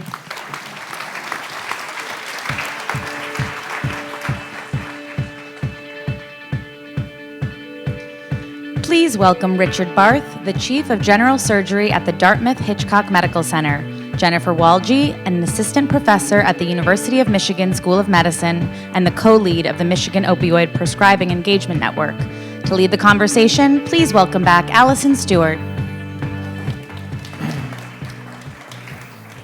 Earlier today, I spoke with the Commissioner of Public Health for the state of Massachusetts, and we touched briefly on the opioid epidemic. We're going to continue that conversation. And just to give us a little bit of context here, we've got a couple of slides to take a look at. As you can see from this, the rate of death from opioids has increased dramatically. And you kind of look at the timeline. I think there's a little typo at the left-hand side, but take a look at 95, 2000, and 2015. We'll talk about that timeline in a bit. From STAT, by 2020, the annual US death toll from opioids will likely surpass the worst year of gun deaths on record. And finally, by 2027, the annual US death toll from opioids will likely surpass the worst year of gun deaths. This could approach the worst year of AIDS deaths during the peak of the epidemic in the 1990s. So with that in mind, given all that information, I wanted to ask you sort of a personal, professional question first. Dr. Walge, when did you first realize that this was an issue? I think it was going back to just seeing patients over the last few years and recognizing that more and more of our trauma patients and now our elective surgery patients are coming in either from the sequelae of opioid addiction or opioid dependence and are presenting to surgery more commonly already taking these medications. And I think reflecting on that, I realized that surgeons have a great opportunity to really play a role to prevent the opioid epidemic. We'll talk a little bit about both of your specialties in terms of the studies that you've done. Dr. Barth, when did you first realize, when did the epiphany happen for you that this was huge, the enormity of it? It's also because behind these increased deaths are curves that show that the number of opioids that are being prescribed is going up. It's been quadrupled since 2000. I think there's a clear association there, and it's really just seeing it in the media, frankly, and realizing as a surgeon I prescribe a lot of opioids, and I just wanted to see what can I do to make a difference. Well, let's talk about the study that you published. Can you outline your findings? And also tell us, I guess we should back up, tell us what was the question that you wanted to answer? Sure. So I'm a surgical oncologist. I looked at several common outpatient general surgery procedures, 5 procedures, a couple breast surgeries, inguinal hernia repair, gallbladder removal, very common surgeries. And we just looked to see how many opioids are prescribed to patients after having those surgeries in a year at Dartmouth-Hitchcock is where I work. And we saw that there was a lot of variability. Some people had 5 or 10 prescribed, others had as many as 100 prescribed for the same exact operation. But then I think we went beyond that, though, and then really asked patients how many they used, which is really critical. And we found that they really only used about a quarter of what they were prescribed. So we were able to come up with guidelines then as to how many opioids really should be prescribed, say, or a reasonable amount to be prescribed for these different operations. And I think that's helpful because there were no guidelines out there for any of these really common operations. It's hard to believe, but they really weren't. Can you understand why doctors were prescribing or giving out these prescriptions for these large amounts? So as surgeons, when we're helping people, an unfortunate byproduct is that it hurts sometimes after doing our operations. And so we want to make sure we take care of patients' pain. And that's a really important thing for us. And then it was also hard in the past for us to call in prescriptions for additional opioids if patients needed them. Recently, that hurdle has been overcome because now we can e-prescribe prescriptions for patients. But I think it's mainly just we wanted to make sure that we took care of patients' pain. And I think doctors weren't looking as much at the societal imperative to really try to minimize the amount of the opioids that were prescribed. And what did you discover that patients were doing with the leftover opioids? Right. So there are FDA-approved ways to take care of unused opioids and to usually bring them back to a lockbox at a police station, for example, or there are other ways to dispose of them. And only about 9% of our patients in our study actually dispose of them in an FDA-approved manner. So that's certainly an opportunity that everyone has is to try to, if you do have these extra pills, to dispose of them in a better way so that they don't fall into other people's hands, because it's the diversion is the big problem. They get diverted to other people who then start using them and then move on to like heroin and fentanyl and use. So. Dr. Welge, I want to bring you into this conversation. Your research at Michigan Open has been focused a bit on, I want to say this right, prior medical histories as a predictor of a patient's post-operative use of opioids. Can you fill in the blanks there? Yeah, I think to dovetail on what Dr. Barth was saying, we're seeing a growing number of individuals who are increasingly using opioids or even dependent on opioids that are presenting to us for surgery. And when we go back and look to see what does their postoperative course look like, unfortunately, they tend to struggle more than patients who aren't taking opioids. We know that they will stay in the hospital longer. They're less likely to go home. They may struggle with pain and other management with physical therapy and occupational therapy and getting up and moving around after an operation. And ultimately, they end up requiring more resources. So I think that, understanding who these patients are, recognizing them when they come in to present to us to talk about a surgical problem is absolutely critical. Did you discover why it became so difficult for them after? No, I think the mechanisms are unclear. We know that opioids can be very helpful to manage acute pain, but they're also associated with dependence, hyperalgesia. They can cause respiratory depression and ileus and all kinds of other effects that can really hinder the postoperative recovery. In doing your research, what did the patients tell you about this experience? I mean, we've talked a little bit about the doctors, but the patients, do they expect to get opioids at this point? I think that's a critical part in trying to understand solutions, is to making sure that our patients understand what their recovery is going to be like. They may not necessarily expect to be able to drive a car 2 hours after an operation or go back to work 2 hours after an operation. So I think the burden is on us as physicians to counsel them about what to expect when opioids may be appropriate and when there's other alternatives that may be just as effective or if not more. Did you find that doctors themselves had enough information about opioids?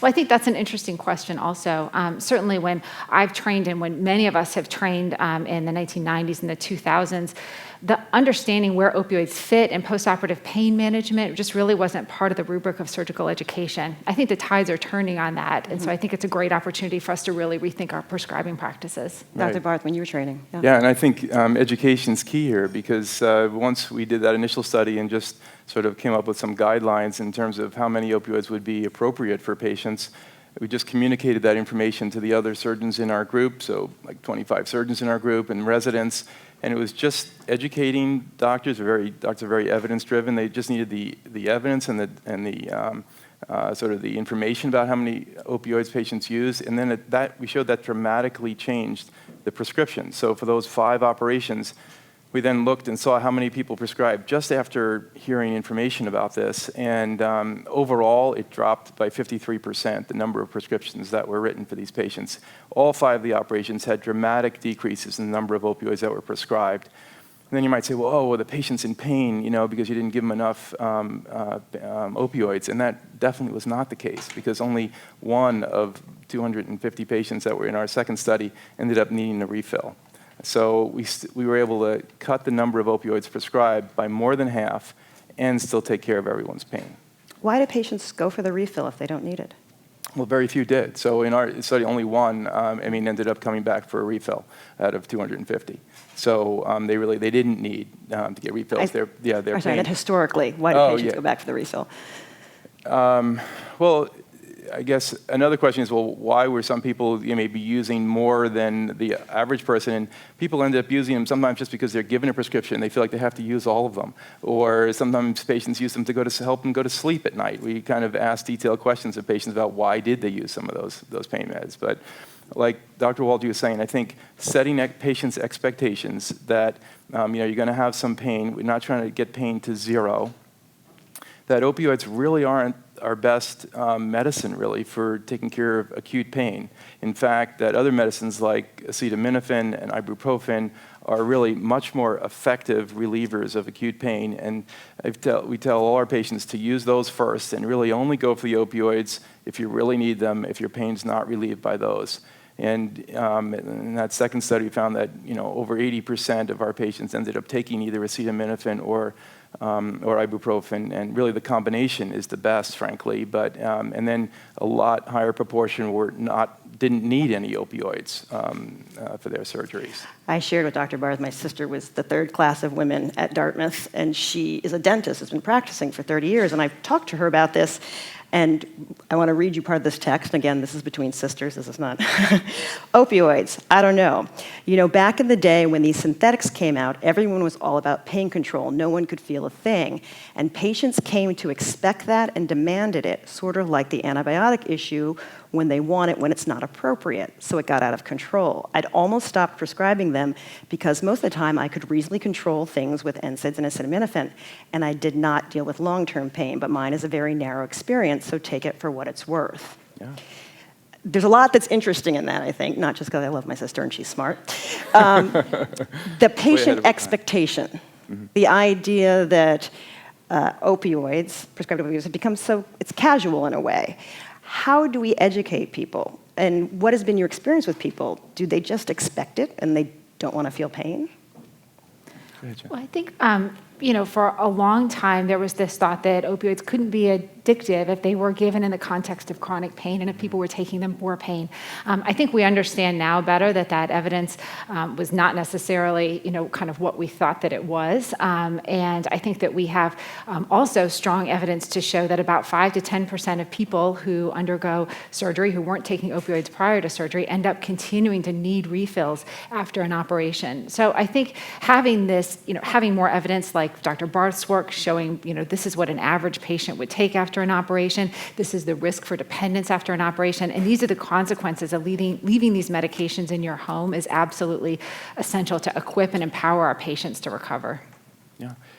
Most of them, a lot of the operations I do now, patients, they don't want the opioids. I started having a discussion with them about, their post-operative pain control, and I'll say, well, I want you to use the acetaminophen and ibuprofen first and stuff, and then I said, we can give you a prescription for opioids. They say, no, I don't even want any of the opioids, so, because patients are learning about it, and I really think this is an opportunity for, patients can take this into their own hands too, because, if a patient gets a prescription, I was talking with Allison earlier, my son had his appendix taken out, he was over in New York, and he's 22, and he had his appendix taken out, and they gave him a prescription for 50 oxycodone after a laparoscopic appendectomy. My wife, who's a nurse, just basically handed the prescription back to the physician, said, no, he lives with 5 other 22-year-olds, and he really doesn't need to have 50 oxycodone in the house, and so patients can take this into their own hands. One thing they can do is they can just, limit the amount that they take themselves, even if their physician doesn't know about this so much. And they can dispose of it adequately, the ways, guidelines say. So there's a lot that patients can do. One of the things that we talked about a little bit backstage, and as someone who's been covering this a little bit, is when we start talking about the why of this, you have to get to the root of the why, but there seems to be a lot of blame going around. It's the drug company's fault. It's the doctor's fault. It's the patient's fault. It's the media's fault. I'm not really sure that's particularly helpful, but as we go back to figuring out how this started, out of those 4 things I listed, I'm going to ask you to present it in a more positive way. What responsibility do the doctors have? What responsibility do the drug companies have? Dr. Welge. So I think we're in a great opportunity because we are getting incredible evidence about what patients take, what they need, and kind of what their experiences are after surgery. As Dr. Barth pointed out, many of them are satisfied after surgery. They're happy with their recovery, even without opioids or with, out getting a prescription for 90 because they can do just as well with 5 to 10. So I think as we gather evidence, we will be stronger in trying to make recommendations and help us move forward from this crisis. What do you think about doctors and drug companies? Our approaches now they're multimodal approaches. So, we'll give patients medicines before their surgery. So they get acetaminophen before the surgery. They get medicines like Neurontin before their surgery. Intraoperatively, we're doing things a lot with local anesthetics to try to minimize the amount of pain people are having. So we're giving them intravenous ibuprofen equivalent. So there are a lot of things we're doing around at the time of surgery to really minimize. So when patients wake up, they have minimal discomfort and can go forward. But there's there's still a lot we have to learn. There's patients like say trauma. There's a lot of other patient populations out there, and how much opioids do they need? So my orthopedic colleagues at Dartmouth have done a study on the orthopedic surgery patients. I've got some colorectal surgeons looking at what's going on with their group. Our trauma patients. So there are a lot of different patient groups. There's also inpatients. So if we've operated on someone, they've been in the hospital for 4 or 5 days, and they're going home. Well, how many opioids, do you give them, if any? Well, we don't know. So actually, right now, so we've been working on some studies that, can help give guidelines for how many opioids to send people home with. There are laws in Massachusetts that you're supposed to send them home with a week's supply, but it's hard to know how much a week's supply is. Is it, are they taking, say, 8 a day for a week, or is it 2 a day? So there's ambiguity there, and hopefully, as we do more research on this, we'll better inform physicians to prescribe more appropriately. I'm going to ask one more question and then open up the floor to questions, because I'm sure you have a lot to ask.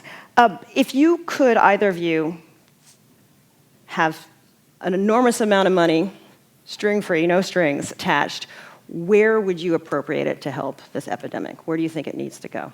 I think it needs to go to develop tools and pathways to help empower patients to get through the postoperative period, either with opioid alternatives or with the minimal amount they need. What are opioid alternatives, an example? Things like acetaminophen, NSAIDs when possible. And there's also other non-pharmacologic strategies such as mindfulness-based stress reduction, which has been shown to be quite effective for chronic pain conditions like low back pain, that I think could very easily be explored in the acute pain setting.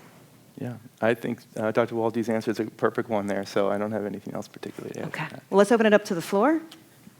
And we've got some mics out. Who's got the mic? Hi, my name's Jordan. I'm Where are you, here. Jordan? Over here. Hi. Hi. Stand up, please. I am in a wheelchair. Oh, I'm sorry. That's okay. I'm a patient and a blogger, and I wanted to ask how you would respond to patients who use opioids for chronic pain disorders and are now having trouble obtaining their medication.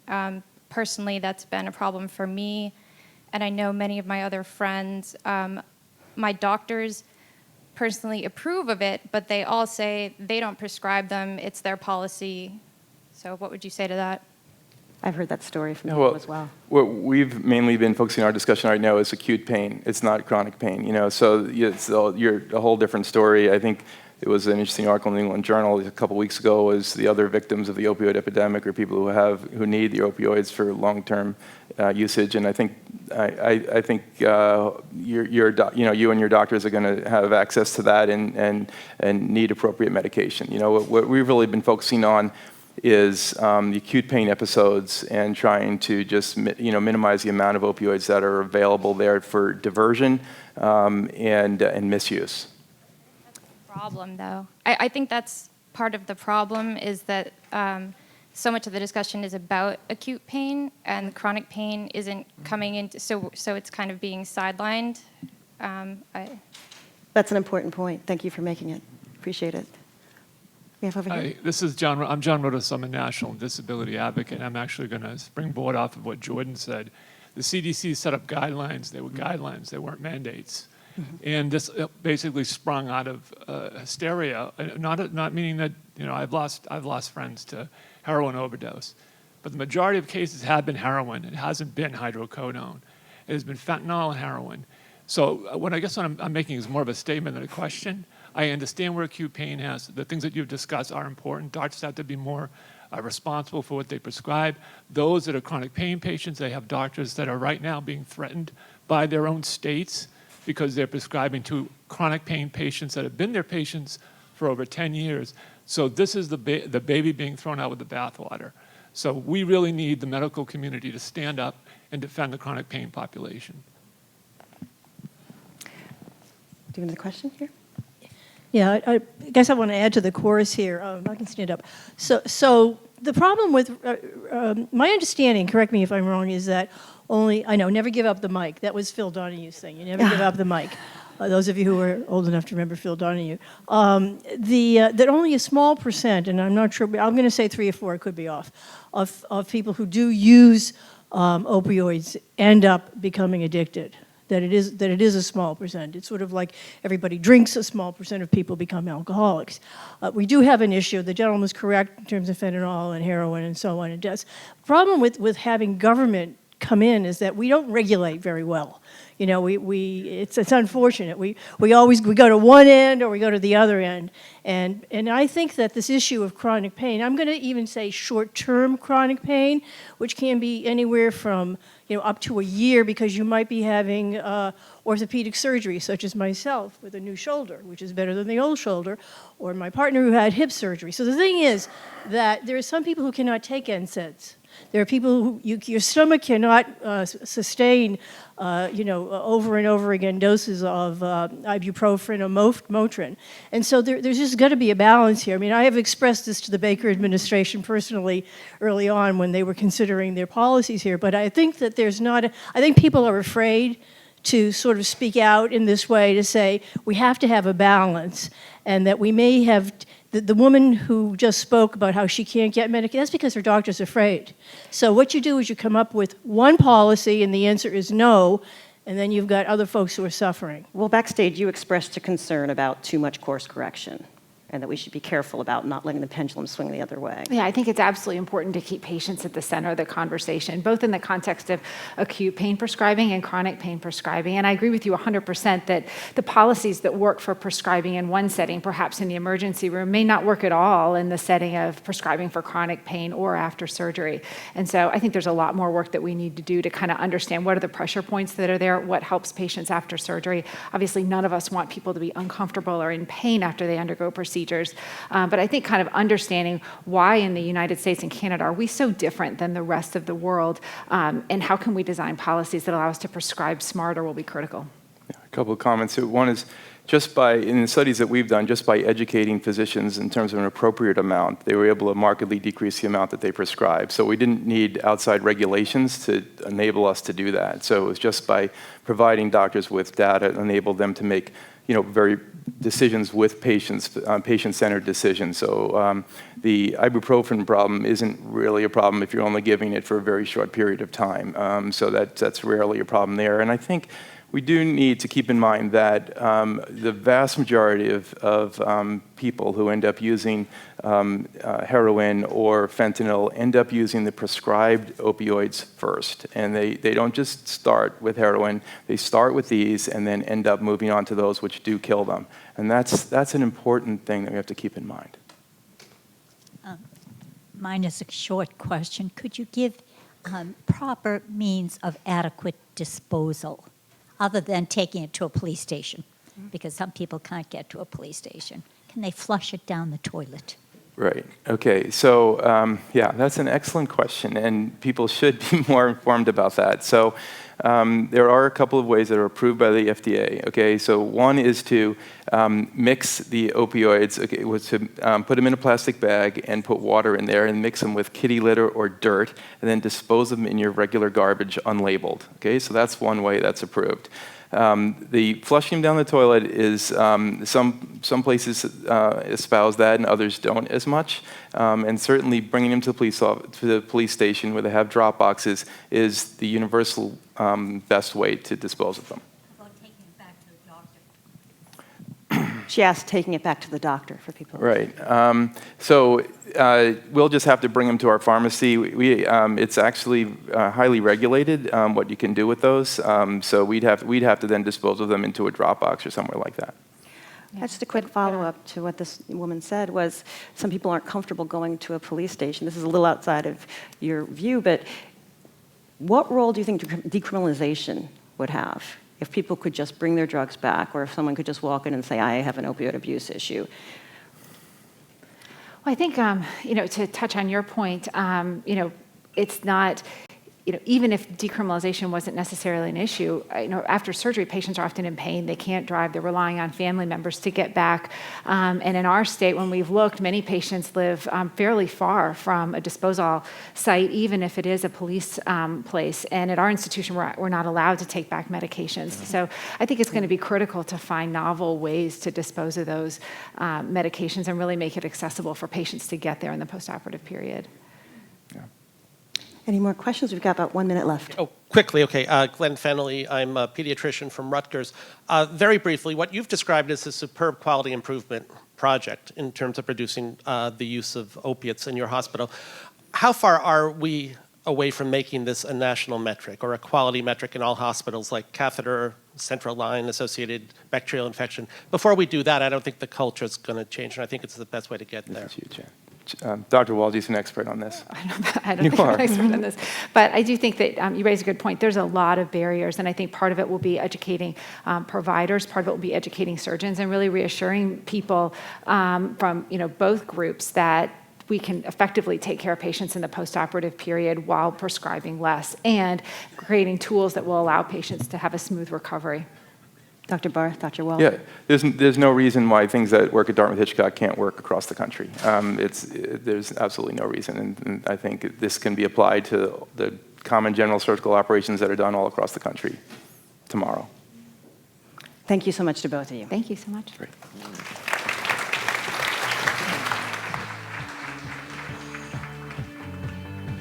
How about another quick stretch break? Grab a cup of coffee, meet someone new. We'll begin again in 4 minutes.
Ladies and gentlemen, please take your seats. We'll begin in 1 minute.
Now taking the stage is the Atlantic's Ross Anderson.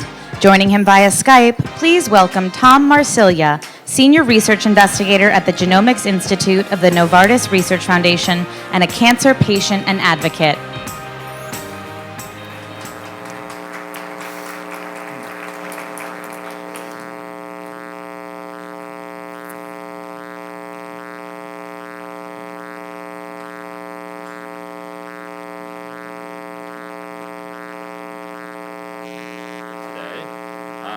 You have one of the most extraordinary diagnosis stories that I've ever heard.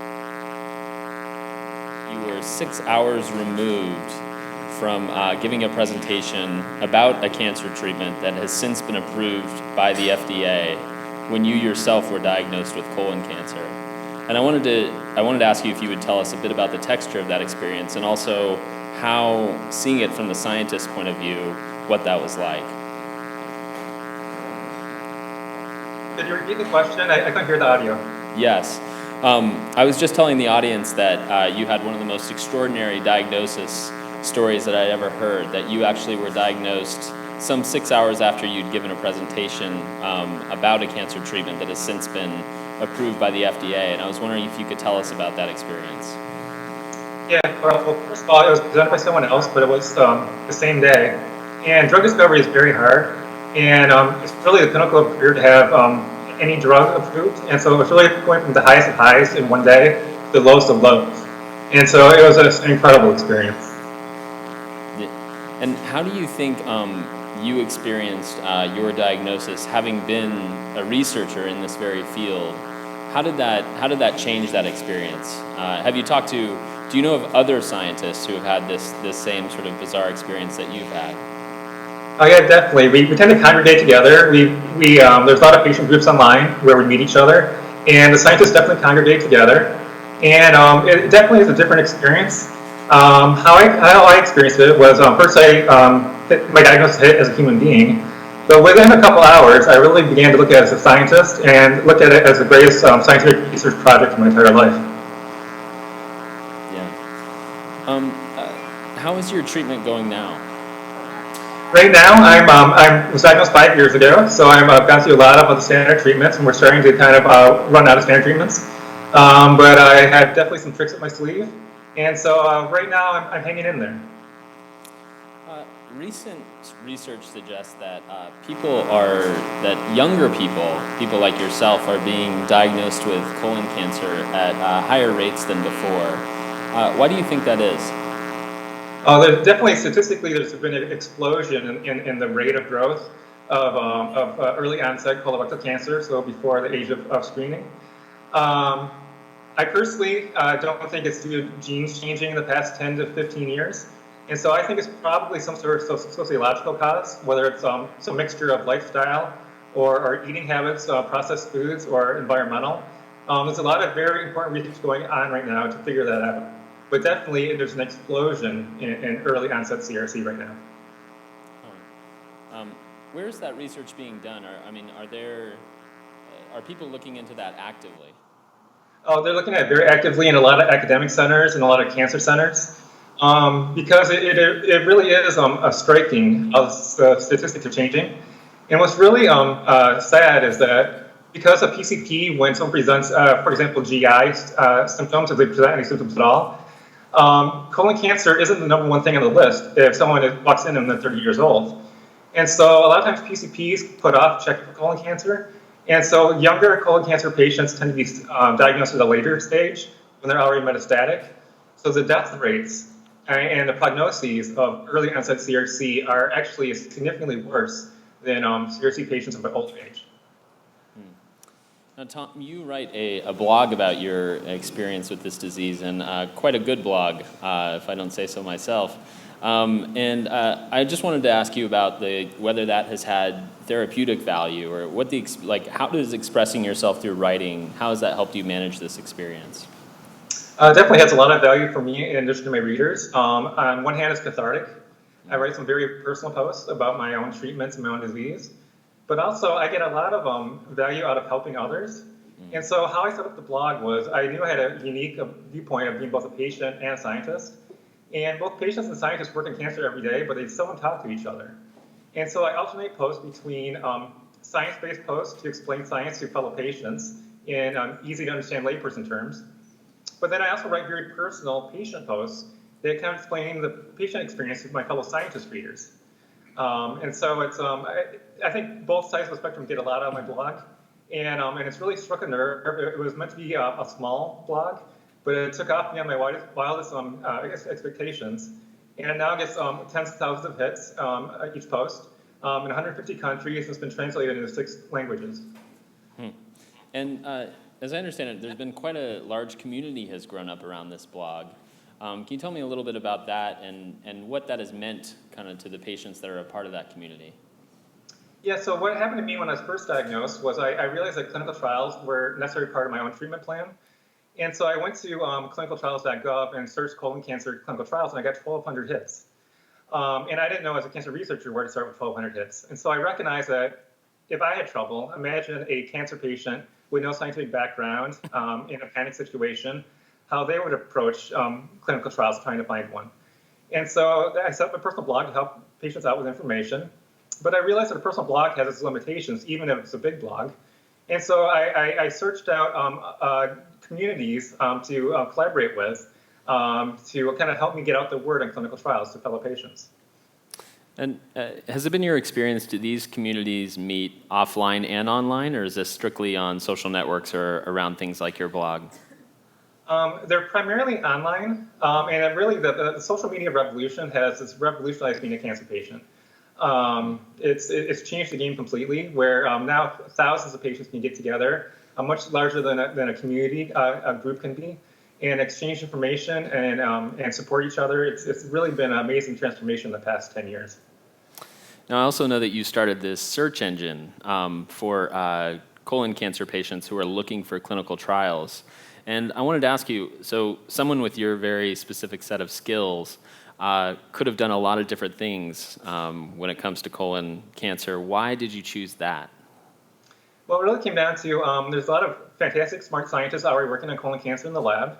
And so I was looking at both need, and once again, going back to those 1,200 hits and not knowing what to do with them, which demonstrated need, and what I could bring to the table, having a unique perspective of both being a patient and a scientist.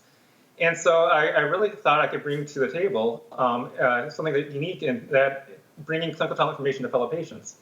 And so I really did that via two means, two different collaborations. First was doing a curated clinical trial finder with Fight Colorectal Cancer and Flatiron Health, where it brings down those 1,200 hits down into a more manageable number because it's curated. And then working with Colontown and co-founding a clinical trials group on Colontown, which brings in the social media aspect, where people can talk about clinical trials and CRC for 24 hours a day, 7 days a week, worldwide. We have close to 1,000 members. And importantly, we bring fellow scientists on board, professors of immunology and genetics and clinical trial specialists, to explain in layperson terms to fellow patients how clinical trials work logistically and scientifically. And really, the two pieces are meant to work together coherently, so that a patient can go to his or her medical oncologist with basically a small number list of clinical trials on a silver platter that they have a basic understanding of, that they can then have a medical discussion with their medical oncologist of what is the best trial for them. Has that model been replicated by other types of patients with other types of cancer or other types of diseases? I'm actually very glad you asked that question. It hasn't been. But there's nothing colorectal cancer specific about either activity, either the social media clinics group or the curated clinical trial finder. It can be done for any cancer. And so really my personal goal is really to now expand it beyond colorectal cancer into other cancer types. And I'm now in active discussions with multiple other advocacy groups for different cancer types. And I would love to see it spread into other cancers through other activists and other advocacy groups. Because I think both methodologies are both potentially really game changers. Tom, before we go, I was wondering if you could tell the audience if you were to meet somebody, and I'm sure you often do, who is like yourself, a young person diagnosed with colon cancer, what would you tell them? What would you tell them to do in the first week, in the first month? I tell them first to take deep breaths, calm down. It's a marathon, not a sprint. It's a cliche in cancer circles, but it's so true. And also that, speaking as a scientist, there's amazing things coming down the pipeline from the various labs, both academic as well as from the biopharmaceutical industry. I've seen with my own eyes things that will just blow the socks off of people. And so I tell them this to find ways to hold on because there are going to be major treatment improvements within the next 5 years. Tom, thank you for being with us today. It's a real pleasure. Thank you very much. Now, joining Ross Anderson on stage, please welcome Stephanie Joho, a cancer patient and advocate, Barrett Rollins, the Chief Scientific Officer at the Dana-Farber Cancer Institute and the Lindy Family Professor of Medicine at Harvard Medical School, and Samik Roy Chowdhury, Assistant Professor in the Division of Medical Oncology at the Ohio State University Comprehensive Cancer Center.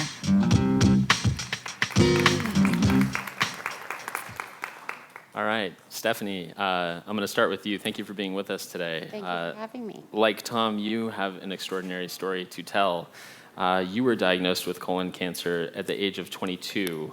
What did your initial, first of all, what was that experience like? And then what was your initial treatment plan? Yeah, so that experience was a huge shock, of course. I have something called Lynch syndrome, which is a genetic disposition to certain cancers, colon cancer being number one. So I had actually just gone to a primary care and found out that I was severely anemic. And she, knowing the history of Lynch in my family, suggested a colonoscopy. So that experience was me waking up to a gastroenterologist, white in the face like a ghost, just so shocked at what he had seen. And it was a really advanced stage 2, but really advanced colon cancer. That stage 2, so operation, we thought we had gotten everything at that time, and basically no further treatment was recommended. But then 9 months later, it metastasized into my abdominal cavity. And obviously, when a cancer metastasizes, it becomes stage 4. It's a completely different story. At that point, another surgery, and then followed by a chemotherapy regimen, FOLFOX, which after 2 months on that, the cancer returned again for a third time. They put me on a more aggressive chemotherapy, FOLFIRI, and at that point, the cancer was just completely out of control and totally inoperable. And so you must have been around 23 at this time, after Yes. you've just been through a pair of surgeries, Yeah. a pair of what I can only imagine were rather hellish chemotherapy experiences. And then what happened then? So I'm at the end of the road, and I'm basically told by my doctors, essentially, you know, there's nothing left that we can do for you. Best of luck to you. There's interesting work being done in immunotherapy. That was the extent of the direction that I was given. And I, at this point, am like barely 100 pounds, taking a ridiculous amount of narcotics every single day for my debilitating back pain. I am not living at all. I'm sleeping like 18-hour days, and I'm just not a person. So when you hear from the doctors essentially give up, you kind of are inclined to give up. And I had tried to stay mentally really strong throughout, but it was really tough, obviously. So at this point, actually, my little sister goes home and will not take this no, it's time to give up as an answer. So she scours the internet and goes on clinicaltrials.gov and just starts inserting words that we had heard, buzzwords about the sort of genetic components of my cancer. So MSI, microsatellite instability, is obviously a huge biomarker right now. So she found this phenomenal study at Johns Hopkins that saved my life in immunotherapy. Thank you. It still feels very surreal to even talk about. Were you guys, were you guys very close before then? Like, how's your relationship changed since then? Jessie and I, she's my other half. I mean, she's my soulmate in this life. We're best friends. We always have been. So it's just very, it just is the perfect narrative because it fits our relationship already before cancer. So she really, we're close as ever, and it's incredible to me till this day. I'll never forget when she came into my room with her laptop open, and I was in a pitch black room, just really demoralized and ready to give up, and I wouldn't get out of bed that day. And she came into my room and she was like, Steffi, like, I think I found this study. I think I found the perfect trial for you. And I have chills right now thinking about it. And then I sent an email to my first oncologist in Philadelphia, and he just confirmed, indeed, this is a great study, and put me directly in touch with Dr. Luis Diaz at Hopkins, who ended up calling me personally and said, get down here as fast as you can. We've been having tremendous success with patients like yourself. And I tell him every time, you saved my life on the telephone, because that was a lifeline, that hope, just this hope that something could potentially work, and it did. Dr. Roy Chaudhry, you work in immunotherapy. That's an understatement to say you run an immunotherapy department. And can you tell me what's the drug in question here? The treatment is called Keytruda. What's special about that one? So this is the first time that a new therapy has been approved for a marker or a biologic component of a cancer as opposed to the type of cancer. So normally drugs get approved for colon cancer or lung cancer or breast cancer, and what we're beginning to now understand is that there's not one kind of colon cancer. Everyone's cancer is going to be a little different, and understanding why that cancer happens and grows can help us determine what's the best treatment. And so this example, the marker that you mentioned, MSI, that's the approval. So the drug is approved for anyone with a cancer that has the MSI marker. That's a measure of how much repair is evident in the DNA of that cancer, and it makes you more susceptible to an immunotherapy, and thankfully very susceptible in some instances. So these new markers are sort of the pillar of precision medicine. So what kind of lung cancer, what kind of colon cancer, and does that marker tell us about the biology, and does it tell us about sort of the weak point or the sensitive point that we could target with a new therapy, such as immunotherapy or new smart drugs? Of the percentage of cancers that are out there and known, how many of them have not this marker, but markers like this that we know of and have identified? That's a really good question. So today, when we do the most advanced genetic testing that we have available, many companies do this, academic cancer centers do this. On average, we think perhaps 4 out of 10 patients are going to have a marker that helps us choose a therapy.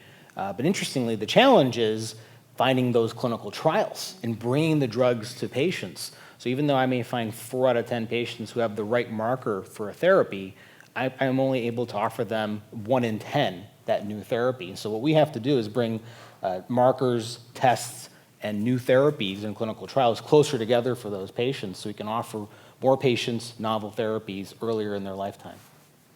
And Stephanie, it sounds like you feel like the patients need to sort of self-activate and Yeah. go find them. Yeah, well, what's happening right now, which is really exciting, it's the most tremendous time in cancer care and in cancer treatment, but the field is moving so quickly that oncologists simply can't keep up. If I was at one of the best, cancer hospitals in the country, and the physician there, wasn't aware of this trial, it's not a matter of, it's just oncologists can't keep up. The information is coming in every single day, every single week, things are changing. So it's really important for patients to become, as I say, like an expert in their cancers. I don't mean to understand all the science and all the genetics, but really understand what options are available to you, really become empowered to seek out that information simply because what your oncologist is telling you, to their best knowledge, is true. However, they might not know of a small study happening in this or that hospital or the most recent research. So it's critical time right now. The last 5 years have been, I don't even know how to quantify it in terms of the last 75 years in terms of since chemotherapy came into the conversation, but it's been tremendous, and patients need to really seek out and understand all of their options and not just take their doctor's word at face value, because sometimes it's just not the best option. Yeah. Dr. Rollins, you've got a post at Harvard and a post at the Dana-Farber Institute here in town, and I wonder, that gives you sort of a bird's eye view of this field. Are you seeing lots of stories like Stephanie's? Is this something that's happening more commonly? Well, we're seeing more and more stories like Stephanie's, and what that reflects is, just as Stephanie said, this is the single most exciting, rapidly moving era in the history of cancer research or cancer treatment or cancer care that any of us have ever seen. I first started working in cancer research in the mid-1970s, and the change between then and now is truly unbelievable. And the driver of that change is basic science research. Yeah. The biomarkers that we have been using up to now, you mentioned biomarkers, things like mutations that drive cancers, those discoveries were made by curiosity-driven, mechanistically based research. The drug Keytruda is directed against a target, a protein that was discovered at Dana-Farber in the mid-90s by somebody working on the fundamentals of the immune system. He wasn't really working on cancer. He wanted to figure out why, if you get an infection and your immune system goes after this infection, why does it quiet down again? You realize that it has to quiet down again, otherwise you're in big trouble in terms of inflammation and autoimmune disease. And he discovered these proteins that do this.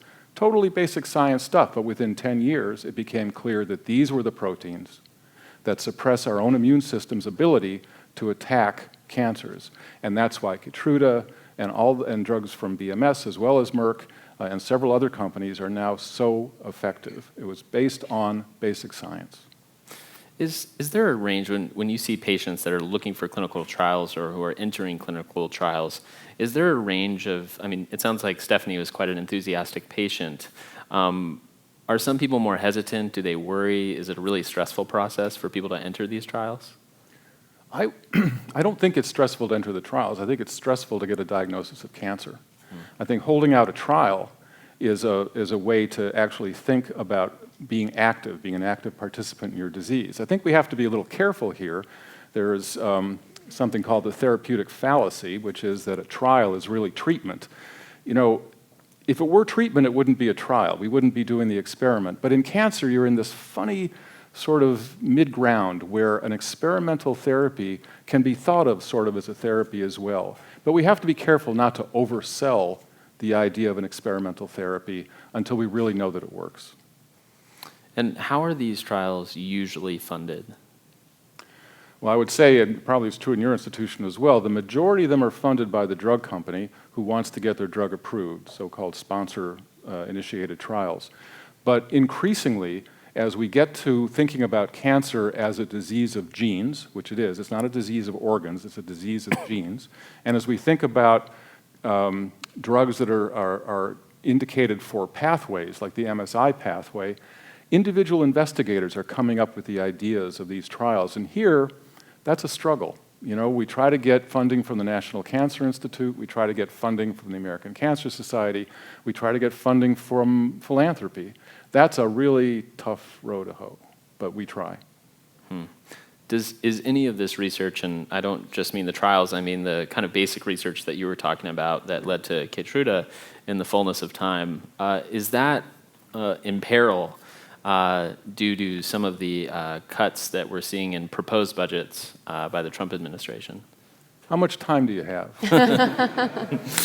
Well, yeah. I'm sorry. No. 12 minutes. I'm not going to take 12 minutes. I just want to make the point. I previously said this is the most exciting time in the history of cancer research. This is the most imperiled time in the history of support for cancer research. From 1998 to 2003, the NIH budget doubled. And the NIH budget is the budget that allows this basic research to take place. Most of the other sources of revenue are really more directed and more applied, but that's what supports basic research.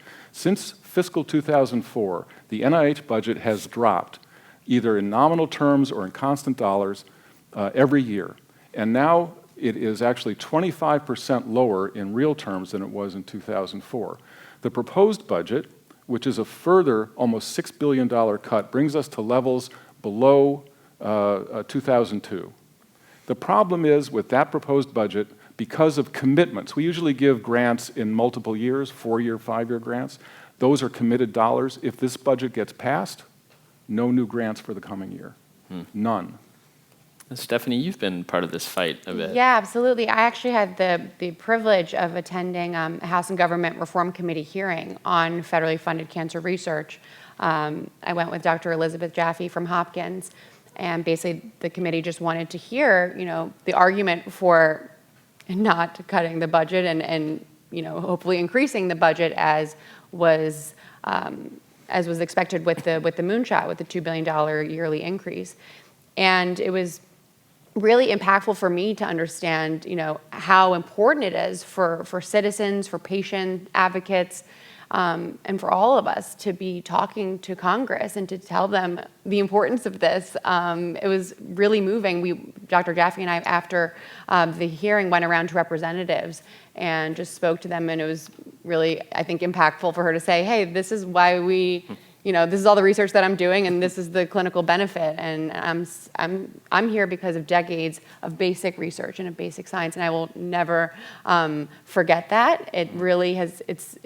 Everyone's like, oh, why are we only now paying attention to the immune system and immunotherapy? No, it's been 30+ years of a lot of basic science and investigative work that is mostly funded by the NIH. So to even conceive of cutting it almost by $6 billion is unimaginable. It should, and thankfully, I think that it's generally a bipartisan agreement there, but hopefully it gets increased by much more than $2 billion. So one of the risks of losing funding is not just the science that we're funding, but it's the young innovators. Right. So the persons that are going to make the biggest impact are young scientists, and their average age for the highest level of innovation possible, you can look at this and study this, is around 25 years of age. Early in science, crazy ideas that neither of us would think of, but that's why we do science. We're trying to solve problems we don't know the answer to. And so that's what's at risk. When they see how difficult it is to secure funding, when grants are submitted, 1 in 10 will be funded, and it can take up to 24 months to get the funding back, actually. And so that process is very risky for young investigators, and they are walking away. They see what's happening. They see what's happening in Washington. So those dollars are part of human capital, and they're part of research capital. We need both of those capitals to make science happen. Yeah, we're at risk of having a completely lost generation of Right. cancer scientists and general scientists. Are there places around the world, like for instance, new President Macron in France has just invited climate researchers with quite healthy grants from the U.S. to come and do their work there. Is there a similar kind of thing in the international community where can people who are leaving the departments, can they go elsewhere and do this work? They can. I think that even in our straitened circumstances, American policy has been more generous to research than any other policy around the world. There are lots of dollars being spent in China. There are lots of dollars being spent in Europe, but as a percentage of what's available, not as high as here. And why would we want to cede our leadership in the first place? I think I have colleagues who've gone to the UK. I have some colleagues who've gone to China, and it's not that they've regretted it, but they do it in a rueful sort of way. I mean, they would have liked to have continued working in this environment, which is pretty special. Now, both of you are involved in, not the same one, but different data sharing programs, and we've heard a lot of hype about that of late, justified hype maybe, about how pooling data together across different institutions can lead to some really low-hanging fruit for researchers. Have you seen that already? So one of the initiatives that the James Cancer Hospital and the Moffitt Cancer Center have started is something called the Oncology Research Information Exchange Network. So the acronym is ORION, so we're going to reach for the sky here. And what the idea of this ORION Alliance is, it's a partnership between patients, hospitals, and industry. So those are the three partners that need to be involved in science and drug development for cancer. And so when a patient signs up for this study at one of more than 15 different hospital systems, which is growing as we speak, they agree to give their cancer tissue to be profiled in any way possible, to have their clinical information shared for the alliance, and then finally they want a phone call, and they agree to that. So here's my tumor, here's my information, call me if you have a trial for me. So this would be something that you might have signed up for and said, hey, if you've got something that fits me. And so this is a two-way, it's a three-way partnership, but a two-way goal, right? So patients are looking for the right drug for them, and then pharmaceutical companies are looking for the right patients for their drug. And so this concept is going to allow us to bring new therapies, for example, for a marker that may be only part of 4% of cancer across the board.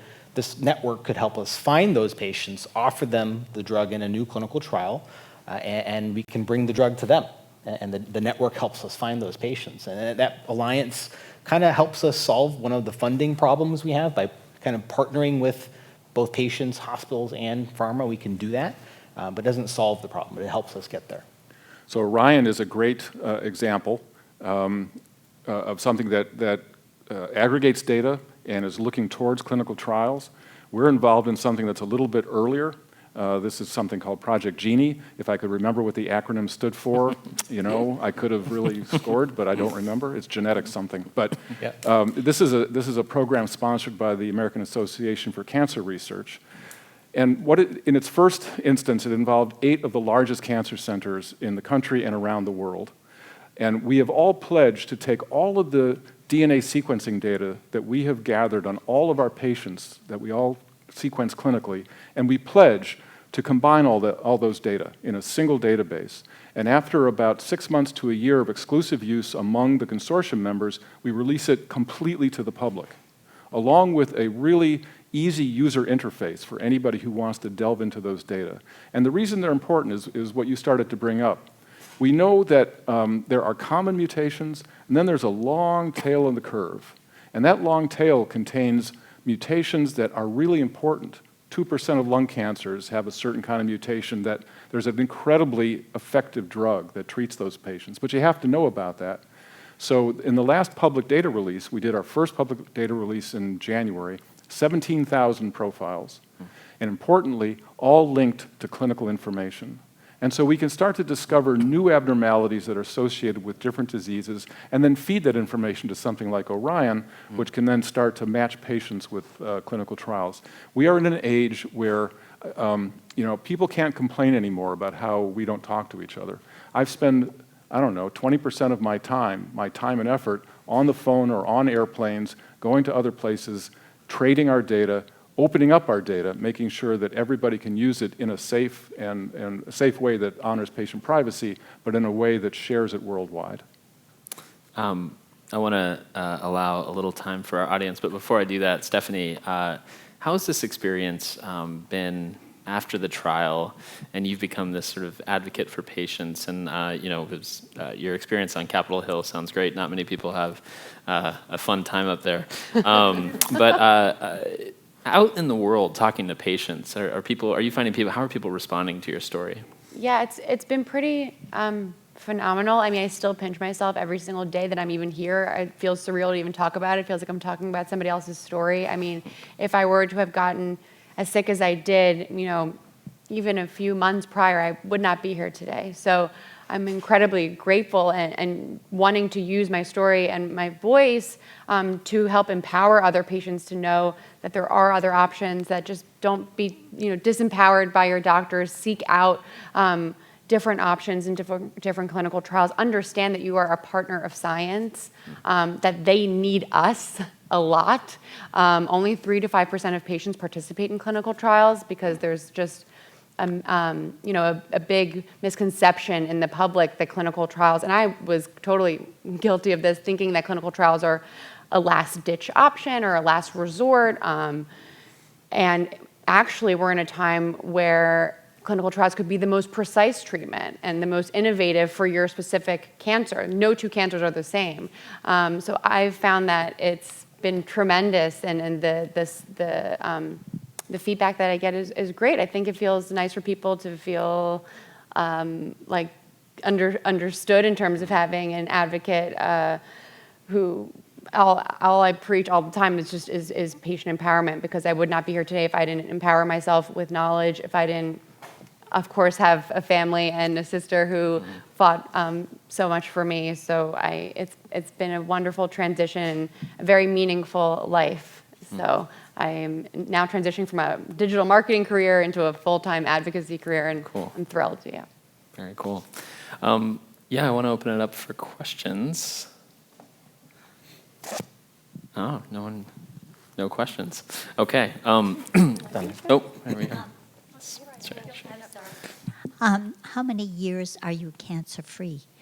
Thank you for asking. I am NED, which is no evidence of disease, since February 2016. So a little over a year and a half almost. I went off study in August of 2016. So I was on the immunotherapy for a full 2 years.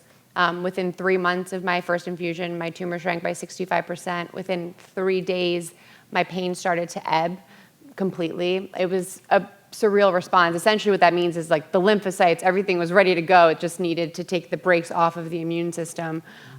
So on the receiving end, it feels like a miracle. I understand that decades of science went into it, but it felt like an absolute miracle to sit at the dinner table within a month of my first infusion and cry because I was hungry. I hadn't experienced that in a long time. So yes, I'm cancer-free for over a year. Thank you. Yeah. That's a great note to go out on. Stephanie, Dr. Rollins, Dr. Rai-Chowdhury, thank you for joining us today. It's wonderful. Thank you so much. Thank you.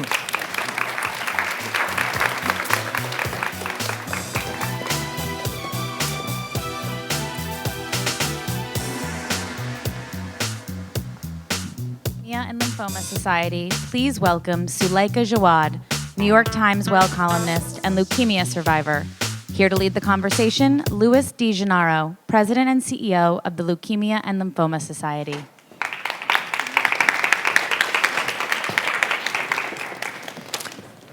So I'm here today with Dr. Louis DeGennaro with the Leukemia and Lymphoma Society to talk about one of their new initiatives to eradicate acute myeloid leukemia.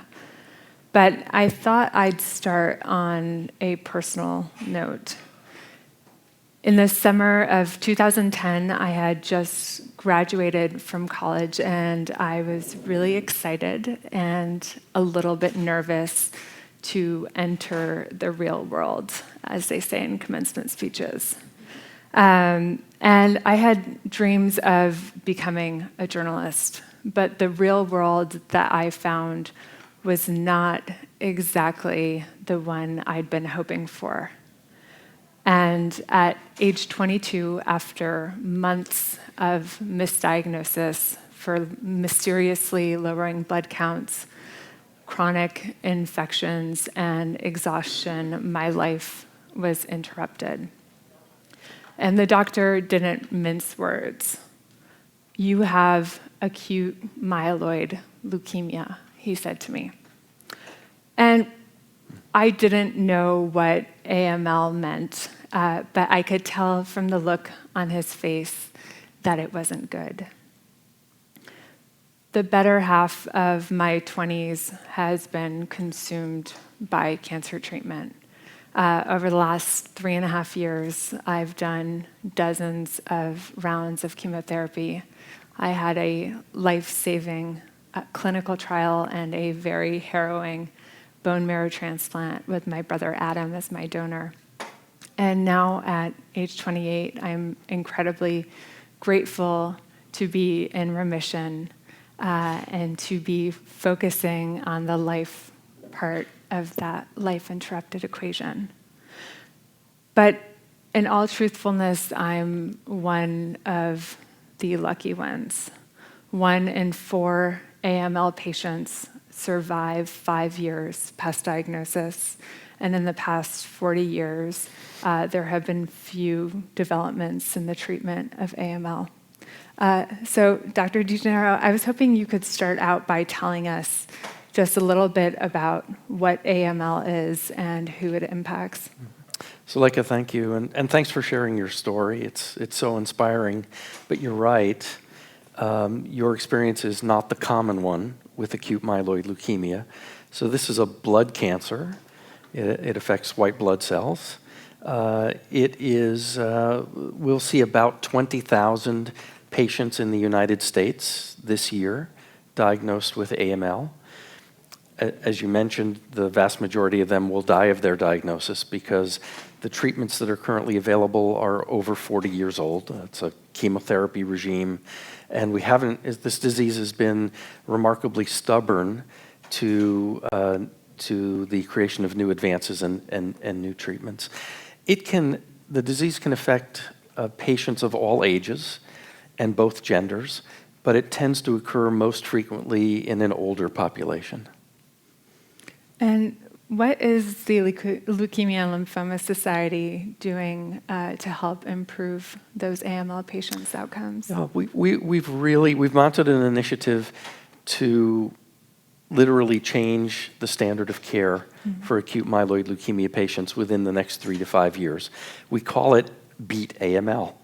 And it's a very comprehensive program. We started out several years ago by funding a genetic study to understand the genetics behind the disease and what mutations actually drive the disease. I think one of the things that came out of that was the fact that AML is not a single disease. It's actually multiple diseases, as many as 10, maybe even more. And so we needed to think about how we would approach treatment. We continue to fund research all around the world in understanding this disease better. Fully 25% of our research budget goes to funding AML research. But I think even more importantly, we've mounted a significant clinical trial to test a whole series of newly available drugs to see whether we can change the way AML is treated. So what makes the Beat AML trial unique?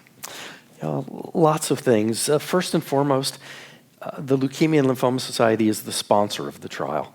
Typically, a clinical trial will be sponsored by a pharmaceutical company, but we've decided that it was necessary for LLS to sponsor the trial because we wanted to be certain we could bring all of the players, if you will, in the ecosystem of delivering new drugs to patients together, to work together. And with LLS leading the initiative, we can engage with the FDA in a unique way. We could engage with the pharmaceutical industry in a unique way. We could engage with the academic medical community to be certain that the trial was run efficiently and quickly. After all, patients, we're driven by the sense of urgency of patients.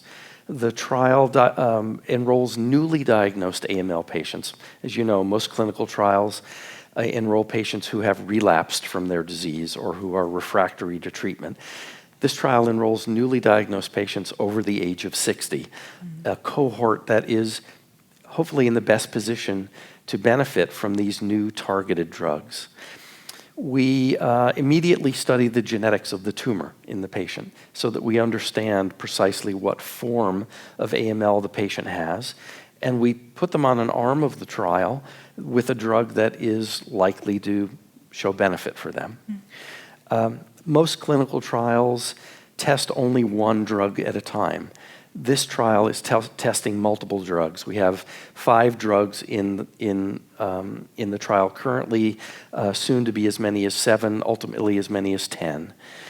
The trial is open in 5 locations around the country now, soon to be 12, ultimately as many as 20. We want to be certain that patients have access to these new therapies as quickly as possible, to the best benefit as possible.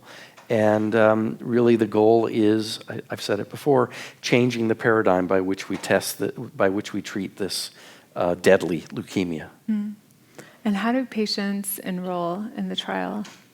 Well, best way is to work through their physician. We've worked in partnership with the American Society of Hematology to be certain physicians know about this trial, where it's open, what the qualifications, what the criteria for enrollment are. As I mentioned, patients over the age of 60 with newly diagnosed AML. We don't have a lot of restrictions on participation in the trial. I think one of the other major benefits of this trial is every patient that meets those qualifications, newly diagnosed and over the age of 60, will see a novel treatment. No patient will be turned away. No patient will receive a placebo. Every patient has an opportunity, based on the genetics of their cancer, to get access to a novel agent. So certainly patients can find out more information at clinicaltrials.gov, or the Leukemia and Lymphoma Society website is probably the best place to go, lls.org. We also have an 800 number that patients can call. It's 800-955-4572, and speak to someone live about getting on this trial. And we heard Stephanie in the previous session talk about some of the mythologies and misunderstandings surrounding clinical trials, which I know was certainly my experience. So what would you say to a newly diagnosed patient who's considering enrolling in a trial like Beat AML? So I'm going to echo something that Stephanie said. In many cases, a clinical trial is the best option for patients, particularly today when we can use precision medicine, right? The right drug to the right patient at the right time, and employ some of these new targeted agents rather than the sledgehammer of chemotherapy. And so I do think patients should certainly consider enrolling in a clinical trial. In many cases, it's the best option. Is there anything else that you'd like to share about the trial? I think we're on track. We've enrolled close to 60 patients so far. Again, as I mentioned, we could have as many as 500 patients enrolled over the next 3 to 5 years. We're looking to report data out in real time so that we can influence the way these patients are treated more broadly in the community. And looking forward to really making a difference. Thank you. We're almost out of time, but Dr. DeGennaro will be with us during the cocktail reception and available for questions. And thank you for everything that you're doing. Thank you. Thank you all.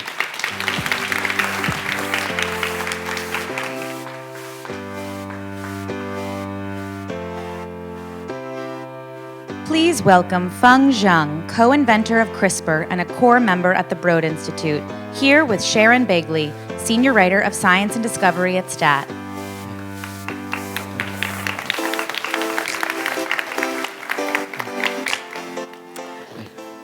Thank you for being with us. It's a pleasure to be here. Thank you. So we have a diversity of backgrounds and knowledge represented in the audience. Could you start us off with explaining, biologists have been able to change genomes for going on actually more than 30 years. What is it about CRISPR compared to both the original traditional recombinant DNA and then the more recent talons and zinc fingers that just puts it, we think, head and shoulders above what has come before? Sure. So CRISPR is a genome editing technology, and you may be wondering, what is genome editing? So about 10 years ago, a little more than that, we completed the first human genome. So we know every single letter in the DNA of our cells. And with that, we identified disease-causing mutations or even beneficial mutations that reduce disease risk. So one really tantalizing thought is, if we know what are the bad and the good changes, why don't we just go into the cells and be able to tweak those letters in our DNA and then have health benefits sort of put into our cells. CRISPR is a way to do that. There have been several methods developed before. So there's something called zinc finger and talons, and even the original recombination-based method, but they are difficult to use. The genome has 3 billion letters long. And in order for us to make a very precise tweak, change a single letter, we need to be able to program these systems to go in and recognize a specific place in the genome. CRISPR makes it possible to do that. You can think of it as like a search and replace function in Microsoft Word, where you give it a search string of the sequence you're trying to find in the genome in the form of a small RNA. And an enzyme, a protein called Cas9, will take this search string and it will search along the genome and find and latch onto the right location. When it's there, this protein called Cas9 will make a double-stranded cut in the DNA. DNA has 2 strands, so it makes a cut. And that cut is like the cursor in Microsoft Word. So wherever you place the cursor, that's where you can backspace to delete things or type in the new information. And so that's what Cas9 and CRISPR does. It makes it possible to easily search and replace sequences in the genome. So the key papers that brought us to this point in CRISPR appeared only in 2012 and then your own in 2013. In just those short years, tell us, if you would, a few of the key accomplishments of CRISPR, either in terms of elucidating a basic principle or fact of biology or in demonstrating the possibility of therapeutic uses. What are some of your favorites? There are a lot of very rapid progress that have been made in the CRISPR field. So CRISPR is a bacterial system, so one of the major questions to answer is, does this system work outside of bacterial cells? Can you use it to edit the DNA in a human cell? And so that was some of the very original work that we did. And then since then, many labs have used it to treat Duchenne muscular dystrophy in a mouse, develop ways to use it to treat cancer by engineering blood stem cells or by engineering T cells. And there are also folks who have used it to engineer mushrooms that doesn't brown or other types of crop species that have improved sustainable properties, use less water, able to be able to grow in sort of drought or freezing temperature resistant conditions. And also is making a lot of advances in research and development. CRISPR makes it much faster to be able to design a new experiment and to do that experiment, collect data. It used to take maybe 6 months to a year to make a transgenic mouse. Now you can do it in 3 weeks. So that type of acceleration in research and development is making huge impacts around the world. So definitely mushrooms that don't brown and the possibility of curing Duchenne's are reasons for excitement.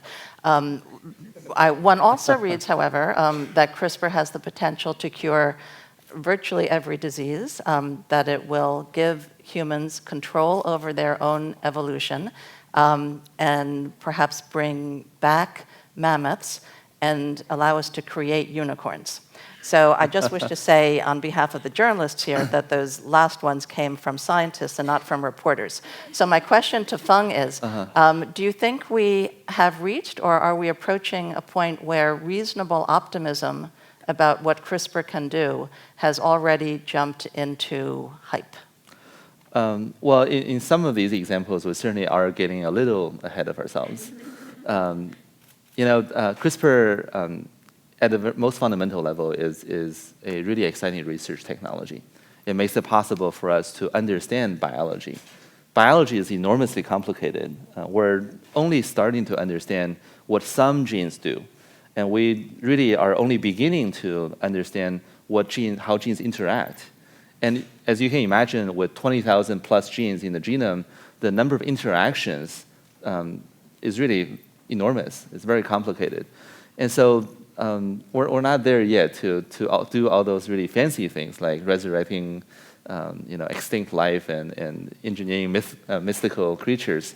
But what we are able to do is to use it to understand biology, to push our science and understanding forward, understand disease mechanisms, so that we can build drugs more rationally based on what is actually causing those diseases.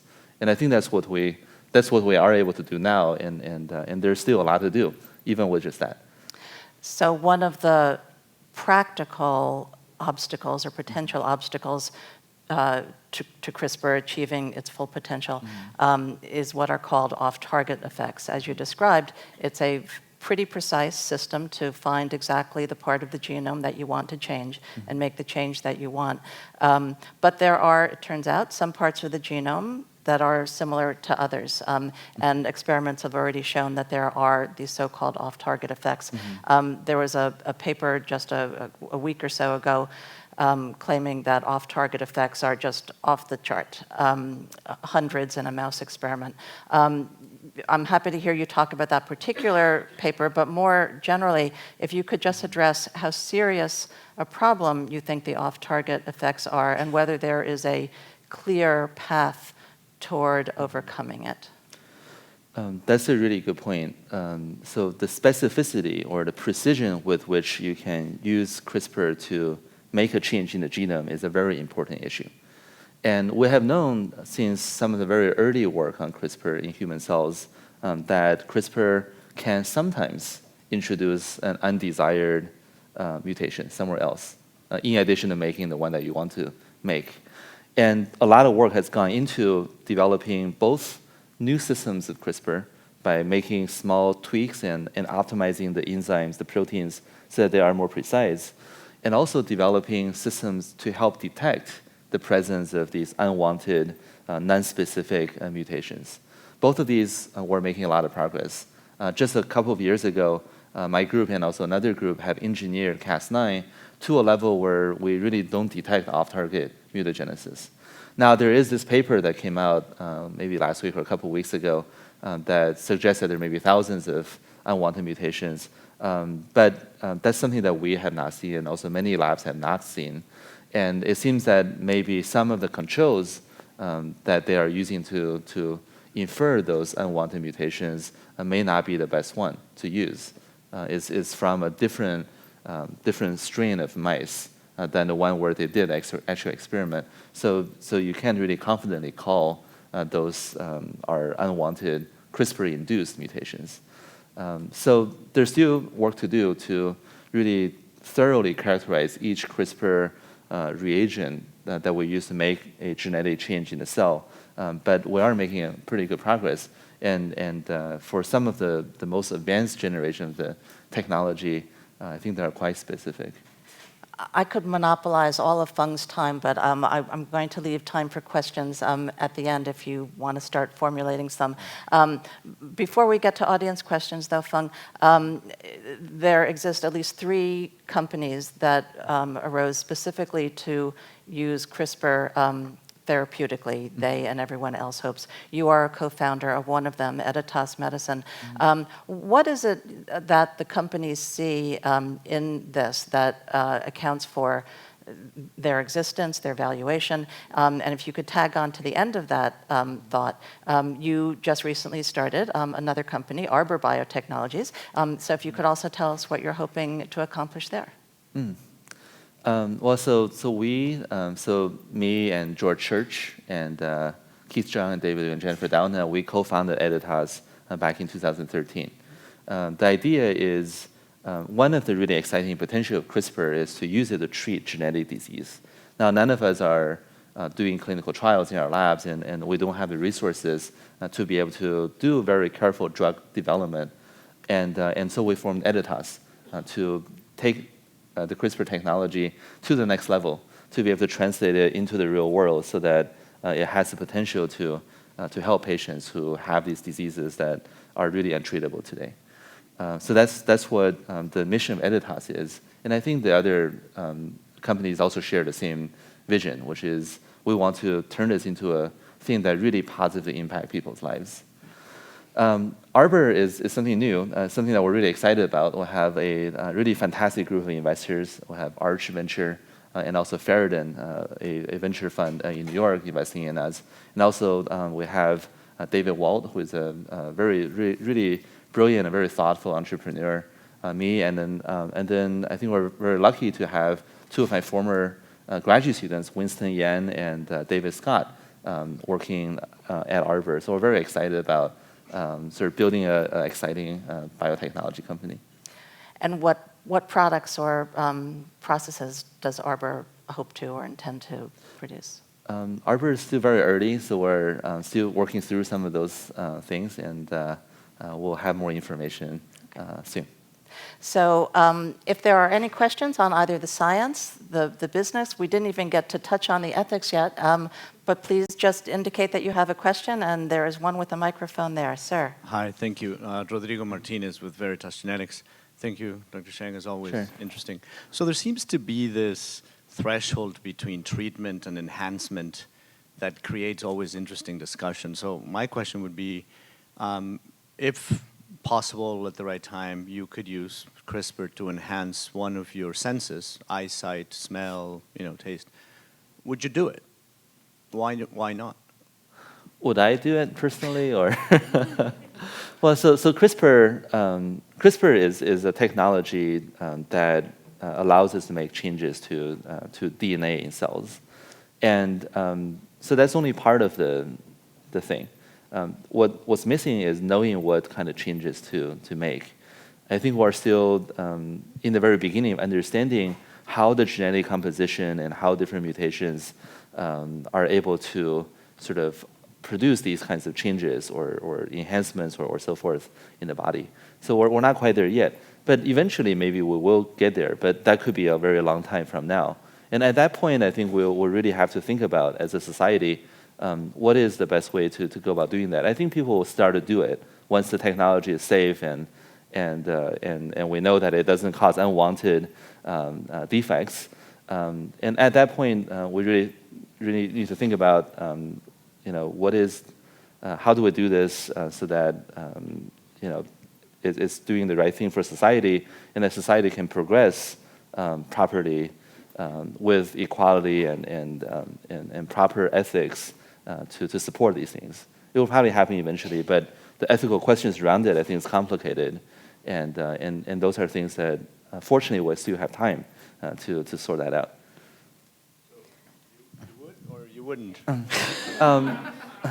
I think if there's something that improves my eyesight so that I can see better, I wear spectacles right now. I wouldn't mind having some therapy that would allow me to see better. Certainly, as long as it's safe and it can be done in a sensible, proper, ethical way. Other questions? Let me just inject one then. So the IP situation surrounding CRISPR is complicated, and you're certainly not in charge of determining the Broad's licensing policy, et cetera, but since you are here and the general counsel and tech transfer officers are not, you get to field the question. Tell us what the thinking has been in terms of making CRISPR available both to nonprofit academic research for those purposes, as opposed to commercial for-profit entities, and why you think that, because I think you do think that's a reasonable way to get the technology out there as quickly as possible. Yeah, so I don't make these licensing decisions and set the policies, but what I did share with them is that CRISPR is a foundational technology, and it's something that is important to make sure that everybody have access to. Imagine if the programming language for Java or Python or Ruby are proprietary, then it will be very difficult for the web products to really take off and have so many wonderful tools that make our daily productivity easier. So CRISPR is very much like that. It's a foundational tool. And so then for us, what we have done is we made the tool available to the research community, to anybody who wants to use it for studying plants to animals to different kinds of diseases. And commercially, the Broad Institute have adopted a policy where they provide non-exclusive licenses to companies that want to use CRISPR for developing different things. And then in the context of therapeutics, they have granted sort of limited exclusive license. If CRISPR becomes the drug itself, then to justify and to make it possible for people to invest enough money to turn it into a real drug, they have granted limited exclusivity. And so that applies to all these different CRISPR products. And as products that are being worked on in one company continue to be developed, and if there are other things that are not being developed by that company, then there could be third parties that come through and get access to develop those additional things. So overall, I think the broad strategy has been to really make it possible so that as much of the potential of this technology gets developed as possible. Right. And do I recall correctly that one of the conditions of the licensing is not germline editing? So the question before sort of opened the door. We don't have a ton of time left for a very complicated question, but if you could just talk a little bit about what might be possible with germline editing, and then if you want to at the end offer your own thoughts on whether that would be a good thing for society or for individuals. So germline editing there's, first of all, germline editing research, and then there's germline editing as a therapeutic. Germline editing research is being done on animals all the time. We make mouse models, we make rat models, transgenic monkey models even, and these are sort of making better and more precise models to understand disease very, very well and to be able to develop drugs based on those more accurate models. And then there's the germline editing for a therapeutic use. The technology is really not mature to do that. First of all, we're not at a sufficiently high efficiency level to really know that we're making the correct change in the cell. And also, because there's the potential for off-target activity, we don't have a good way to be able to verify that in the edited embryo. The current methods for verifying genetic changes is destructive. So once you have an embryo, you check it, you have to destroy the embryo to check it. So overall, both the CRISPR technology itself and also all of the supportive technology to be able to do the quality control and the verification is not quite there yet. So in terms of treating diseases through germline editing, we're not quite there yet. But technology will progress, and eventually maybe we will get to a stage, and then I think we'll be in a much better position to apply it. Well, thank you for your thoughts on a broad range of things, and please join me in thanking Feng. Thank you.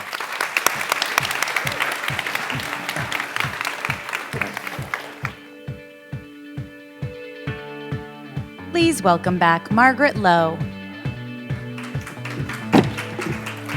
So I see we have a few last people standing. Thank you so much for being here. Thank you, Feng Zhang and Sharon Begley. That was an intriguing way to close this day. That is a wrap. Our friends at Bayer ceded their time to me. They're upstairs brewing the cocktails for you, which means I'm standing between you and a cocktail. So I promise to be brief. I just do want to thank all our speakers and moderators across the day. It's been quite a day talking about some of the most consequential issues in healthcare. And there's no real way to synthesize what unfolded here today, but I will just say this, and I suspect many of you agree, that there's an enormous power in the stories that we heard, I think exemplified most poignantly by Stephanie Jo Ho, who told the story of having her baby sister and a clinical trial at Johns Hopkins save her life. That will stick with me for a long time to come, and I have no doubt that it will stick to you, to your ribs as well. I'd like to thank our underwriters, Bayer, Leukemia and Lymphoma Society, and Pfizer for making this day possible. Thank you to our partners at STAT. And mostly I want to thank all of you in the audience. You've really been an extraordinary group here today, and we know how valuable your time is. So thank you for spending so much of it with us. I have one last request, and if you do this, you will totally deserve a drink. You will get from me momentarily an email with a short survey to fill out, which will just allow you to tell us what you thought of today. There are also copies in the room. I promise it will take just a few minutes, and your feedback means a lot. Thank you so much for spending your day with us. Have a wonderful afternoon.